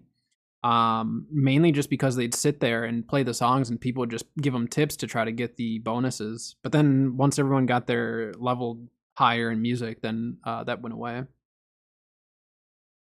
And rapier stuff. Yeah, I mean, like I don't play Lifestaff Rapier ever. I don't like that playstyle for myself. But there's a lot of value in it. And I know the value that's in with the Lifestaff with Rapier. I just personally, that's just not my playstyle, so that's why I don't do it. I have done it. If I go AoE healer, then Rapier can definitely be handy because I don't really have any way of saving myself as a AoE healer. Makes it really tough. But I'm also not a big AoE healer, so.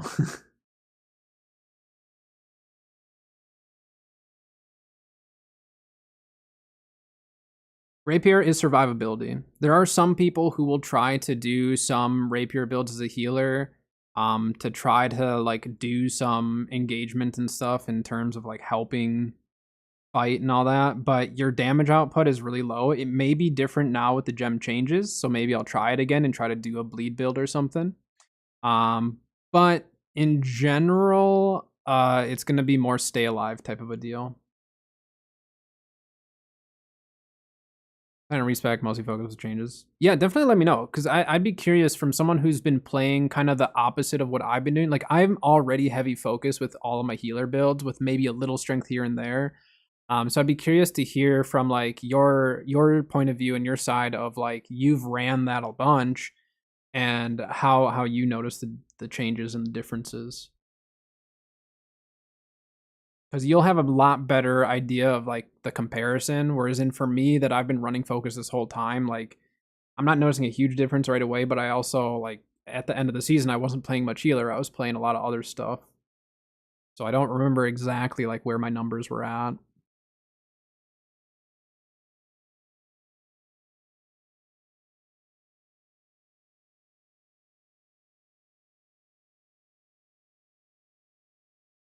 Try it.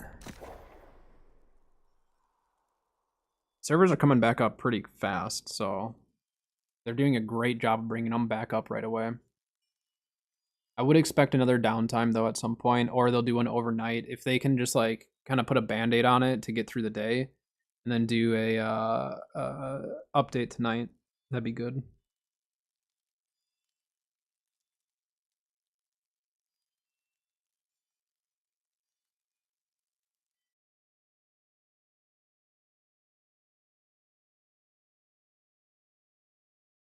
Yeah, I'm gonna look into some music. I'll look into music this weekend, see if I can figure out a playlist or figure out which song was triggering the copyright deal. Because I don't want to mess with that stuff every single time I stream. I miss having music on stream, and on Twitch I could get away with like a lot of different stuff too, just because the way I have my audio set up.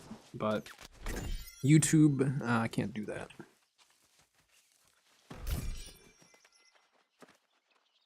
Laggy as we're getting into it. Wait, where are all the ads? Oh my gosh, they weren't spawned in yet.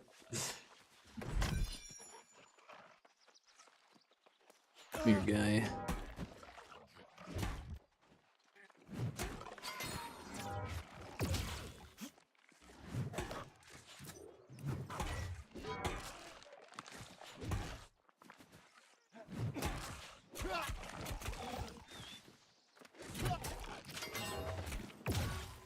See, this is like those situations where I'm getting shot by bows like this. It's really nice having the thrust protection.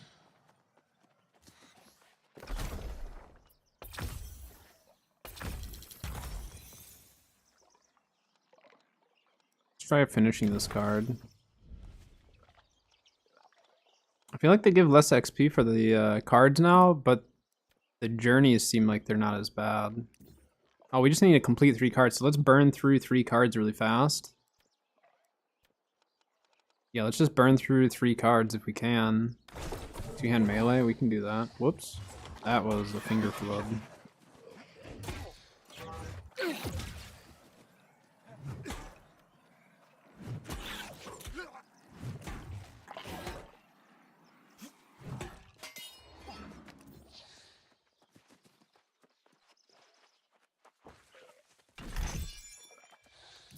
Yeah, I'm not gonna do any recording for this loot run today, just cause like if the servers are having issues, it can mess it up, so I'll do that tomorrow.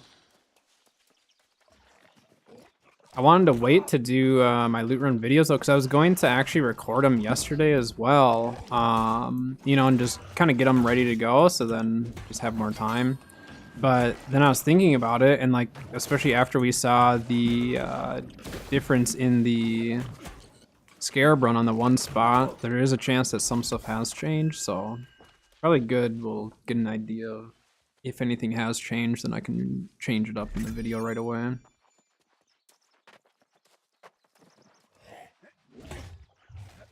Turkey leg, smacking them with the turkey leg.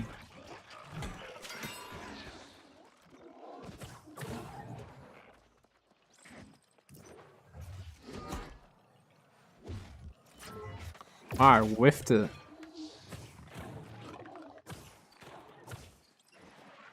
Why is this guy here now?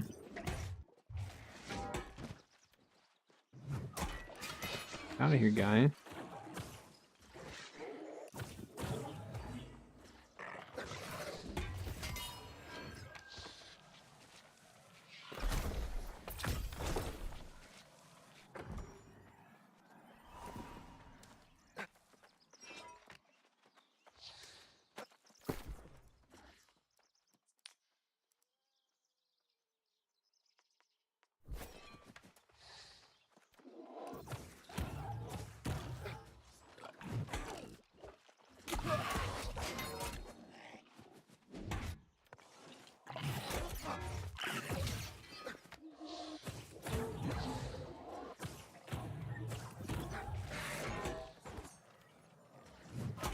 Yeah, also don't forget you they did change the gems up, so now like if you have like arboreal attunement, then you can actually apply, or you can put a different elemental gem in it now. They did remove that like restriction.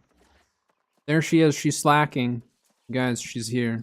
I told her she was slacking today.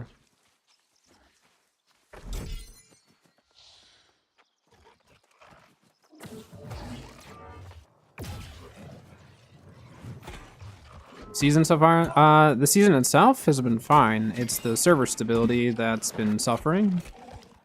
It is getting better. Like, we got to play for a little bit longer before there's an issue, but I'm slack. I can't help it. The servers go down. It's a forced slack. Not my fault. No, I was just saying, every time one of them joins the Discord, I keep seeing you popping on, slacking away. Excuses? Yeah? What's your excuse for slacking, huh? Huh?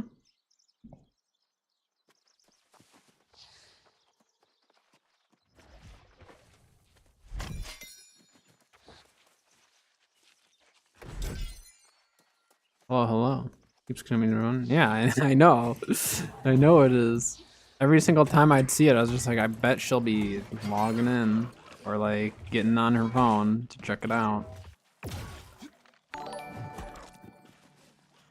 Cyrus, thank you for the sub over on YouTube. Appreciate it. Hello, Bay.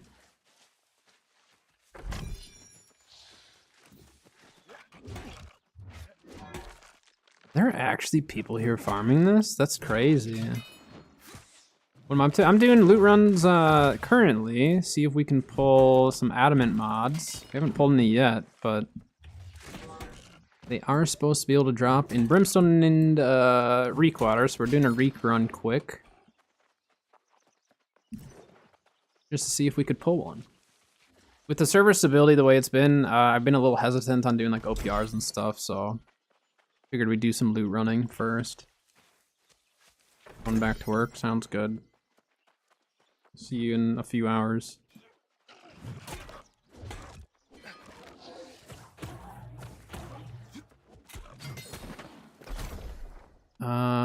Should probably pay attention to what we need to do here, huh? Can do that.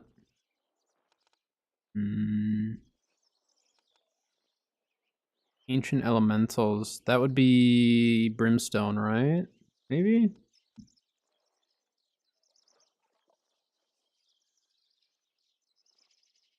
Well, the ancient size has, yeah, it's kind of like goofy looking. Yeah, like the half circle around deal. Okay, so we can do.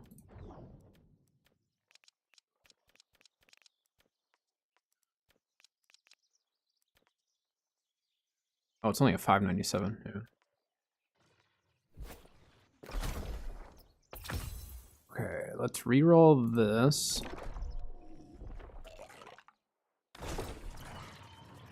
Nope. Nope. I stood there for too long.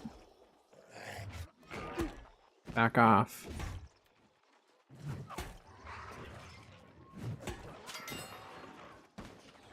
Yeah. I just thought you were ignoring me, Manny. Wait, where's your dad? Get away from me. Stupid things. I was trying to figure that out, why they were coming this far. What the heck? Just retreat. Is he... What? Okay. Oh, now you run.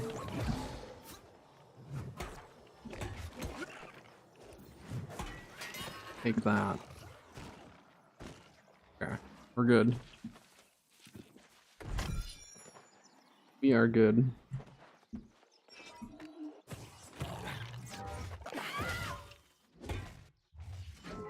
Get bonked, guy.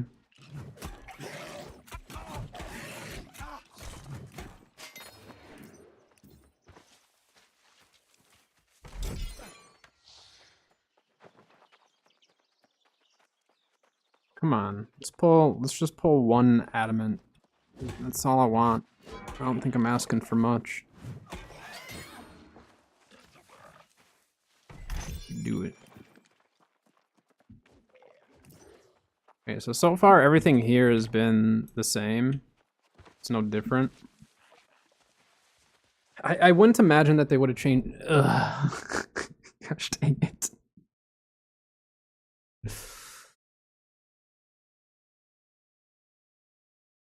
Well, that crash was a little faster than the last one, huh?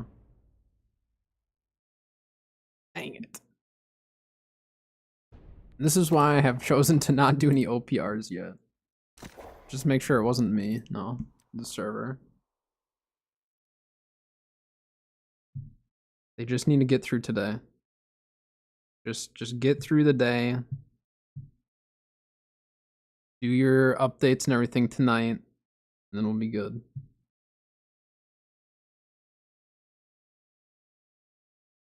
But again, they're bringing the servers up really fast, so that much is nice. We just need them to not go down as fast as they're coming up. That is all. That's all we're asking. I don't think it's too much.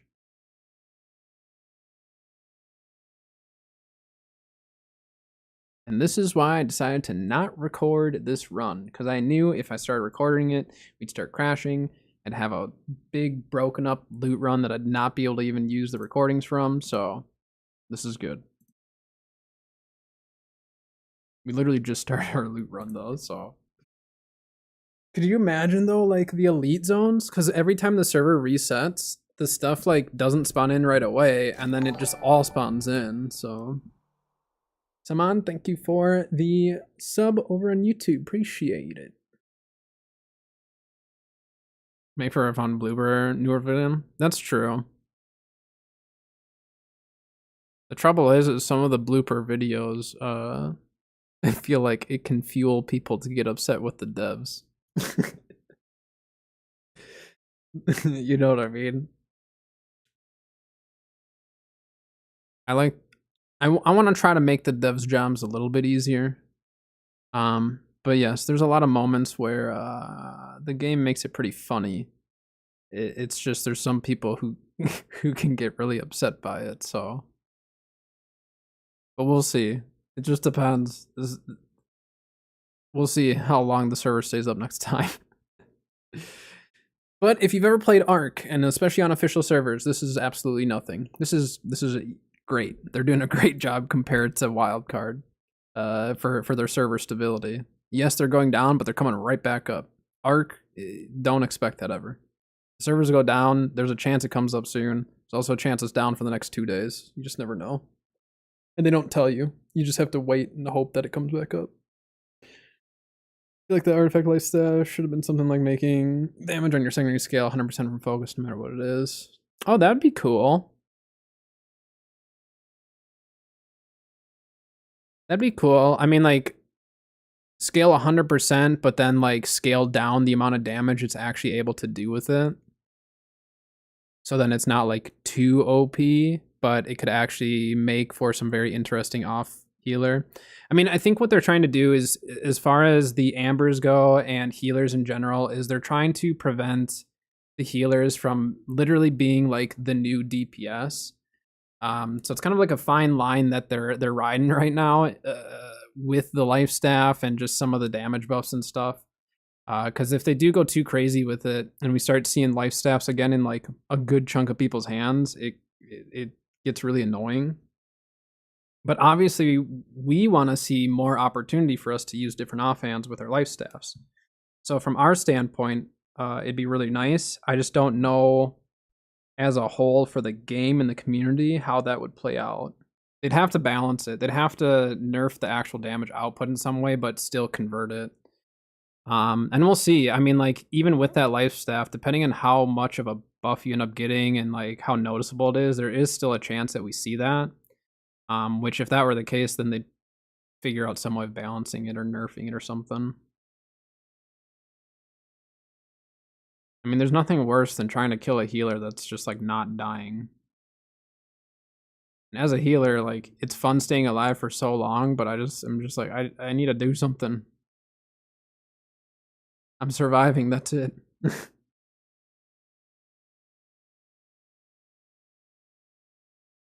Yeah, we'll see. Day one of it, who knows what'll happen. I'm just stuck at the play button here. It wasn't even telling me world's under maintenance.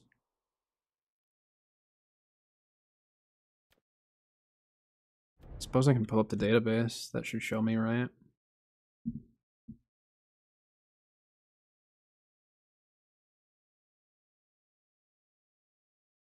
Trials are disabled? Really? It says Marama's unknown right now for its status. Oh.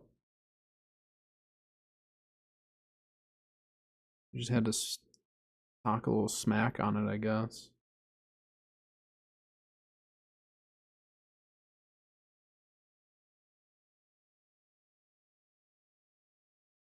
Did they announce that the trials are disabled, or did you just see it in game?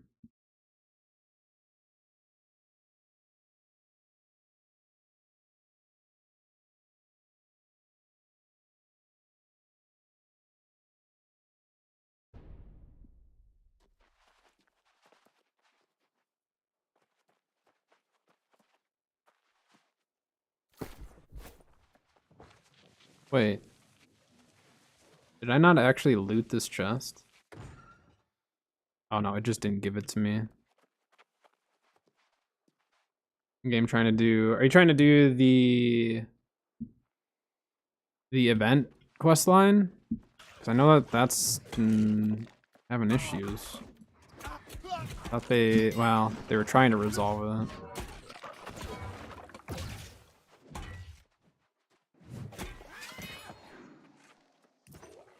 Again, they just need to get through the day and then put out, you know, a patch or two tonight.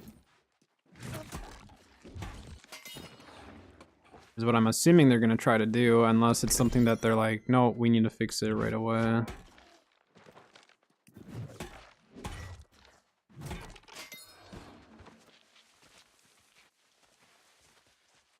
Stay over there, guy.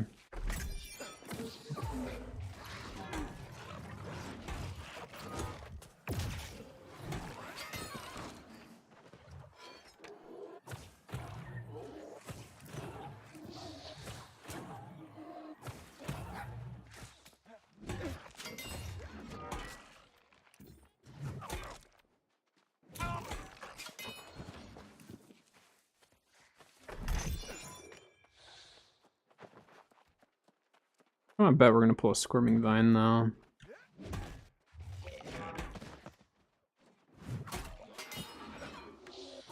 It's like the one thing I'm not really looking for. I mean, if we pull them, we pull them. It's great, but I don't need that.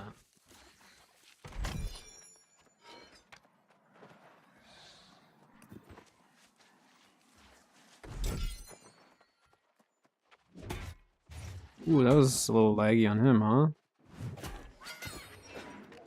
We're banded back a little bit. There's something with this spot. I don't know what's going on there.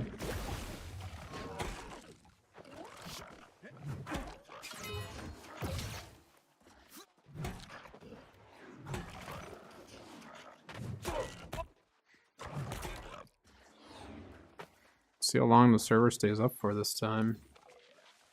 Ours was the only one that had gone down, it looked like.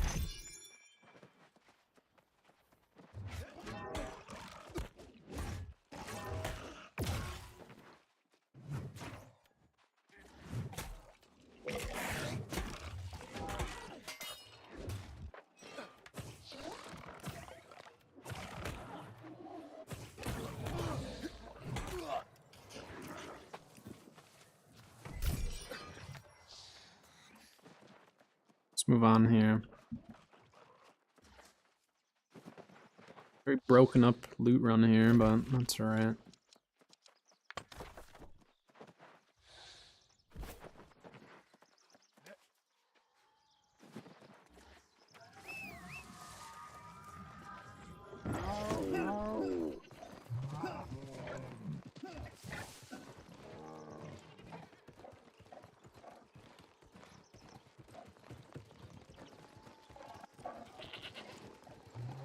Goat's like almost as fast as my lion.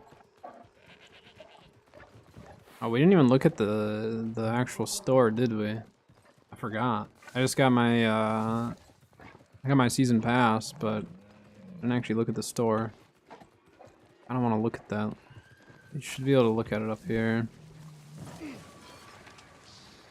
Stay over there, please.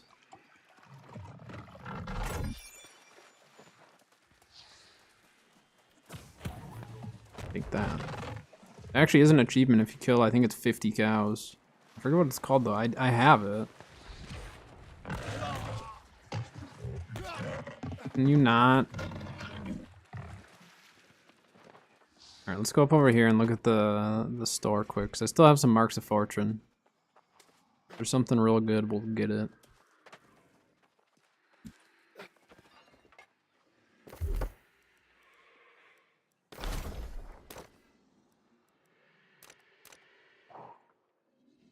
I don't see them. I think this one's new.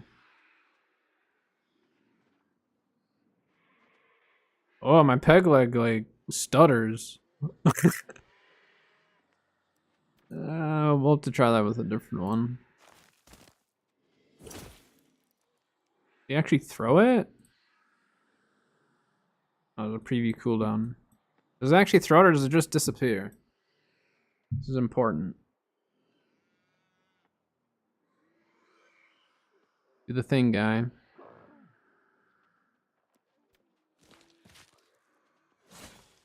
Just disappears. They couldn't have made it do like 1 damage or something?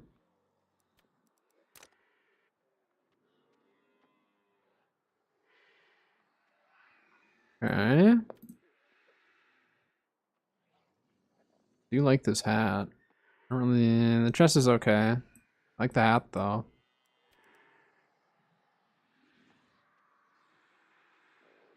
Very spiky.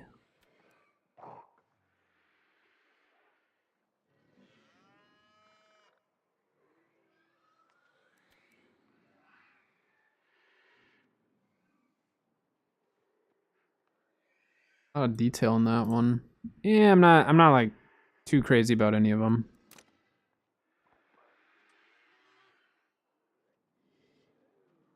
Oh, so they actually put in like a katana sword skin. I may end up getting that because that actually is pretty sweet. It's so thick though. Look how thick that sword is. That's crazy.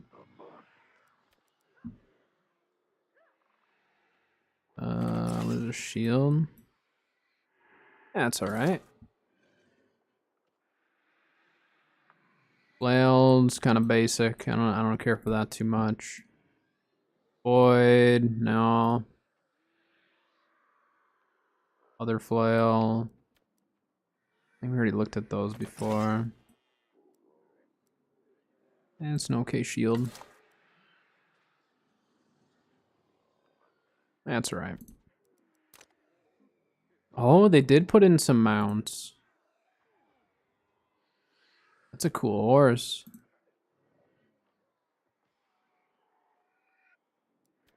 I actually like the horse the most.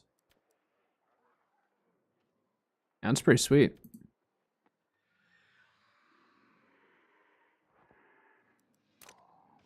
No special mount attachments. I thought they would have maybe done some like winter themed mount attachments, but I guess not. I don't really care about getting any of this stuff. They do have a new cat. And tools, camp skins, company crest.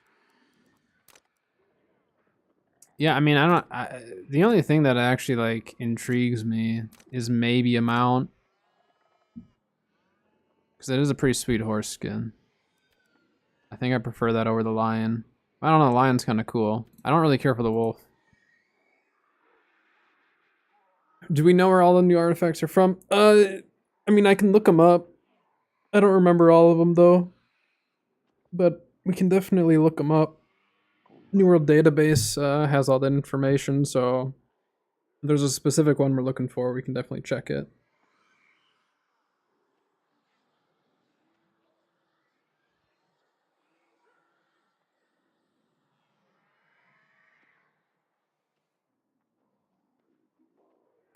Alright. Nothing crazy.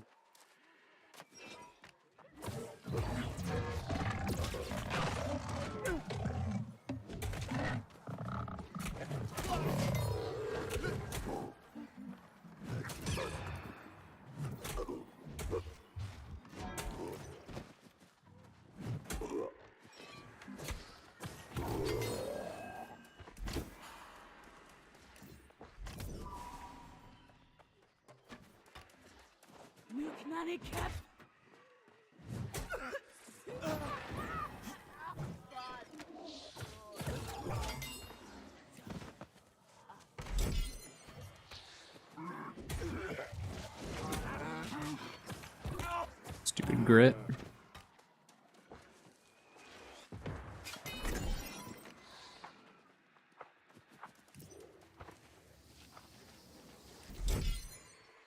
Some blight moth dust. Maybe give us some death motes. There we go. There should be another one somewhere over to the right. I'm not gonna worry about that one though. We're not here for resources today. We're just doing the loot run. see if we can pull one of the craft mods and see how server stability is. Yeah, I don't know if we'll do any OPR today just because I really don't want to like DC mid OPR or something. And I don't know how that's working. Like what if just your server crashes in an OPR, then does everyone from that server that's in that OPR, do they all get DC'd?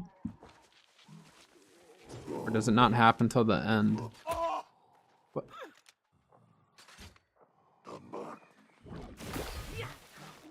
Jerk.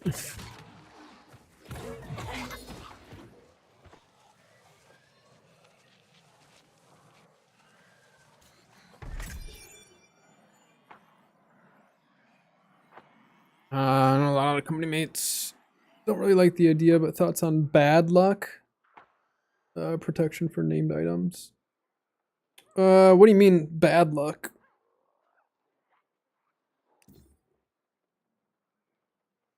Or I guess bad luck protection. Do you mean like a pity system or something? Or am I think I'm just misunderstanding what you're asking.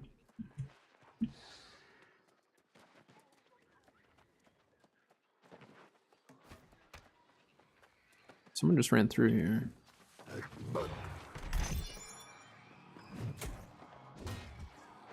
I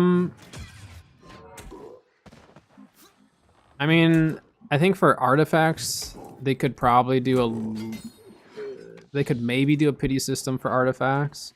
I don't think there's any need to do pity system for anything else though. Currently. Artifacts are the only thing that I would say like they could maybe do a pity system, but they'd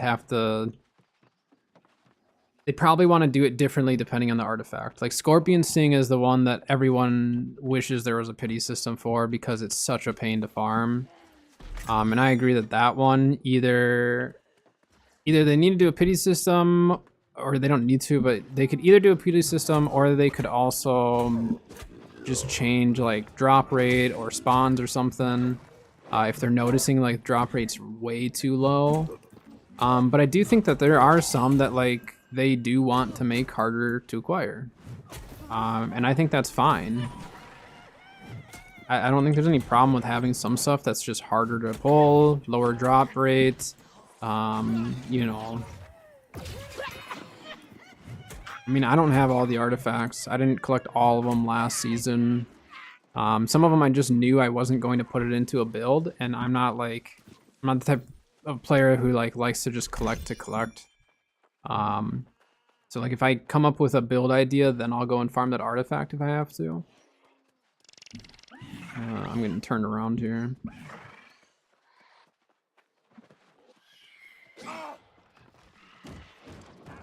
Get that one? Yeah, I think we got that one.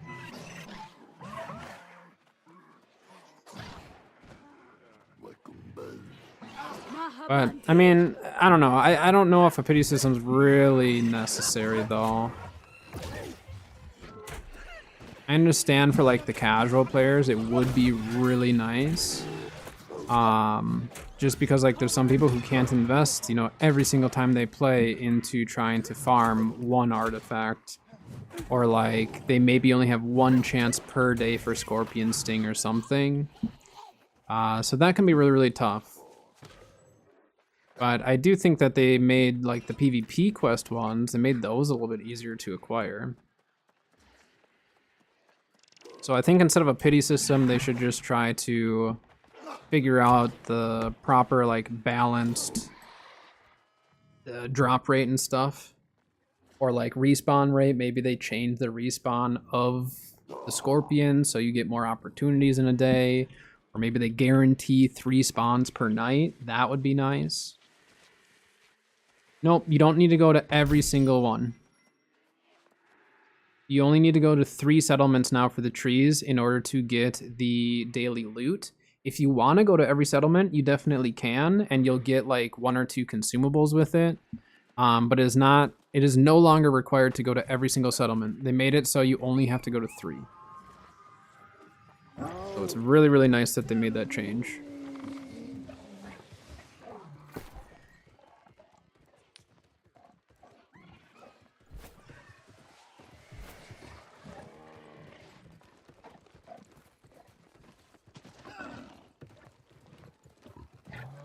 Yep. So three settlements, one convergence festival, and you'll want to make sure you're doing 3 of the boss fights. And though that's like the minimum daily stuff that I'll be doing for the event.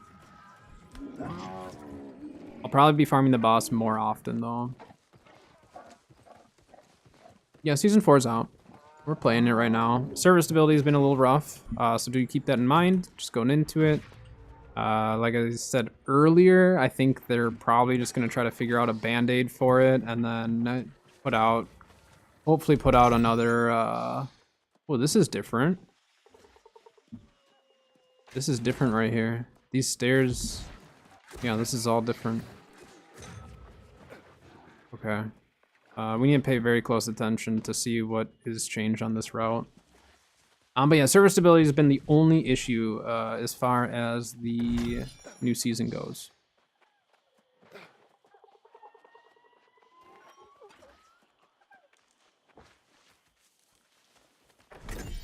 Yeah, they did a good job.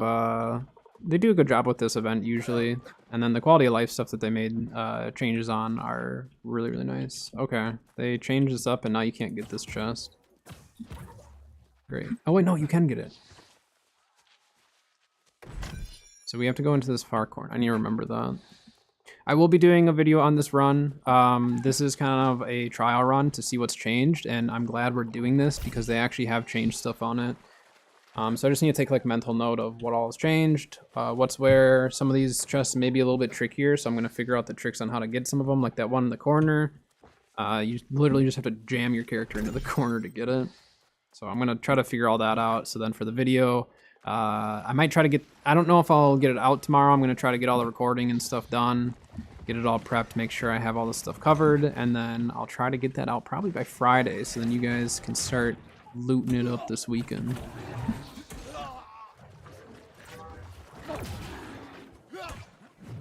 I should have changed heart runes.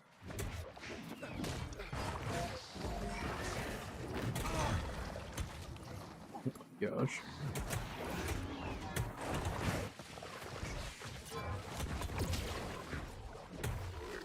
Trying to use all the grip from my abilities and stuff.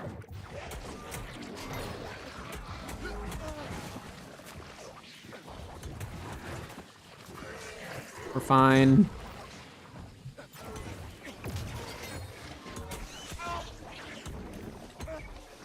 And we're changing up heart runes to make this type of stuff way easier. I'm gonna show you what I do when I'm solo healer. Even with healer hammer, it's still tough to kill some of this stuff.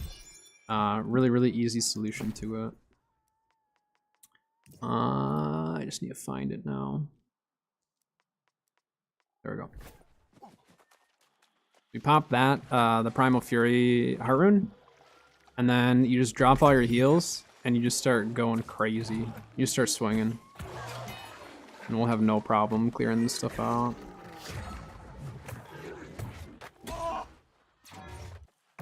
Didn't time that quite right.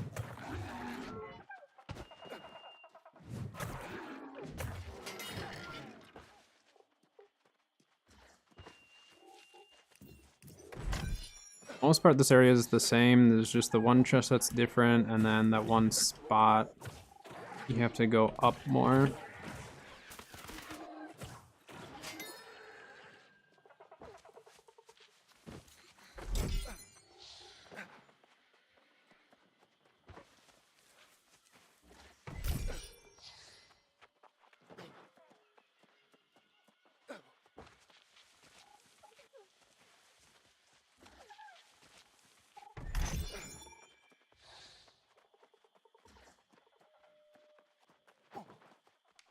I already got my new video up to 1,000 views. You guys are crazy. Thank you.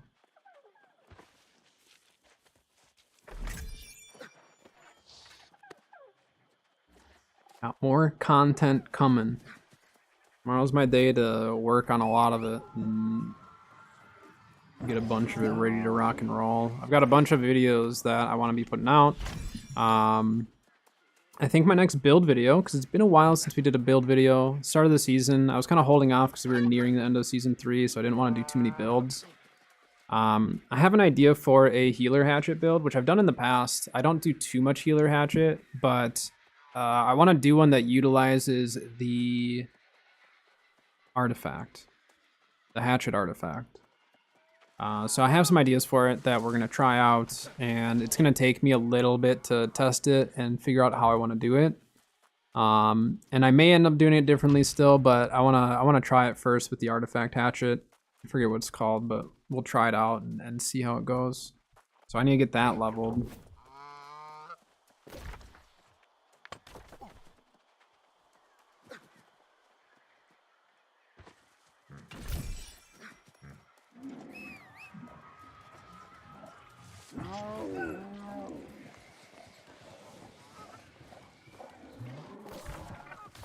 Yeah, so tomorrow will be a video slash... Oh yeah, I forgot, we can get these presents too. Let's go. Tomorrow I'll be working on YouTube stuff, videos, all that. If I happen to get it done soon enough, I could stream, but I probably won't be live tomorrow just so I can get as much of that done. And then Friday, I will be back for stream. So, want to stop back on Friday for another stream. Make sure to follow and sub so you can see when I do go live. I do try to post in the Discord every day when I go live as well. There are occasionally times where I forget or like I don't click enter. I was gonna run a bot for that, but I kind of like having it as part of my routine to make sure that I do that. And it keeps me on track with all my other stuff.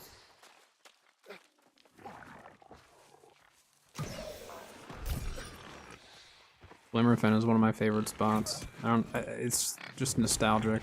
It's not like any overly specific reason other than just I've ran this for so long. Ever since I hit 60. Back when the tentacles were actually insane. For those of you who played since day one and played into 60 for like earlier Reekwater times, the tentacles used to slap so hard, it was ridiculous.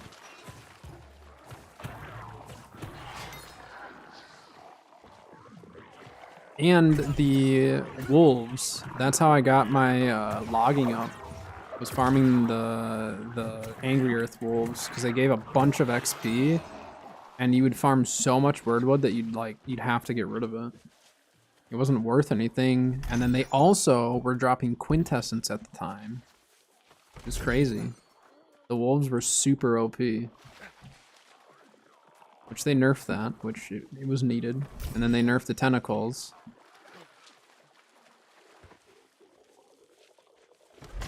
Treat random if player died. That's like the worst. You get so close and then just gone. It's like, alright, well, I guess you live.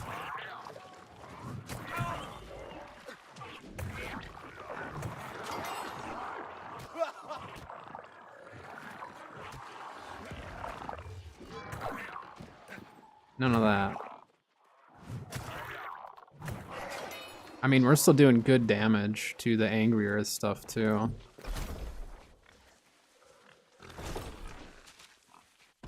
Wow, this pig is awful. You are not a gamer. Dang it. We need to look at our activity card. Kill beasts, okay. Can we do...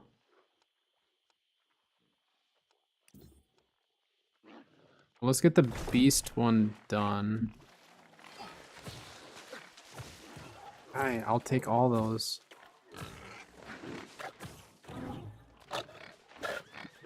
Alright, this is why I like bringing this. See how much faster that is? See how fast that is with this heart rune? You just drop your beacon and drop your circle, and you won't die, and you just sit there and you do mass amounts of damage over and over and over and over and over. And if you have it leveled up, then it lasts longer. It's great. But yeah, if you're a solo healer, run around an open world. Try to run Savage Divide and level up your Primal Fury as much as you can. And then for mine, I did the Unstoppable Rage, so you gain grit while in beast form, so you can't get knocked down or staggered or anything. Pretty nice.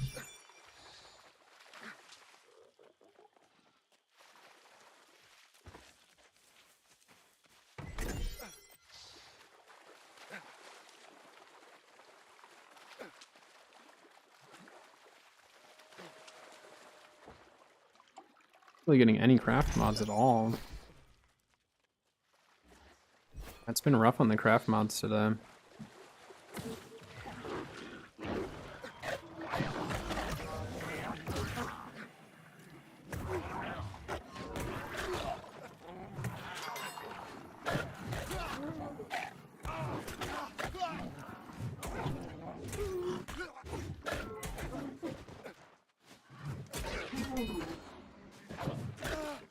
Dang it. Just quit jumping around. Yeah, these wolves used to be super, super OP for getting your logging up, and for the amount of wordwood you would get. Plus, again, you were getting quintessence back in the day. Like each one of these would give you 1 quintessence. Let's see if they changed it. See if they buffed them at all. No, I mean, we're getting soul motes just because of my tools. Which I don't know what motes are going to be most expensive this season so far. Soul motes are usually the most expensive whenever I check on Marama, but obviously can change.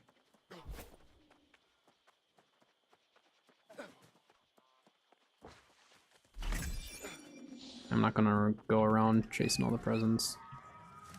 Let's go get to a safe spot. I need to run to the bathroom quick, and I'd rather not like stand next to these wolves that'll aggro on me. And we need to make sure it's not something that can shoot me. Alright, little rabbit.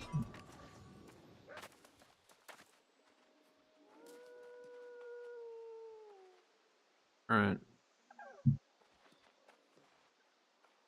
Here. We'll do a little... What dance should we do? Let's do... We're gonna do this.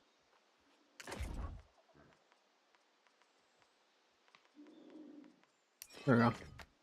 Oh, you can't do it off the edge. Okay, I'll be right back.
Alright.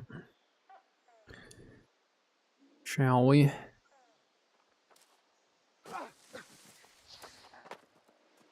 See if anything else has changed on this run. Just the one area is the only one that seemed slightly different so far.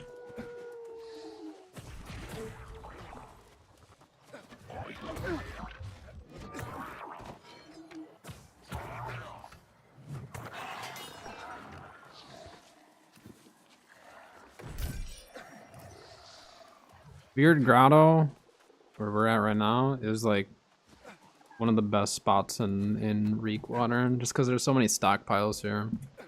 If you just want one spot to go, if you only have time to hit one spot in Reek, like I would go here. Thought he was gonna start healing.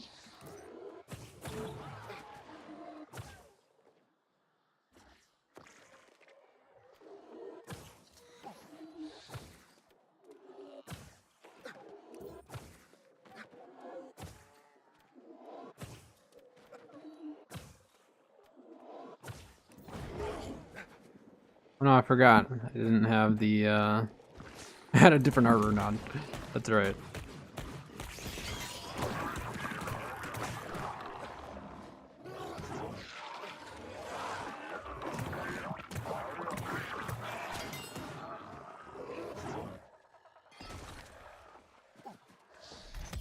Go back up and grab that. The Riptide Lifestyle? I don't know if I've pulled that.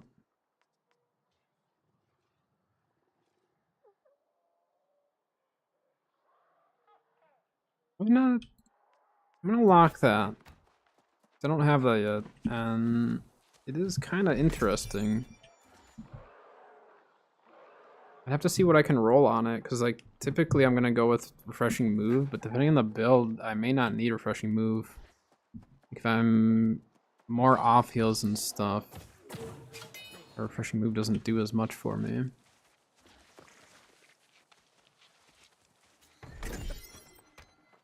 You still get some cooldown reduction with your light attacks, with your life staff build, or you can.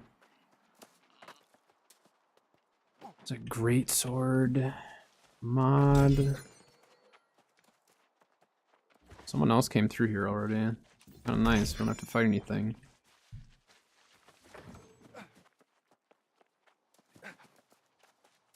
Someone came through probably to farm all the wood. Because all the wood's missing for the wordwood.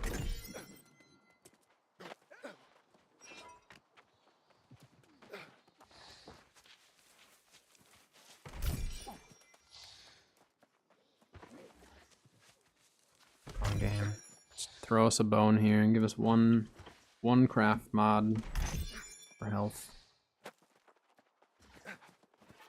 Prove to me that it does actually drop in Reek Water and the database isn't lying to all of us. I don't know why it would be lying, but pretty sweet to pull one.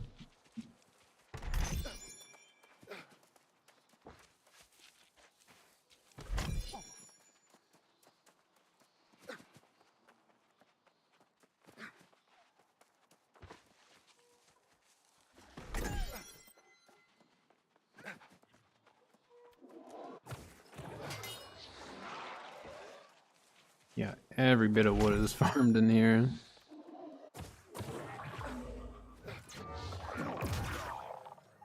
I'm gonna heal up.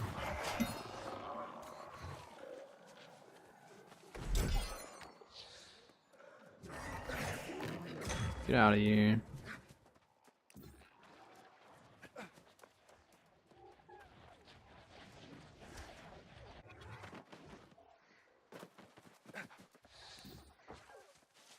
A lot of people actually start down here and they work from like the back side of where I normally start and they work towards the front.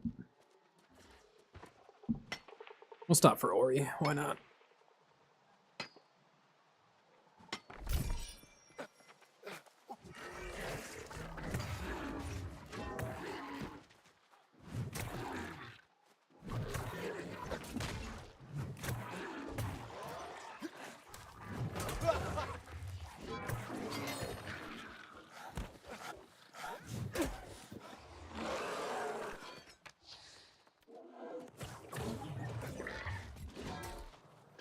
Oh, sneaky. What?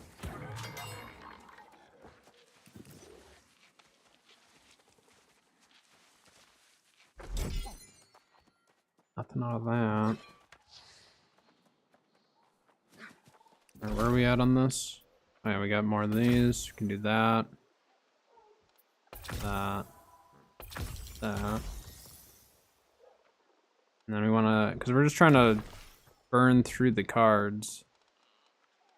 We can do that one. That'll fill that. Craft gypsum ore. We can go back to settlement and do that. We have to. Skin tier 5 animals. I'm using great cleave. Okay.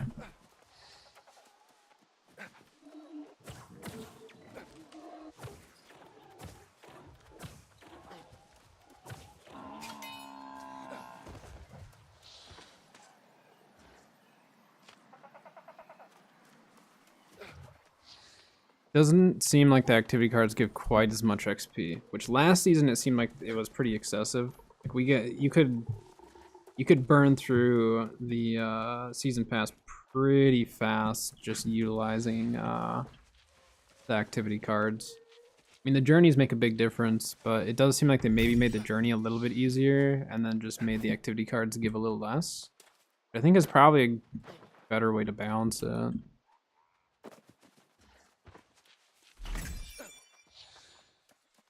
I like this event because like there's stuff along the path while you're running, so like it seems like there's almost always something to do, you know.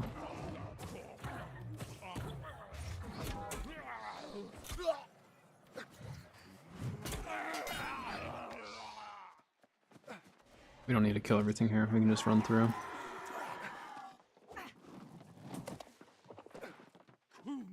And we'll save Heart Rune for the big guy. Make it easy. Server seems not bad. I may try to do an OPR or two. I'm just like hesitant because of the crashes.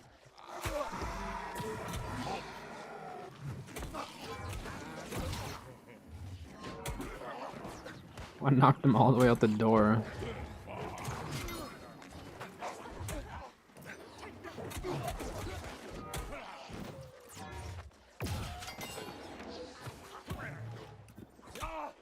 Let's do it. We'll see.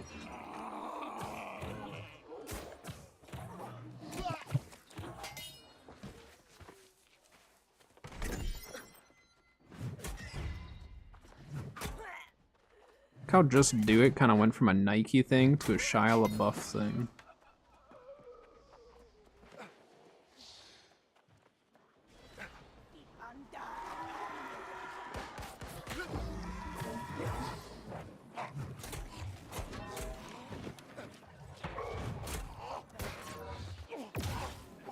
Not fair, they get dual pistols. We don't even have single pistols.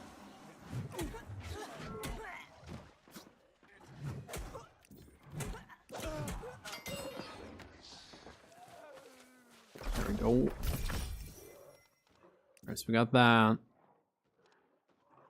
Oh, killing enemies with magic, so we could do that one. Here, I'll figure it out. Figure this out. You're the big guy up top. He's breathing really heavily.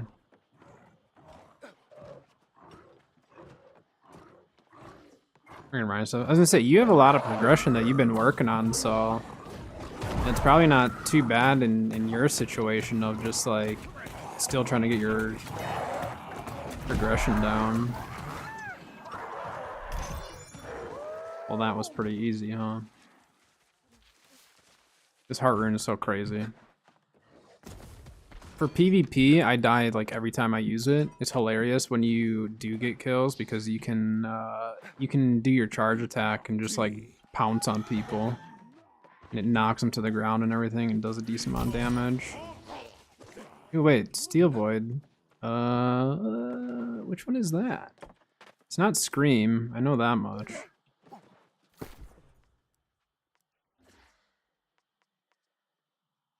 Righteous Blade, and then... Yeah, nothing great. I don't think they added any to Morningdale, which is kind of a bummer, because Morningdale has really good craft mods available. Like you can get Insatiable Gravity Bell, you can get Fireball, Star Metal Weaponsmith Charms. Like Morningdale is fantastic when it comes to craft mods. Obviously, again, still RNG, still have to hope that you pull them, but And we need to see, you used to be able to pull the loot from this chest out the side. And then you can aggro him and just drag him over here.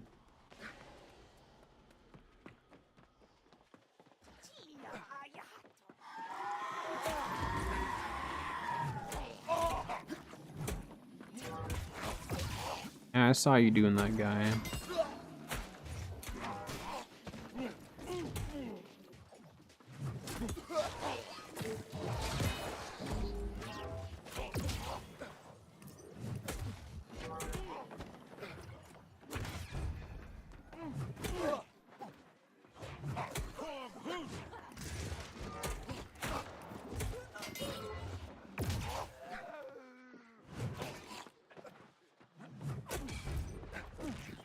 These guys are so annoying. It's like when they have their stupid lightning fortified junk, they're so hard to kill. DPS build has an easier time typically, but with this build it takes a little longer. Still not bad though. Not for a healer.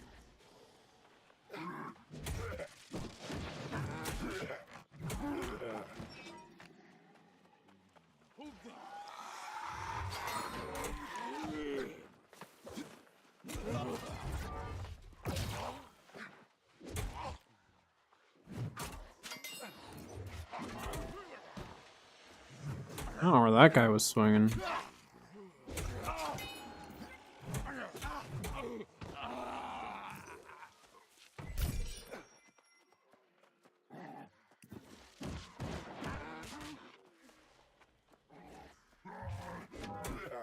away.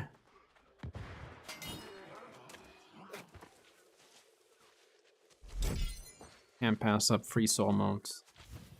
Not when they're that easy.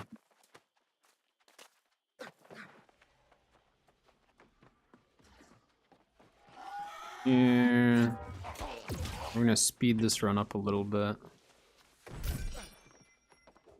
We don't actually need to kill all the ads. The ads don't drop anything for us here. It's just the loot chests.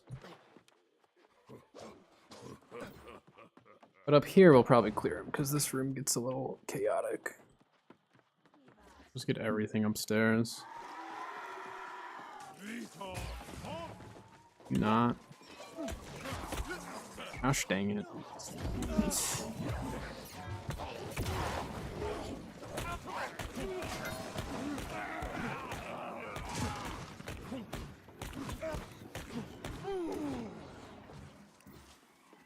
Much faster they die when we just pop the heart rune. Every light attack we're doing 2100. And you attack like as fast as if you were using a hatchet.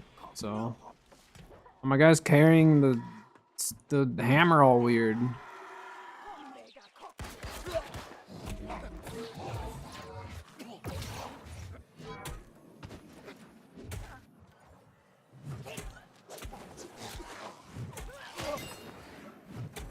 This guy actually came up the stairs. Normally he just stays down there.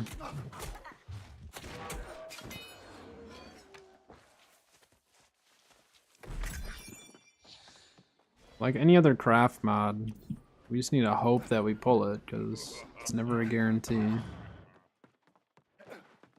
At least we're pulling more craft mods here though. Brim we hardly pulled any.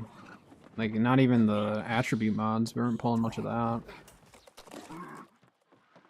I should probably check and see what attribute mods are selling for, just because like I have hundreds of each.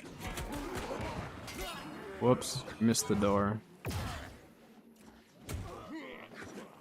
Missed. Ow.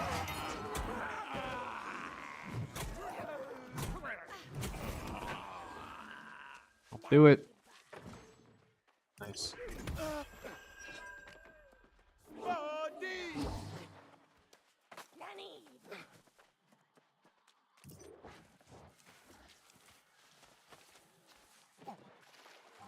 All right. We're moving right along now. Now that the servers stayed up long enough to just keep pushing it.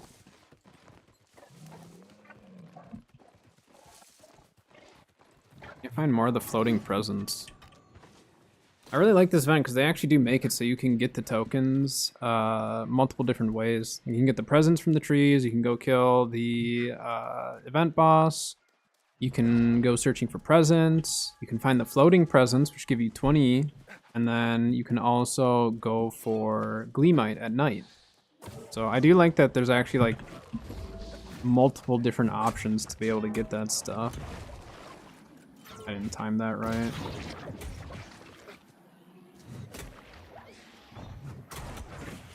I didn't time that right either.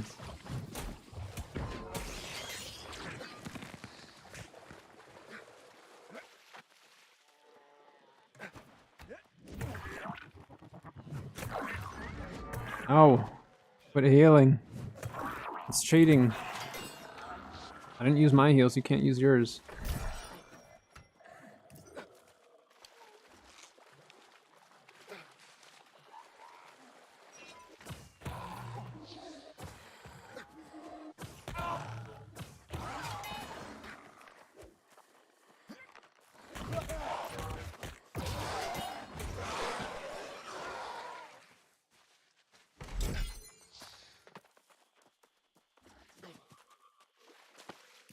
So far, the whole route is pretty much the same, minus just like that, not the first area, but the second area.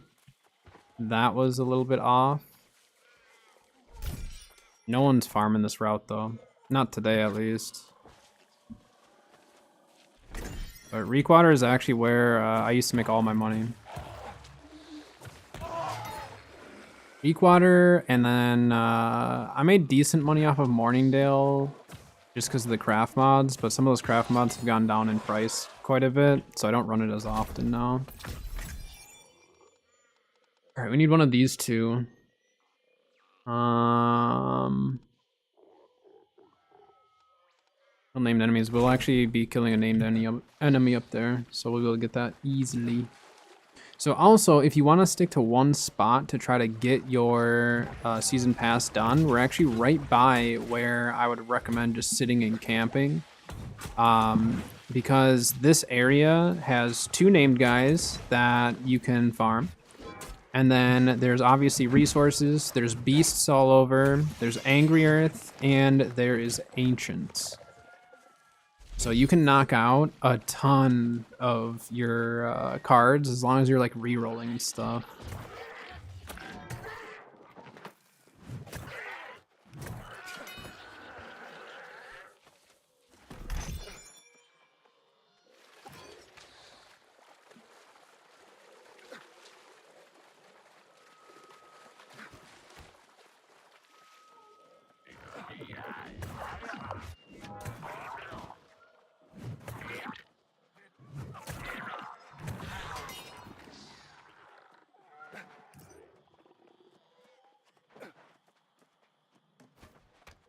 Come through here, it looks like.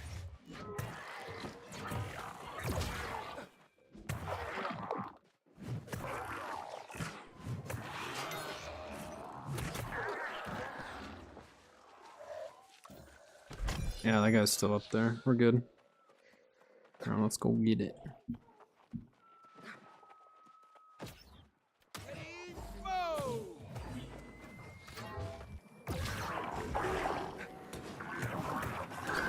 Yeah, your charged heavy attack does a knockdown, and you can literally just keep stuff knocked down, but your light attacks are just gonna do so much consistent damage.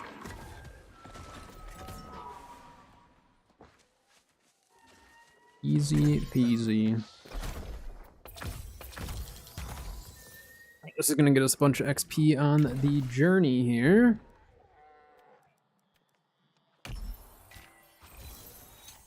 There we go.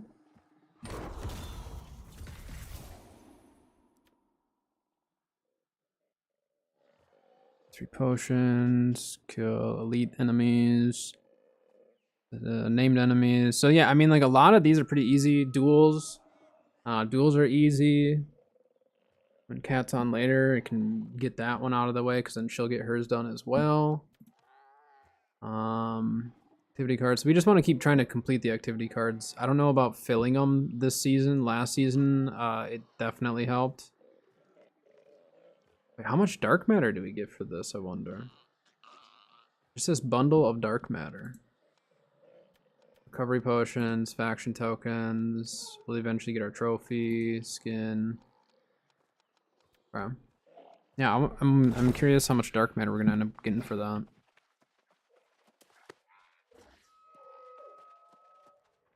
But this is like a good way of getting your season pass done, being able to go and farm loot, kind of passively just like get your season pass rolling while you're doing other stuff.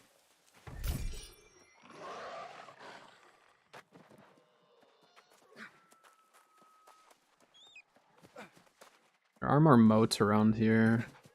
Farm some of them. I'm not gonna go too crazy though.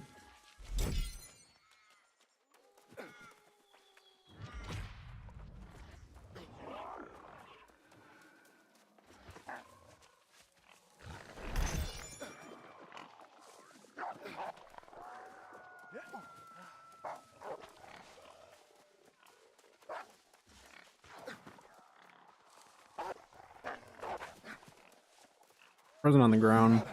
I was like, where is it? I don't see it on the ground. I thought maybe it just wasn't showing up, but gosh dang it, stupid wolf. Or pig or whatever it was. Get away from me.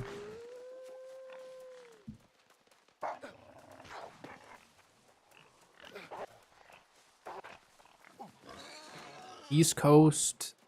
I'm actually amazed the amount of people who are on the West Coast that I've been seeing recently. But yeah, I think a good majority of the people who are playing NA are on US East. But again, I don't know why I'm seeing more like West Coast now.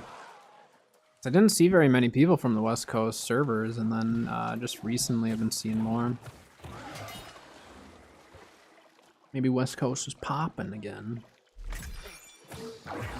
Alright, good. It's not nature resistant. If it's nature resistant, this fight sucks as a healer.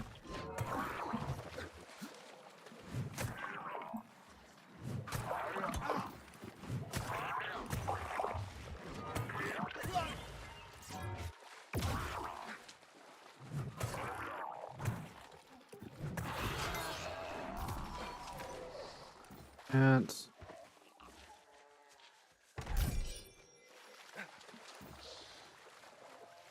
this.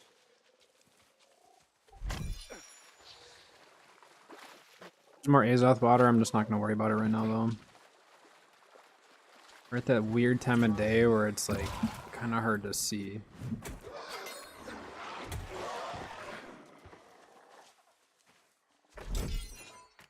It's Gauntlet Charm. I mean, we're getting craft mods, so it's just kind of a matter of time, right?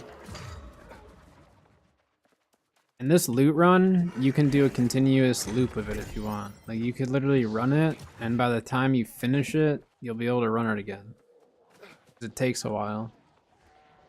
I'm not saying the servers still stay up, it still takes a while.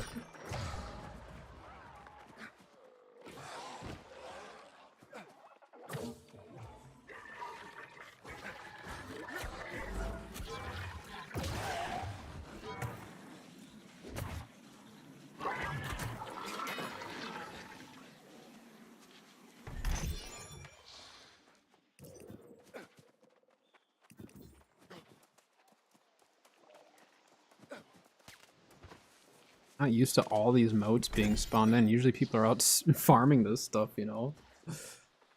So, I mean, again, if you don't care as much about the new content right away... Wait, they removed this one. Or is it just not here? No, someone did farm this one. Okay. If you don't care as much about, like, burning through the new season or the new event, I would highly recommend literally go out and farm. Like, farming is great right now because there's no one else doing it. Everyone else is doing that content, the new content. So... if you want easy access, you don't like fighting people for some of the resource farms, now is the time.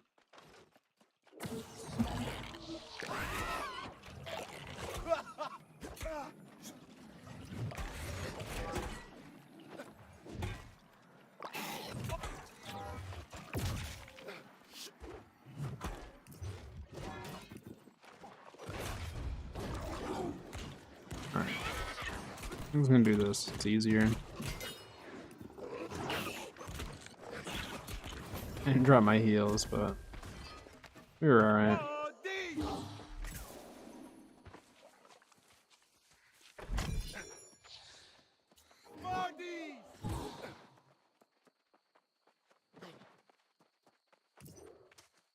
I need to test Divine Embrace as well to make sure that the refreshing is actually working. No, the refreshing Divine Embrace is working.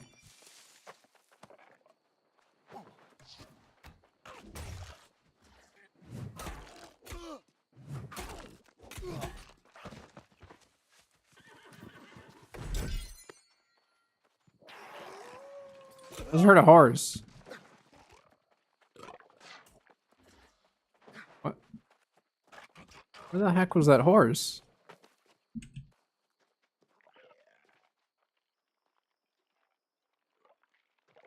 Fight all this stuff right now. I'm gonna hide and wait. Come on. Come on, get. There you go.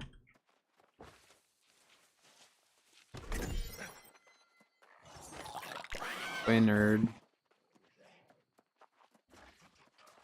Do this the non-combat way.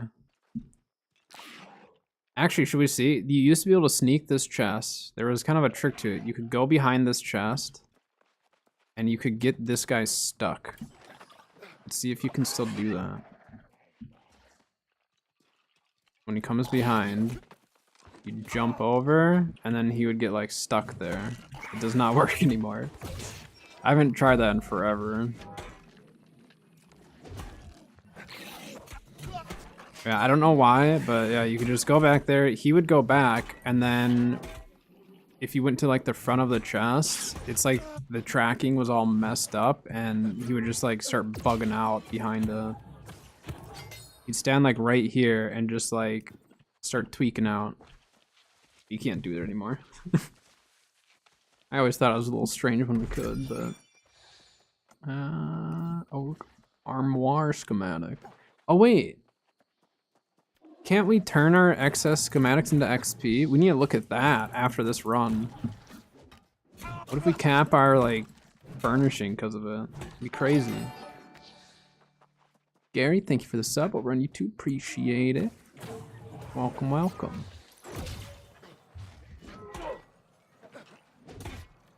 Get bonked, nerd. Oh, people are farming mithril, that's why. Man, I heard that guy from really far away then. I'm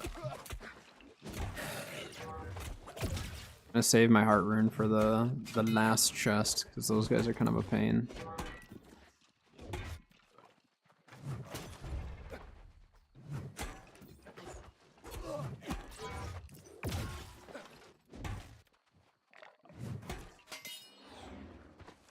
That guy normally doesn't get kited up here. Typically that spear shield guy just stays down there, and you can go down and grab this and go, but this time I decided to go to us.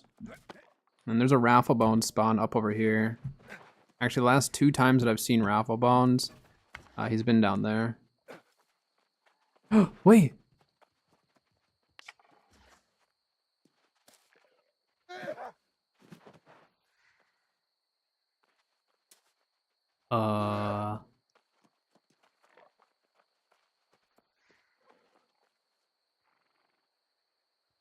I'm going for it.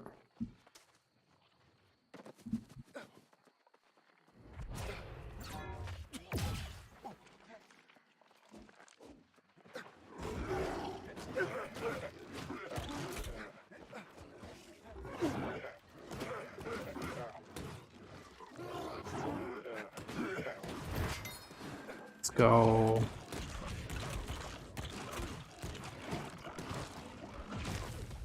Let's go. I don't even care if I didn't get anything good. I got dark matter from it. What are the chances that literally, as I'm saying, this is the last time I saw Raffle Bones was right here. Who happens to be there this time? Raffle Bones.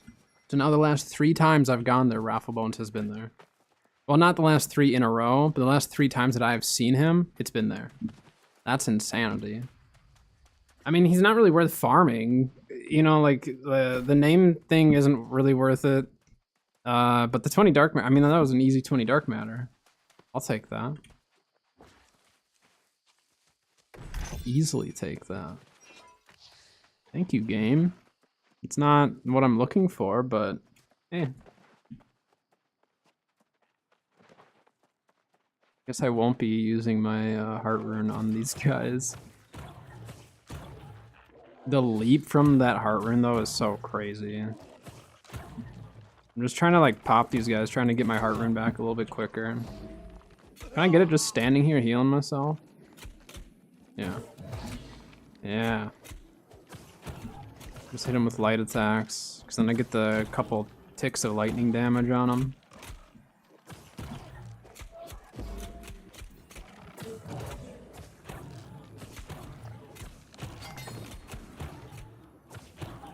With a cooldown reduction though, you just keep landing light attacks.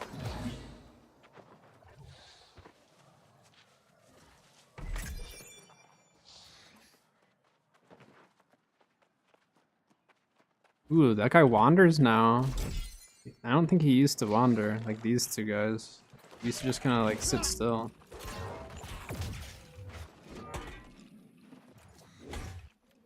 We'll get our heart rune back in time to be able to take these guys.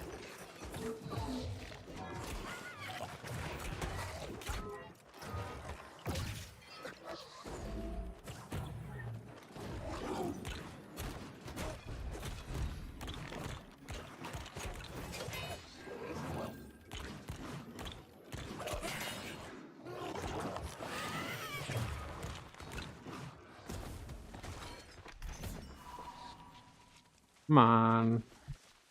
The last chest. Dang it. I mean, we got way more craft mods though on this run than in Shattered or Brimstone.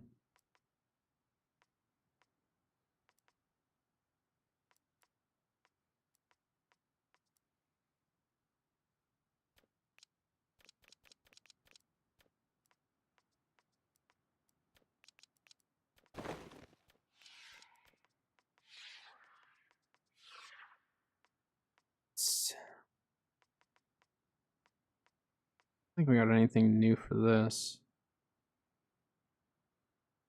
So then how do we turn this into XP? That was in this patch, right? Broken winds, well that's not very useful with the new artifact. Let's go back to Brim and take a look at those. I have a ton of music sheets and stuff, and I want to see how that works.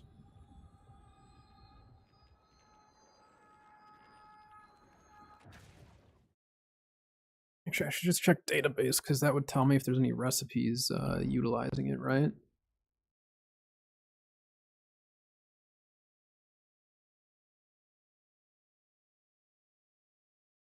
Let's just look at this one.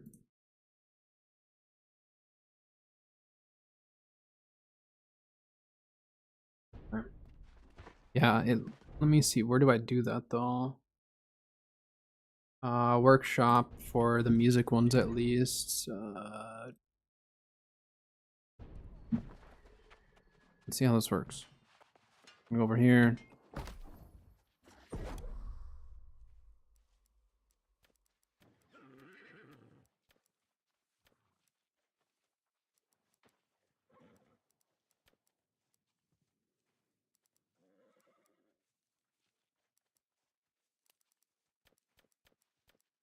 Research gathering. Yeah. Look at that.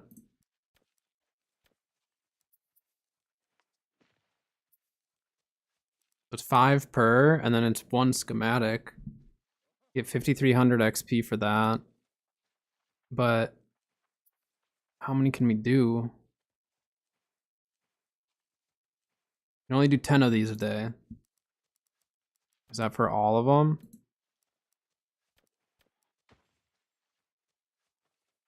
10. Oh, look at, you can use the broken hatchets now. And all this junk.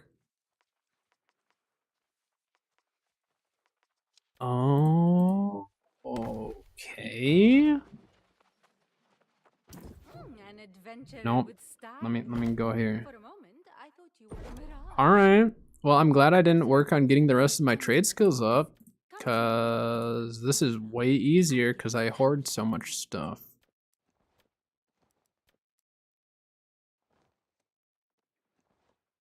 And items.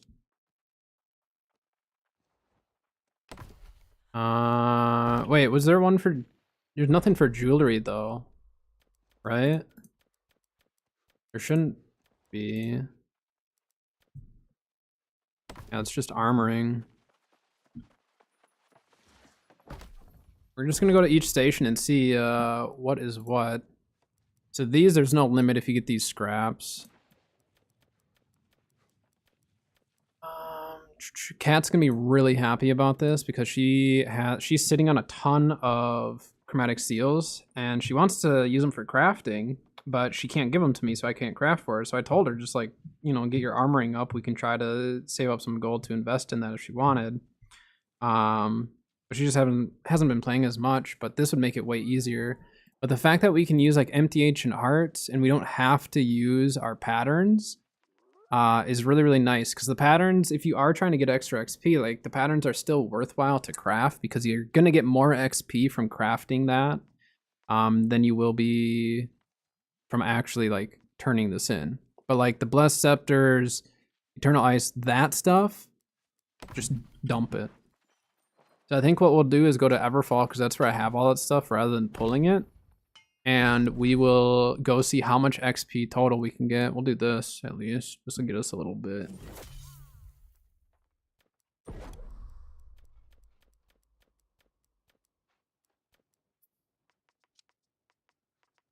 Yeah, so all the lower tier schematics as well, that once you learn them, you don't need them. That's the type of stuff that we're gonna break down. So some of that, let's put some of this stuff away, and then we'll grab the furnishing one, or let's just go to Everfall to make it easy. Just need to make sure none of these were timeless shards. No, they're not. I mean, this is a great quality of life patch, honestly, or patch season, however you want to say it. I'm happy with the quality of life so far. The servers they'll figure out the servers, so I'm not really sweating that. I mean, it sucks to have instability, but we'll get over it.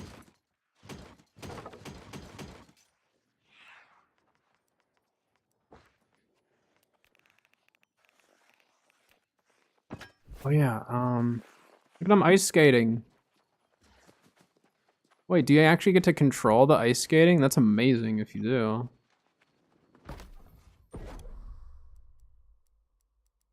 So I want to check in here. Yeah, these are what I was thinking. So 200 platinum ore, 20 solvent. Ooh, look how much smelting you get. I mean, we don't really need that for smelting, but it's a lot of XP.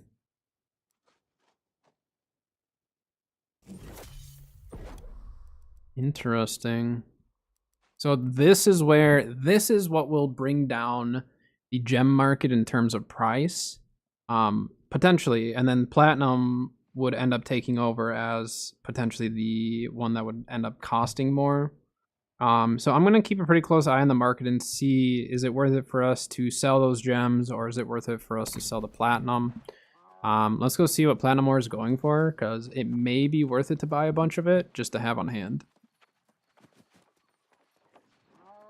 I'm assuming it's gonna go up in price as people are seeing the stuff. I'm sure it already has gone up. It's not too bad. I mean, that's the highest platinum's been in a bit, I feel.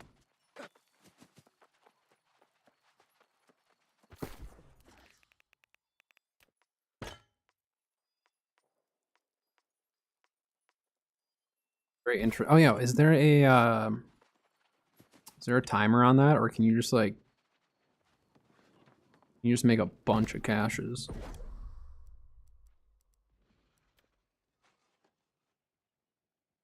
Oh, no, there's 0% chance of getting bonus. Okay. So then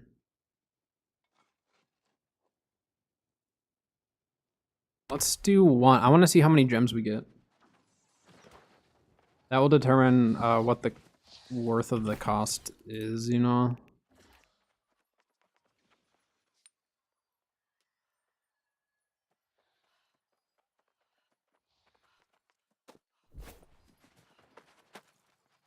Then we're gonna head over to Everfall to level up all of our trade skills that we're able to. And we'll just pull like some of the furnishing stuff there. Give us a whole bunch of smelting XP, which that doesn't matter. But what do we get out of this?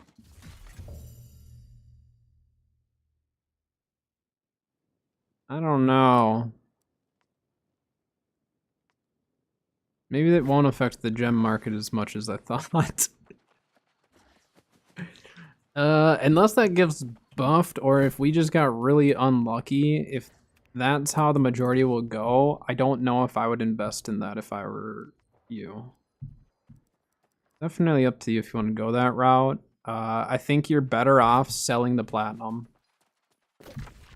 For now, I would sell platinum unless you're getting lucky and getting the better stuff. I just don't know. It doesn't... I mean, that one didn't seem great.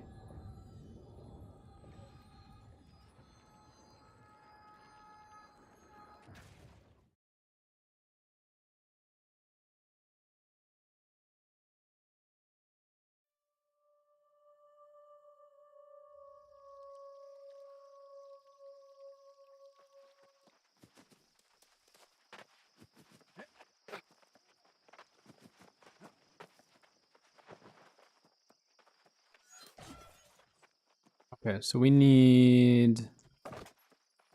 just grab a couple stacks of junk. Grab this. If we go by weight, it should show us what we have the most of. Yeah. Chrysale with the sub, tier 1 sub. Thank you.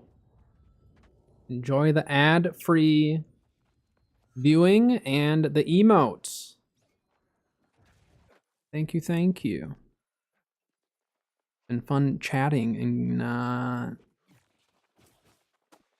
getting to talk over the last few days. Any of these are not worth it. We're gonna put that into weaponsmithing. Oh no, the music sheets don't weigh anything.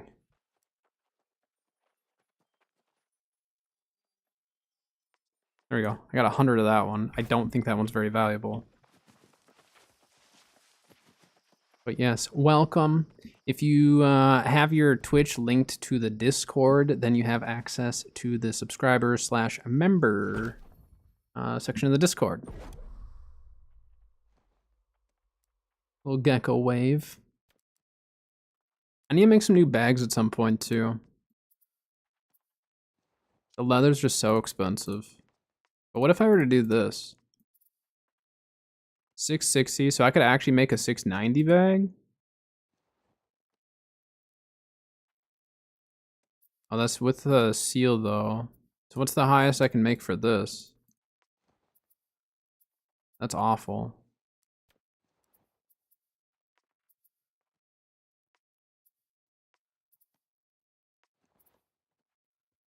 So you can do 690 if you do dark leather. I need to get some 700 bags at some point. They're just so expensive that I just have not worried about it.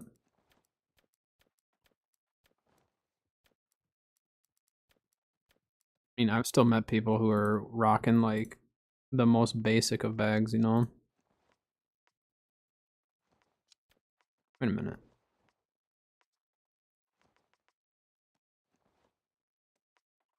We not have...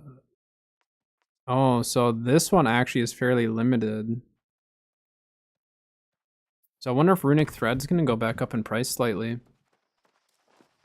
And then what about these? Can we do recipes? Because, like, I'll take the aptitude chests, you know? The heck is a bizarre pearl?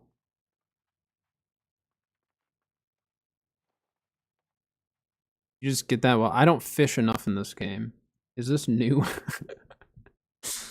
I hit 200 fishing and then I stopped.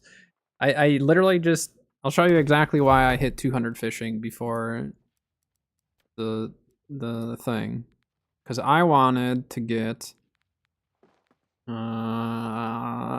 this one. Your achievement maximum caliber, get all trade skills up to 200. I wanted to get that before the expansion because I knew that it was going up to 250.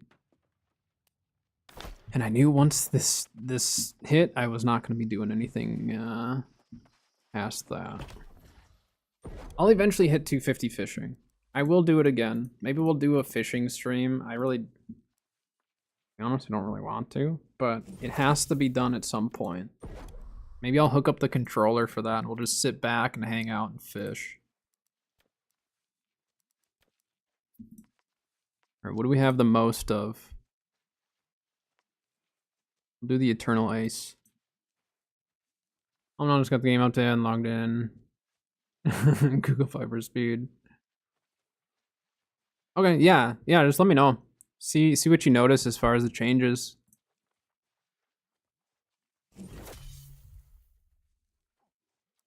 That's not much XP that you can get, but you can get it on a daily basis, right? So it's not a ton. I think it's gonna help. Let's go try the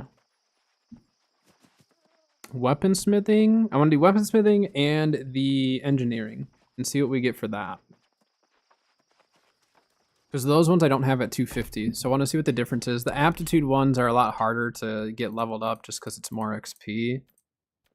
Or at least it feels like it is.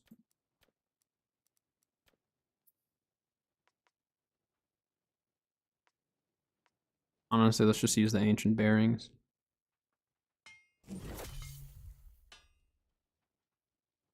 So it gave us like just under half a level probably total. You can get 62k a day.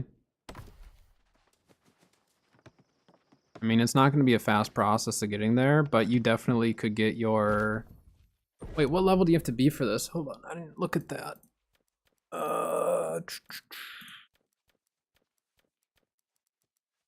Gosh, there's so many tabs now.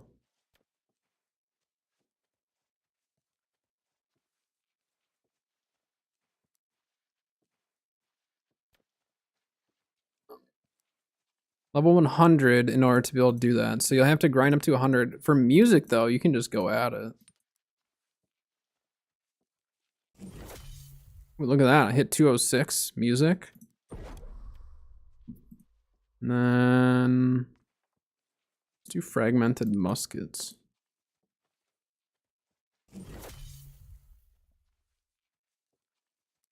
So yeah, you get less than half a level for where I'm at, which is like 209. So it's not great. It's not the worst, but it's not that fantastic. But again, it's free. It's free XP. That's what we need to remember. It's free XP. They're just handing it to us. We'll be okay. Because that's daily, and it gives us... They at least gave us something to do with that stuff, you know? What all the stuff I'll be able to craft, though, once I get higher. Ooh. Oh, look at that furnishing stuff. I need to get my furnishing up. This stuff is sweet.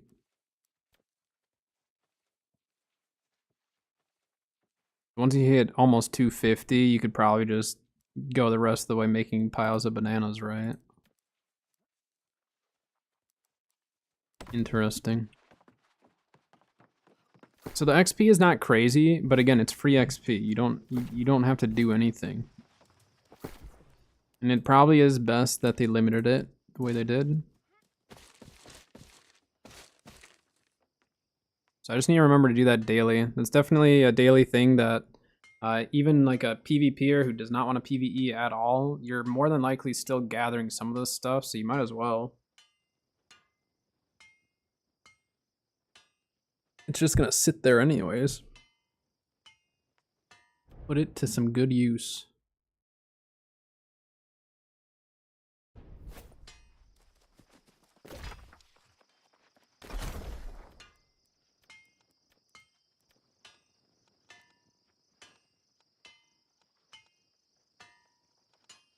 Okay. I'm not too worried about like burning through the season pass right away, so that's why I'm not gonna like overly focus it. We'll want to do the seasonal quest line. That'll get us a bunch of you know, completion towards the season pass as well. So we'll be doing that. Elite enemies named.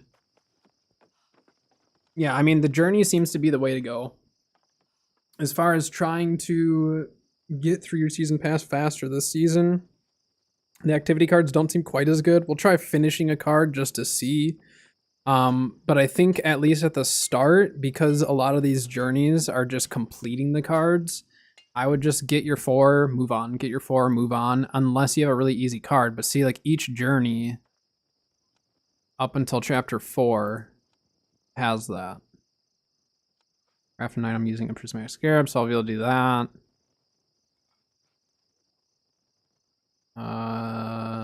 Okay. 100,000 faction tokens, that'll be really easy. That won't take very long. There's... Okay.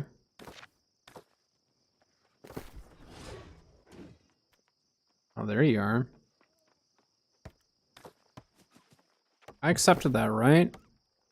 Yes. I don't know why it showed you at the bottom. That was weird. Okay. Let's open this up. Give me my materia. We have enough materia to craft stuff now. Yeah. Oh wait, this is the regular materia. It's not the dense. Oh, wait. Do they give us dense? I'm gonna butcher it. Carabos. Thank you for the sub over on YouTube. I'm bad at pronunciations, as I have said before, so please correct me if I'm incorrect. Do we get the dense materia later? That's just regular materia. You get dense materia out of premium track. There. So you get dense materia starting at level 27. So we'll have to get to 27 in order to actually get the dense materia. That is the materia that most of us are going to want in order to make some of that gear. Yeah, and then from then on, it seems like that's what we get is the dense. It's probably good that they didn't put dense materia in the premium track, at least so far I'm not seeing that. Just because then that begins to be a little bit pay to win. This is the one that I'm excited for. 67, we get 250 dark matter, 1,000 and 1,000 mutator material. That's a really good one. I mean, the free pass is really good. Honestly, like for those who really don't care about the overrides and stuff, I would probably just play based off of the free pass and then down the road see if it's worth it for you. I knew I was gonna get it anyways, so. All right, what's going on the server here?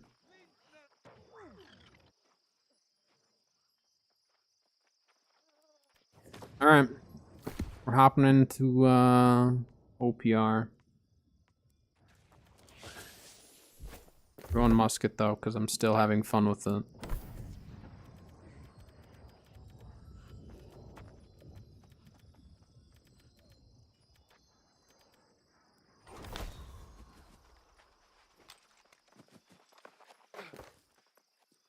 Please game. Just at least let me get one OPR in. Imagine if we pull the artifact immediately in. I didn't save my OPR caches. I don't know. I don't care. I don't care to save them, you know. Like, I knew that they were going to be adding some to the OPR caches for the artifacts, and I knew that they were shifting some of the loot around and all that, but I don't know, it's too much fun to open the loot.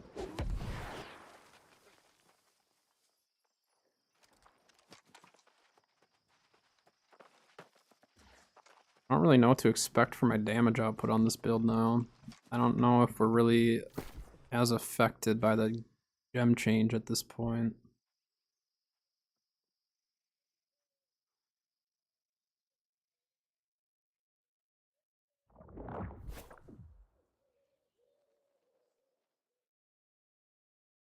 The nice thing though is we still have the 50% conversion. So actually, we should be doing more damage just because we have an extra 10% of our damage being converted, and we have 17-18% buff to our nature. Or anyone from Marama on our team? There's 2 other people. And then there's 2, 3. There's only 6 of us from Marama in this OPR. I hope that doesn't mean something bad.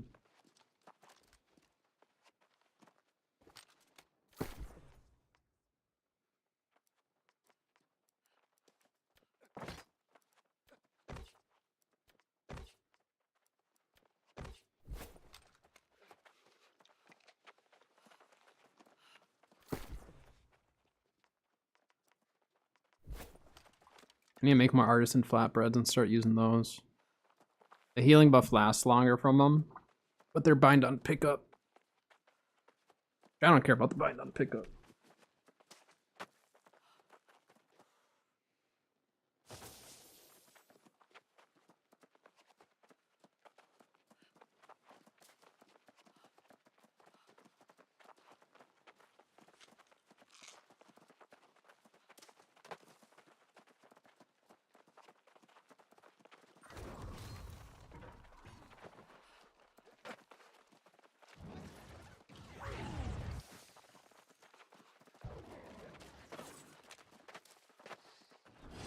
Let's do it. Let's do it.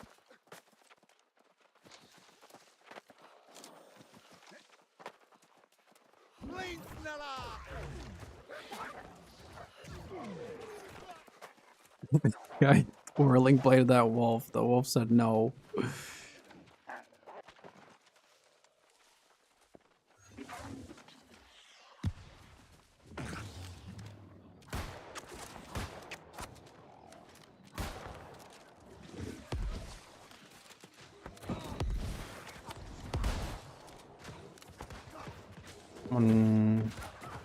I swore I saw someone right side.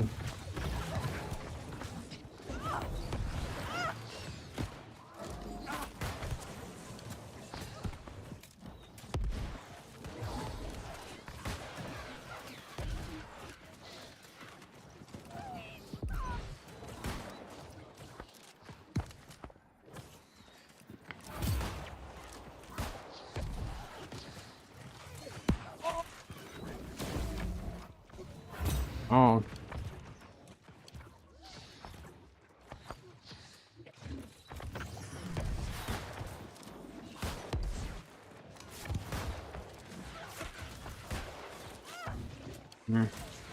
He wasn't in that healing circle. I might have gotten that. I'm gonna die though. Yeah. We lost the fight on the point. I should have just fallen back sooner, but I got greedy. OPRs are going to be a little funky for the first week here too, because people are trying out new stuff. Gem changes are definitely going to kind of shift where you're taking that damage and stuff. I'm probably going to try to change some of my build to have more elemental aversion as opposed to like that physical. Oh, I thought that was an enemy. It looked red.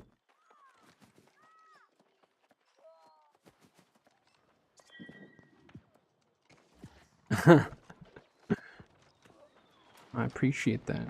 It's one of you in chat. I do appreciate it. Otherwise, I'll respond in a bit. Ooh.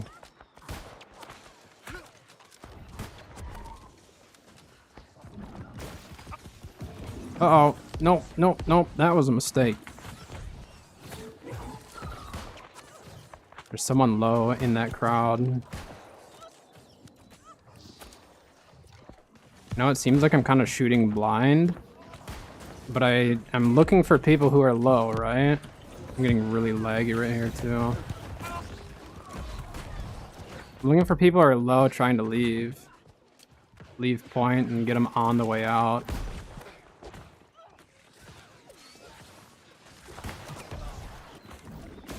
Yeah, I don't think we have a comp right now.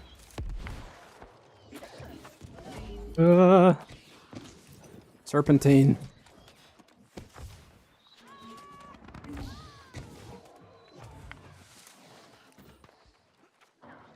All right, we're gonna go to Sun. We're not gonna win the team fight. That's the issue.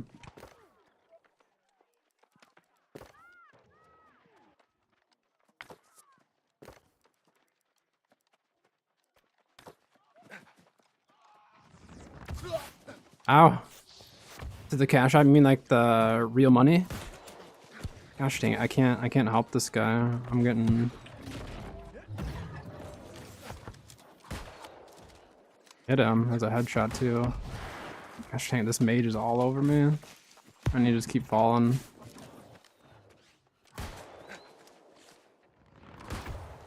Yeah, this mage is still shooting at me. Yeah, there's new armor. They actually put mounts in as well. There are a few mounts. Yeah, I slowed them, guy. Hit that guy in the back.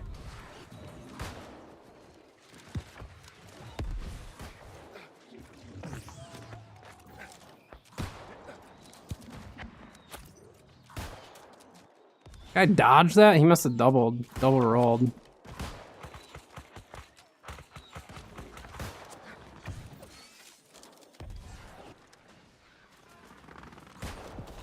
I don't know which mage was focusing me.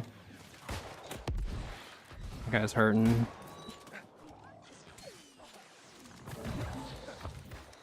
Look how weak the throw is now for that.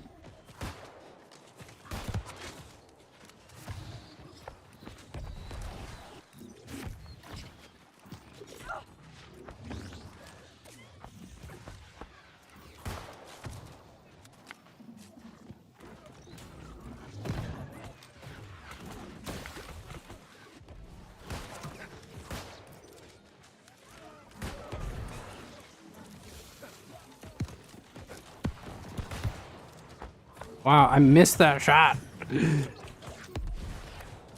He's gonna die. Oh, he got healed or something.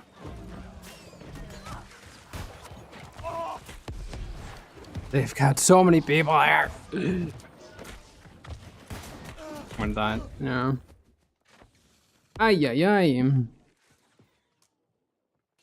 Armor sets the put in rotation for like transmog stuff. Yeah, I mean there's a decent amount of new stuff. They brought a few back. And then through the events shop or whatever, there's new stuff there as well. Like there's a lot of new stuff in both the event shop and in the like purchasable shop.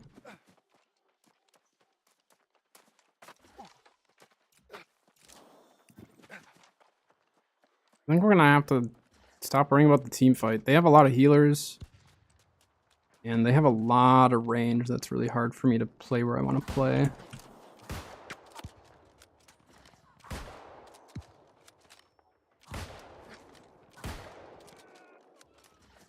Just go Sun and try to cut them off.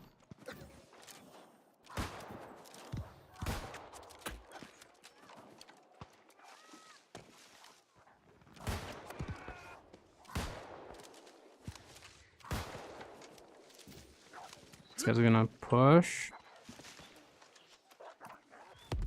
Yeah, we lost. We didn't have the comp for that fight. They had a much better Zerg than us.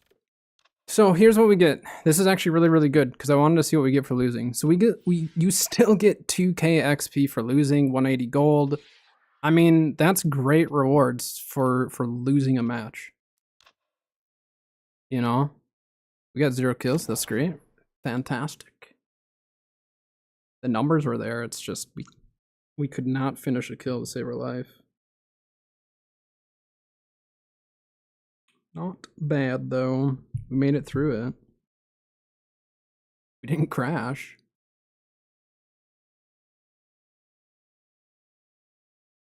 Question is, are we going to get a an artifact on the first one? Oh my gosh, you guys. First cash. This is probably the first time I've ever pulled. Oh no, I pulled Odo on the first kill. That's crazy though. Well, we have the knee guards. We have the knee guards.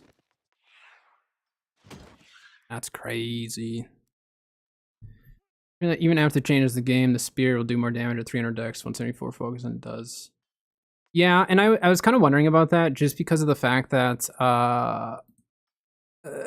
because it's still gonna focus, or like a spear is still gonna scale to a higher extent on a dex. But are you noticing, like, when you go the high focus, is it noticeable as far as the damage output you're doing? Like, does it still feel like you're doing a decent amount with that if you're going higher focus? OPR good farm for gear. I mean, I've pulled some decent gear from OPR. They did update the caches, so you should get better gear. There's different ways you can get to 700. Like, I'm not at full 700 on everything. I just try to get close. You know, to the point where I'm getting most of the attributes. If I'm missing one attribute, it's not a huge deal.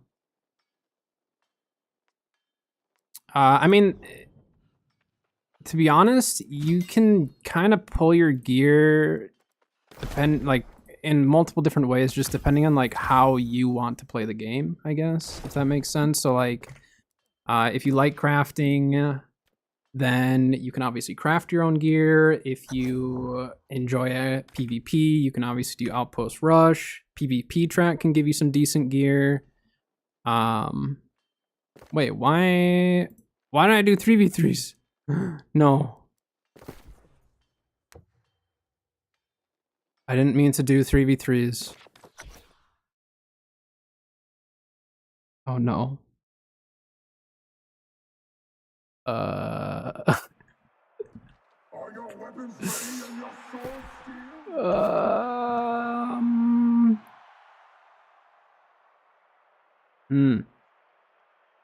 What do we have on our team then? I'm gonna change builds.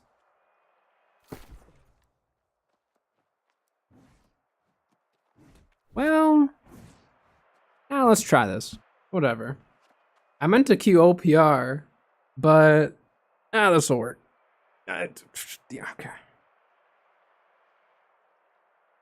My bad. Sorry, team. I don't want to respec though. We have a healer, a melee, and a range. Whoops. Post something? What'd they post? In order to mitigate some of the ongoing crashes. Oh, it was the new expedition that was crashing? Oh, so the expedition is actually turned off. It's disabled now.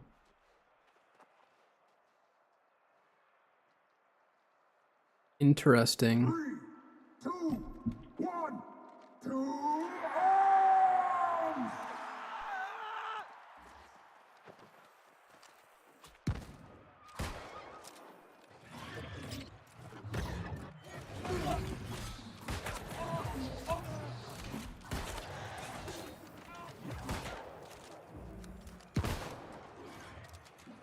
Where's their healer?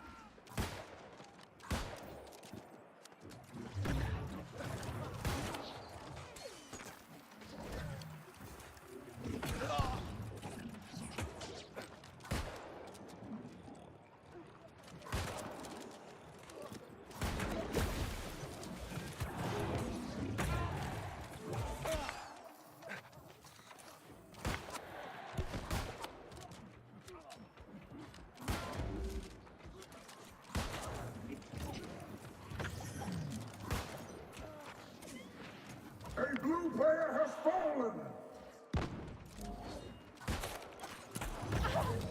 Yeah, I meant to kill an OPR with this build. This is not in any way a 3v3 build.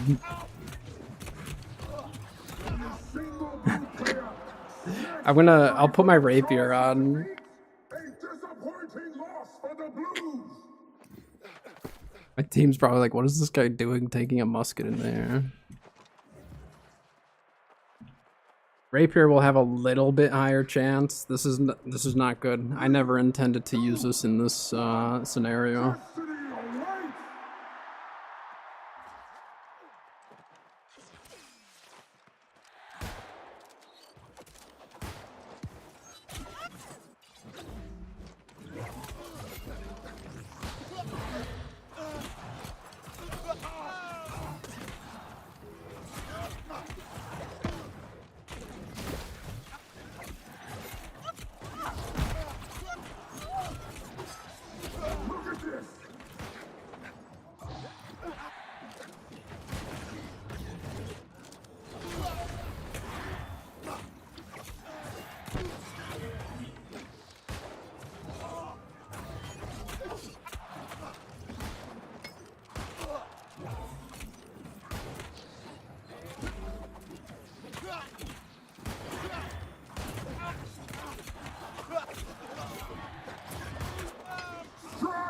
There we go. Rapier was a play.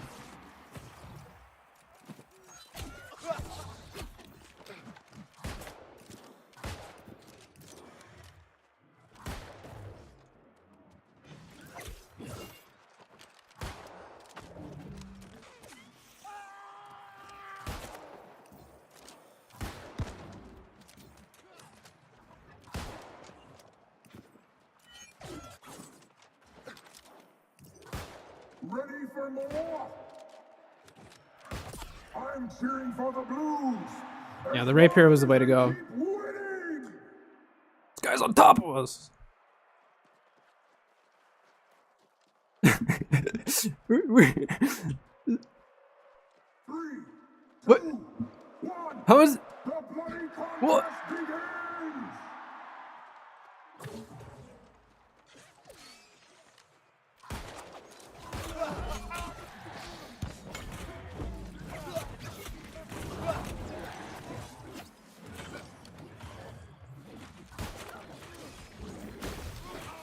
Blue player vanquished.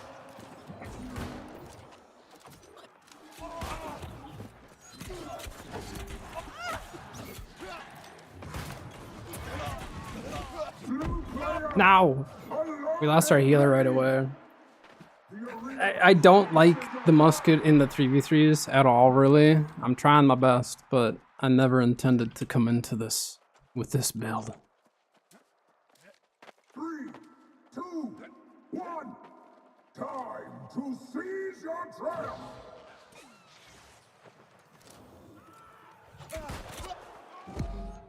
I'm trying to get one of them to separate here.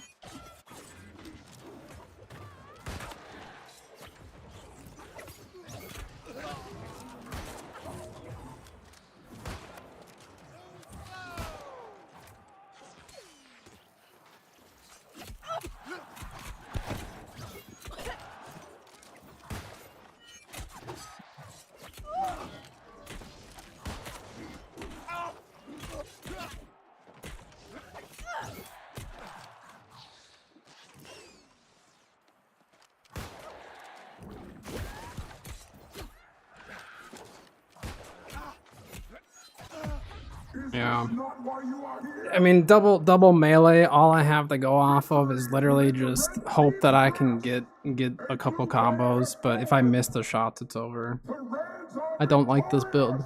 Don't let me do that again. That wasn't fun.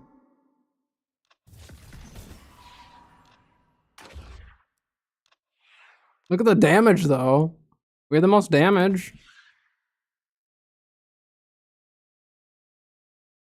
Ay, ay, ay. That was a mistake. I didn't like that. They hurt me.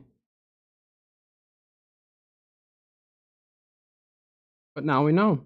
Don't do that. Don't use that build in 3v3s by any means.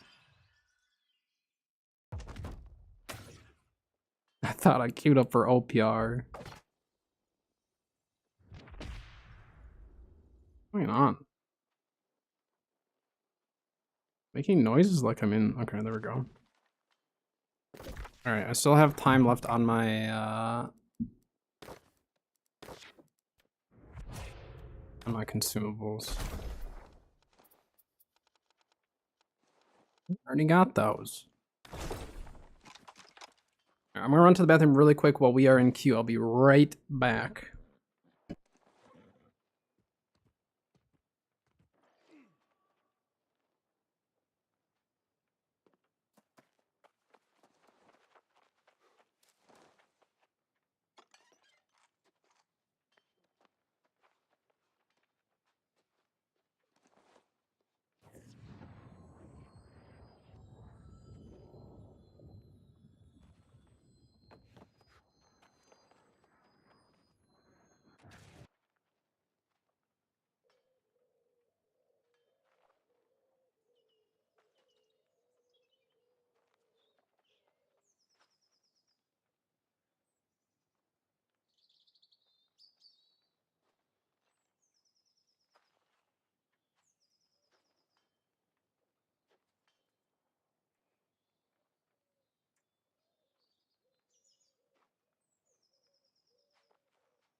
Alright. Let's do it. Let's get it. Get the dubs. Well, I don't really care about getting the dub. I do because I want to see how much XP we actually get. It should be 5,500 for a win in OPR, but 2K for a loss is amazing. I thought it was only like 2,500 or something before for a win.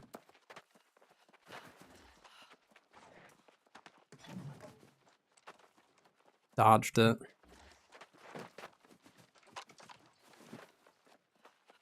I love the dolphin dive.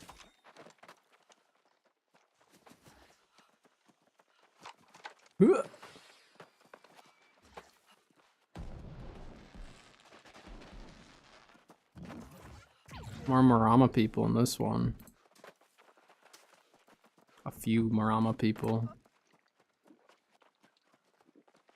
So with OPR, they actually made it so there's scaling now. So you will automatically scale up to 675 if you're below that. If you're at 675 or above, it will not do anything to you. But there is scaling. There's gear scaling.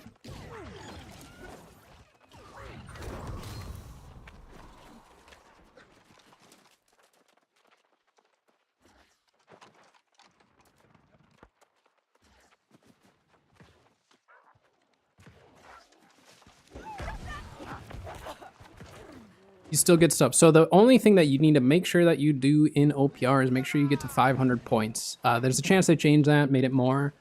But 500 points is the minimum that they want you to get in order to get your reward. So people can't just sit and spawn and AFK. We did so much damage on that guy to the left. Yeah, there's this whole group. We need to push on the point. No, where's our team? Yeah. I thought we had teammates on the point. We did not. The second I looked through that doorway, it was over.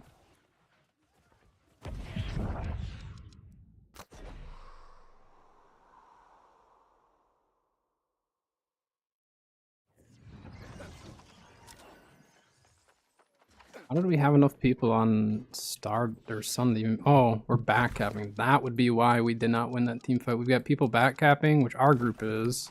Should I go with the group? It's kind of scary.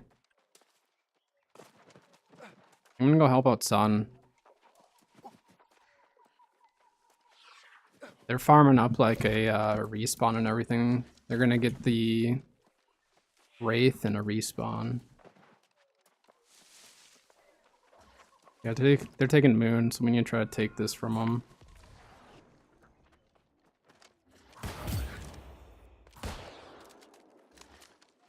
That was a good shot. I'm getting used to the bullet drop.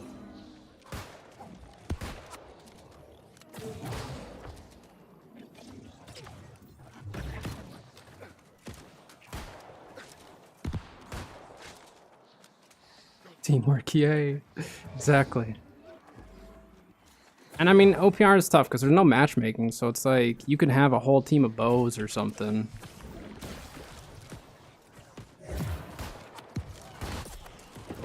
That guy should not have pushed that.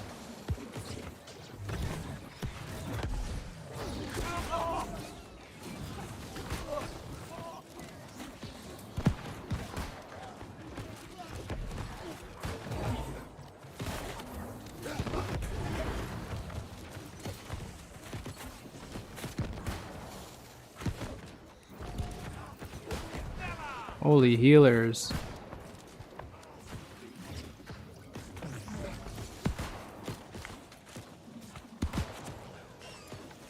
I stuck him. It's gonna blow up.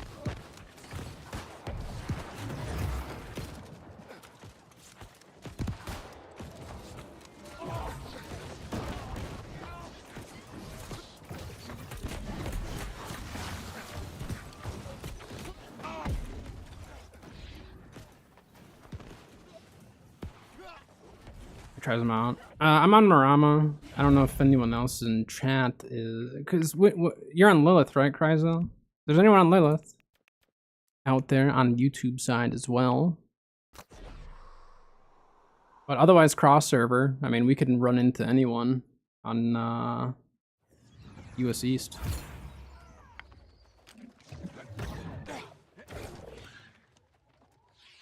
Just one guy back here.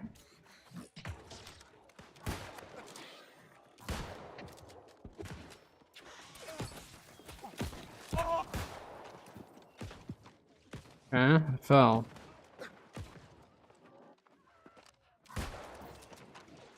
Yeah, you should be able, like, if you wanted to go to Marama, you should be able to transfer to that.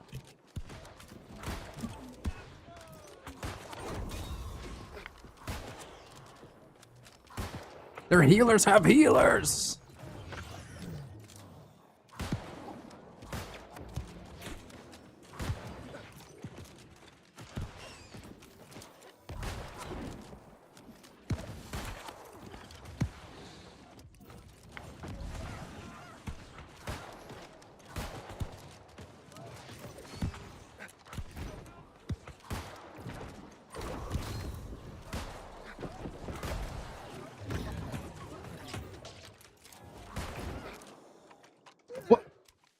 How did I just roll over the top of that?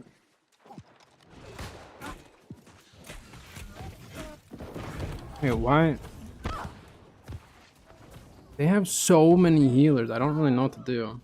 Keep the faction. Yeah, so the only thing, I think when you transfer servers, I need to remember now, but you should be able to transfer servers. It's going to remove all of your furnishing if you have a house. You can't be in a company, I don't believe. But it should save all of your faction stuff. But they did make it so you actually don't... Wait, maybe you don't have to leave anymore. I don't remember. They changed some stuff. But they changed stuff with transfers where now... I don't know if you necessarily... I don't know if you have to leave company even because of the queue times. They were trying to make it so people could transfer without having to do that.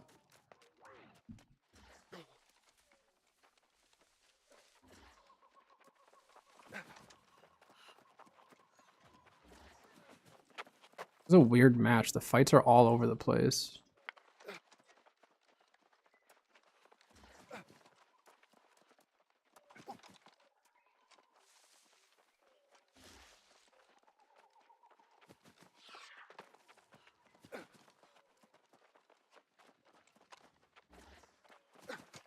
Baron's not for another 3 minutes.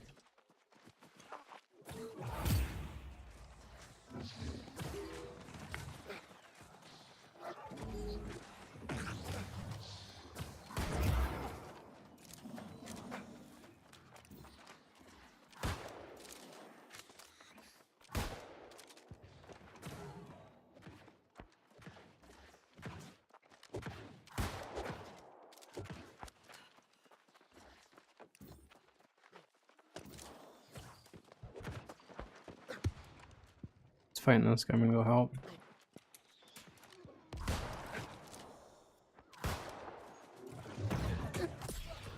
Got him.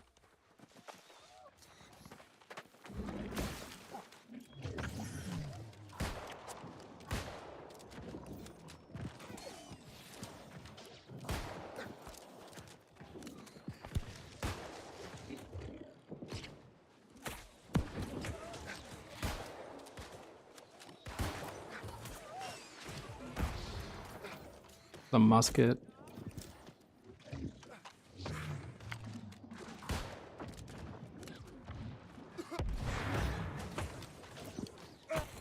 Yeah, I'm gonna die here. I overstayed my welcome on the right side. I should have backed up once they pushed up the door, and then went up top, and then tried to cover the rotation. That was a bad positioning. How recent was that you found that info? The recent release? Okay, good. There you go.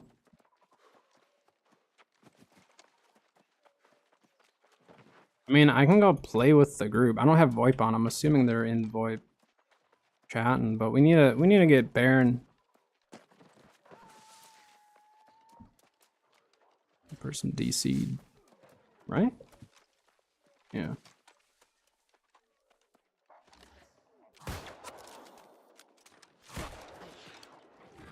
Yeah, we just need to fall back. He's got a group that he plays with, I'm sure is on right now. Yeah, see they're rotating together. I don't know where our team is.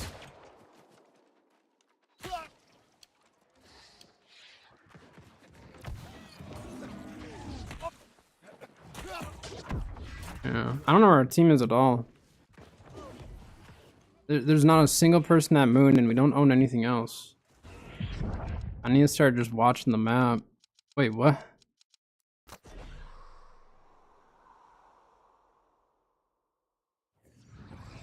Wait, why are we back here?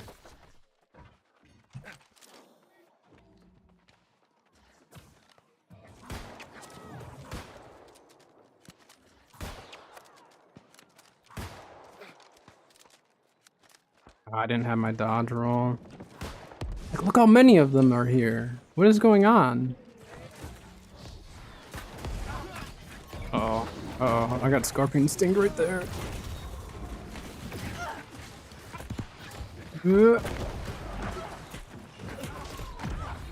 Why is their whole team here when Baron's coming up? And then my group, where are they? I thought they were getting, I don't know. This is such a weird match. They don't like the fights aren't normally this spread out. It's really, really hard for me to know where to focus right now. Oh my gosh.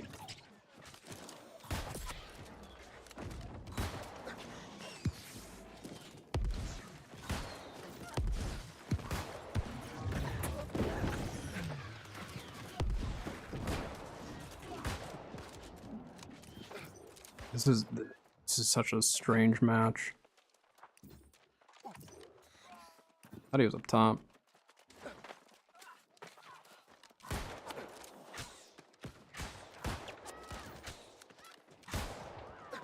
Someone got him.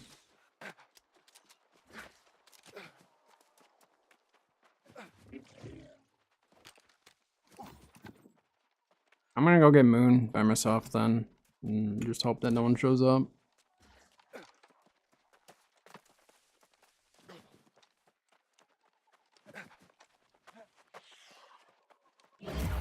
We're gonna lose Baron, we might as well try to.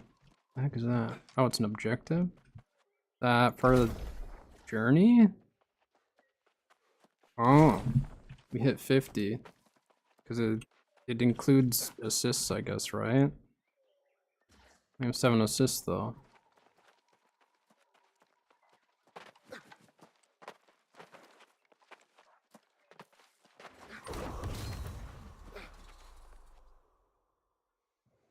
Rooney.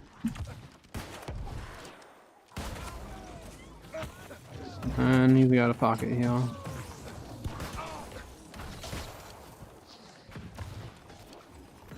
Go for the healer guy.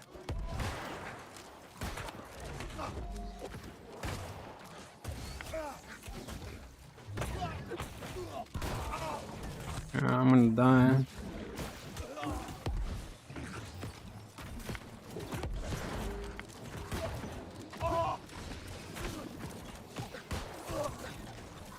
He's gonna blow up from the grenade.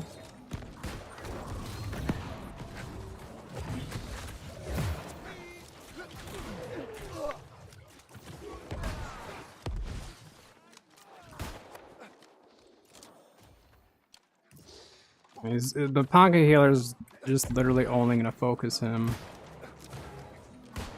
So we, like these 3, we need to be on the pocket, not on him.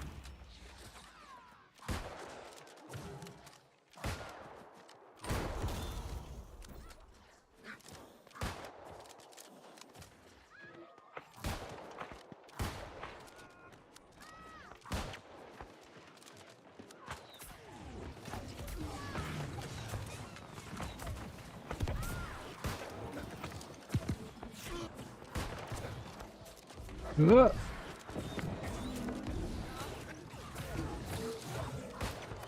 When in down, if someone's gonna pocket heal, ignore the DPS, go straight for the pocket. If the healer cannot heal their teammate's gonna try to peel for them and get caught in the crossfire almost every single time.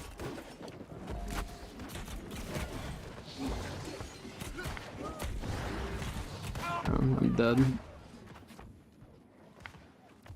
Always go for the healer.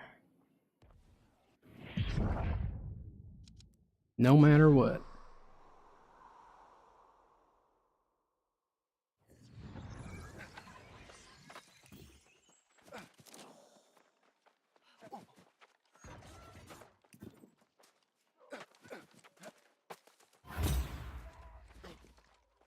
I don't think Great Axe is hitting more. I think some of it could be the gem changes. Potentially, depending on how people have their build set up right now.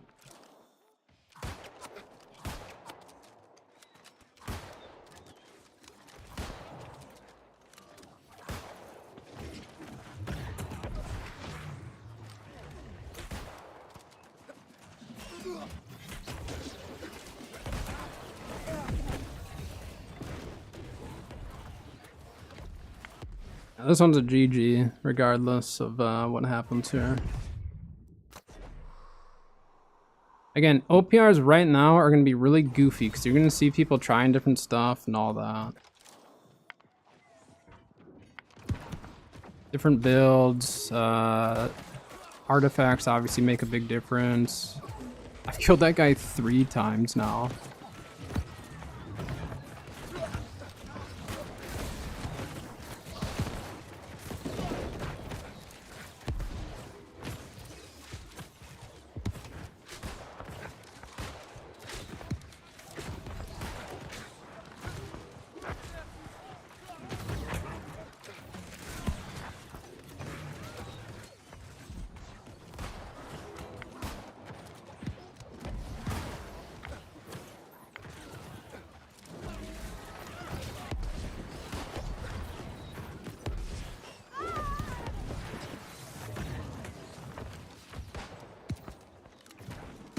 So with the artifacts, they're just one-off. Like you can only pull one of them,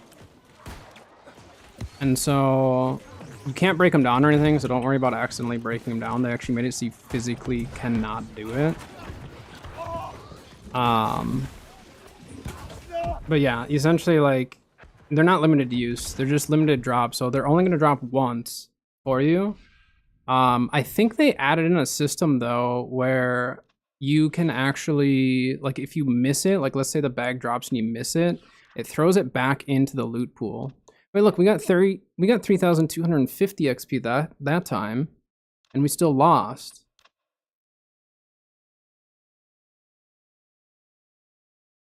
How does that work? Do you get more based on how well you do, or like how many points you get? It's really confusing. I don't know exactly how they lay that out, because last time we got 2K and then this time we got over 3K. When you win, you're supposed to get like 5K. So they're making actually the rewards for losing not bad at all. Based on how no, they buffed it all overall. So if you win, you can get 5,000 XP for PvP, and then you get 20 dark matter. And then if we lose, we still got 7 dark matter, right? And then we got the 3,200 XP. I mean, that's huge XP though.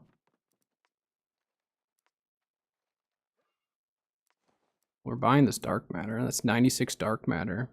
It's a good deal. So very interesting. I don't know exactly how the scoring works.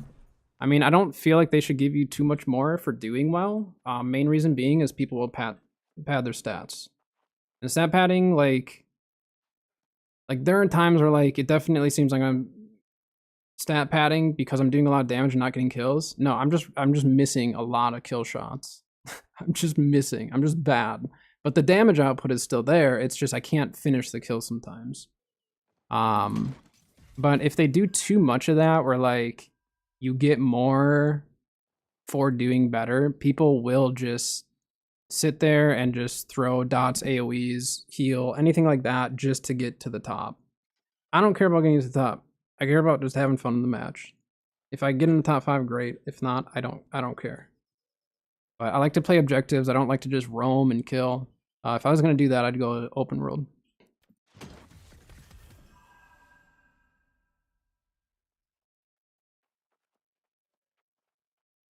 Those were almost decent.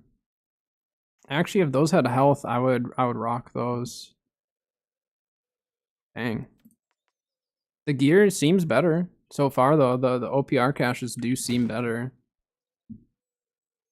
Like gear score wise, we've got, you know, a couple 690 pluses.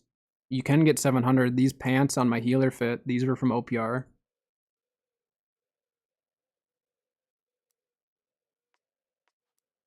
Yeah, that's cool. Really, really good buffs. But I think we're going to end stream there for the day. About a good 6.5 hours of the new season. Oh, it was a busy day today. Thank you a lot, you guys, for stopping in, hanging out, follows, subs, all that fun stuff. I really appreciate it. Tomorrow, like I said, is going to be my day where I'm going to focus on video stuff. I'm going to try to get some of the loot run videos done. As long as the server's, you know, working right.